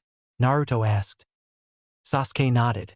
I went with him and his aide Haku to Kirigakure and back. Naruto whistled in appreciation. I also trained with a Jinchuriki, he said, and Naruto whistled again. Naruto turned to the others. What about you lot? Have you guys been training as well? After all, I wouldn't want to leave you guys in the dust, he said with a challenging smile. That got their spirits as they all began swearing that they would show Naruto how strong they had become. Soon, the Hokage walked in, followed by several jonin. After ordering everyone to sit down, he began his short speech. I wish to begin by congratulating you. You are among the few genin who will be able to become chunin.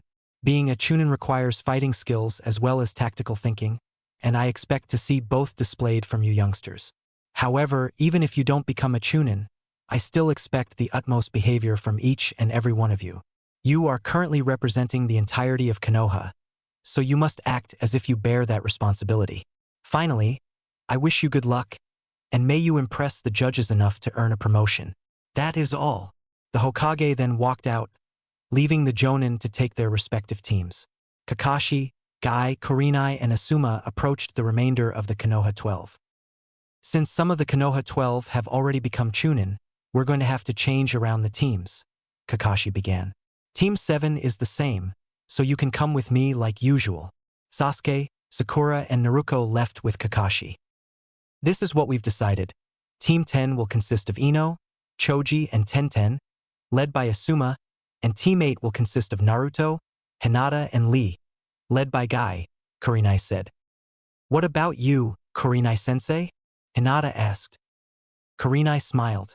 For now, I'll return to being a normal jonin. As Naruto was walking out of the room with his new team, he caught sight of Team Dosu and waved with a smile. Kin and Zaku waved back with equally large smiles, and Dosu nodded towards him. Where are we going now, Guy-sensei? Lee asked. I'll show you your rooms that you'll be staying in, and then we're going to have a team sparring match so that I can see how much you've grown, Guy said. The rest of the day passed quickly, finished off with some light training in which Naruto didn't display his full strength. The next day the Chunin exams began and, just like in the previous Chunin exam, they began with a paper test. It was an incredibly hard test with 20 questions, and Naruto only managed to answer 2. He discreetly poured chakra into his eyes and looked at Sakura ahead, since she was very clever, but he saw that even she was struggling. Everyone he could see was struggling as well. Why is it so hard? After 50 minutes had passed, they were told to stop by the proctor of the exam, a Kumogakure jonin with dark skin, long, black hair, and thick sunglasses. He then proceeded to split each team up and send one member of each team into one of 3 rooms. Naruto was told to go into the second room, and soon the room was packed with genin. After a while, another proctor walked into the room and ordered them to be quiet. The test was designed to be too hard for any of you to finish on purpose, he said. But the test is not over yet.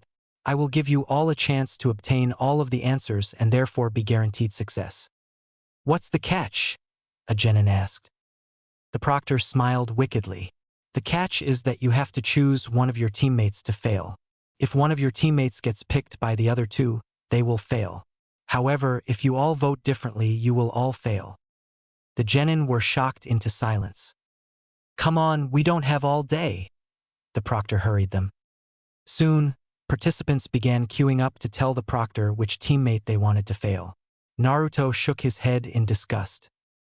If there's one thing I learned from the academy, it's that you never abandon a comrade.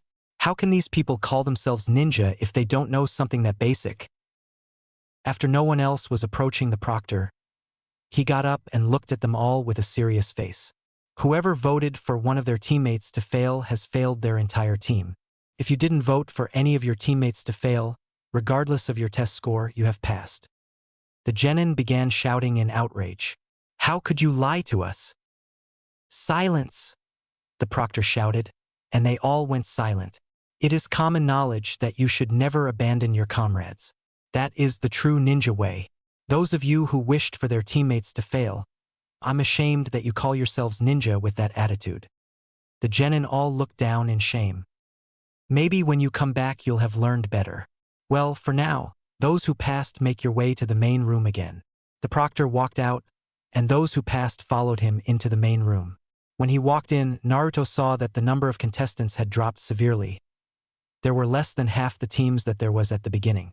He saw his team waiting for him and sighed in relief and making his way to them. They talked for a bit before a new proctor walked in. When he saw her, Naruto almost gasped. She was quite tall, with pale skin which contrasted with her gray clothes, and a curvaceous figure which was only further complemented by her tight clothes. Her blonde hair was cut in a bob style, and her clear, blue eyes reflected the cold look she had on her face as she walked in. Naruto saw the tanto on her back and gasped as he remembered what Jiraiya had said about Kyūbi. Kyūbi, the village with hot, dangerous girls carrying swords. Jiraiya was right. She looks dangerous with that sword, and she's definitely hot. Oh, what's this? Don't you already have enough girl problems? Damn it, you're right, but she's too hot. Meanwhile, Hinata had noticed Naruto's change in expression when the proctor had walked in and was becoming very jealous as she stared at Naruto angrily. Naruto didn't notice her. I am Samui, and I will be your proctor for the second stage of the exams, the blonde proctor said. The second stage will be held on Genbu, a huge, live turtle otherwise known as the island turtle. You need not worry, Genbu is peaceful and will allow the test to continue on his back. For the second stage, each team will be given either a heaven scroll or an earth scroll, and you must obtain both scrolls before you can make your way to the tower in the center of the forest on Genbu. Once you get to the tower, you will be allowed to open the scrolls, but if you open them before you will be immediately disqualified. So it's the same thing as what we did in the Forest of Death then, Naruto muttered. Samui then proceeded to tell them about the forms they needed to sign in case they die, and soon they began making their way to Genbu. It took them several hours to reach it, but once they got there they were released into the forest on top of Genbu without even getting rest. Naruto turned to his teammates. So, what's the plan? He asked them while holding the heaven scroll that they had received. How about we circle the forest and try to find other groups? Lee suggested. Hinata shook her head. That would take too long. It would be better if we made our way to the center, and then from there I can use my Byakugan to look for opponents. The other two nodded, so they began making their way to the center. While they were running, Naruto said to Hinata, "What happened to your Tenseigan? Don't you still have it?"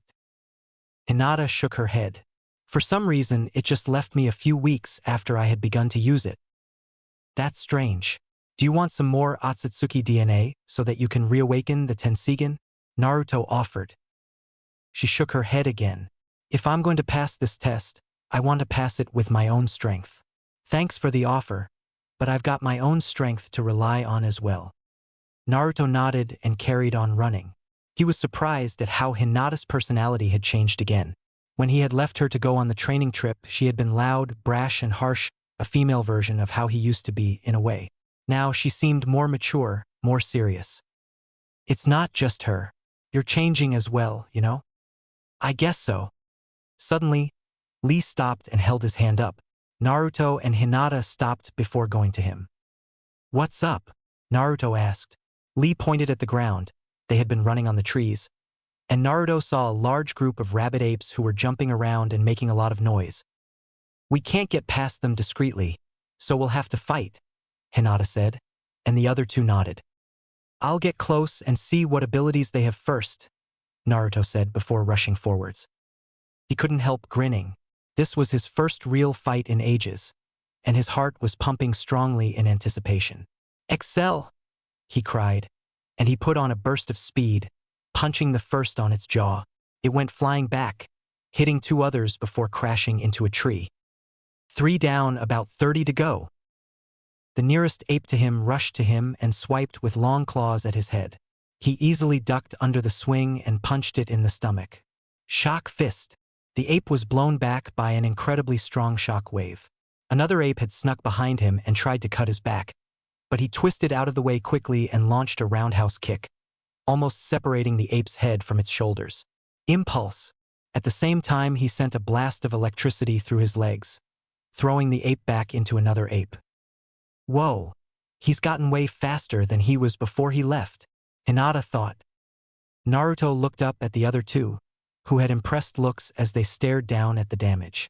They only rely on hand-to-hand combat, so come down here, he called up, and the other two nodded. With all three of them fighting, they cleared the apes in a few seconds and carried on to the center.